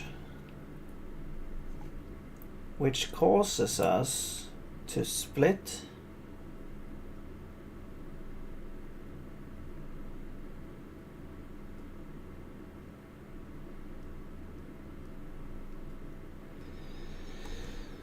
Yo, can you suggest free AI model? Well, someone in here, I forgot who it was, recommended Qwen.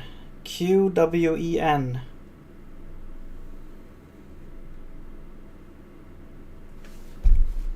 I think it was called.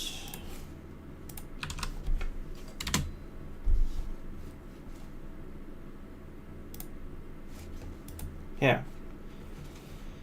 Which apparently is free to run on their host. I've not used it myself, so I don't know about how good quality it is. But try it.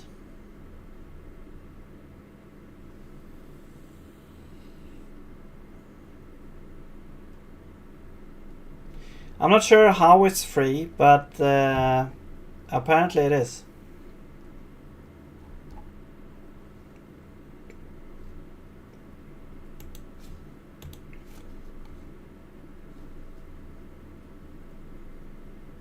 So there you go.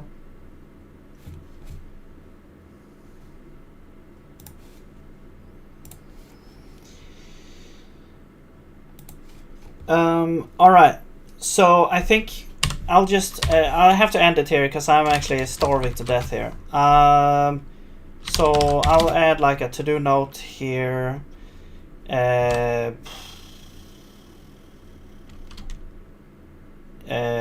We get stuck here. When we get stuck, we are in here for some reason or another. All right. So, but yeah, thank you very much for watching, and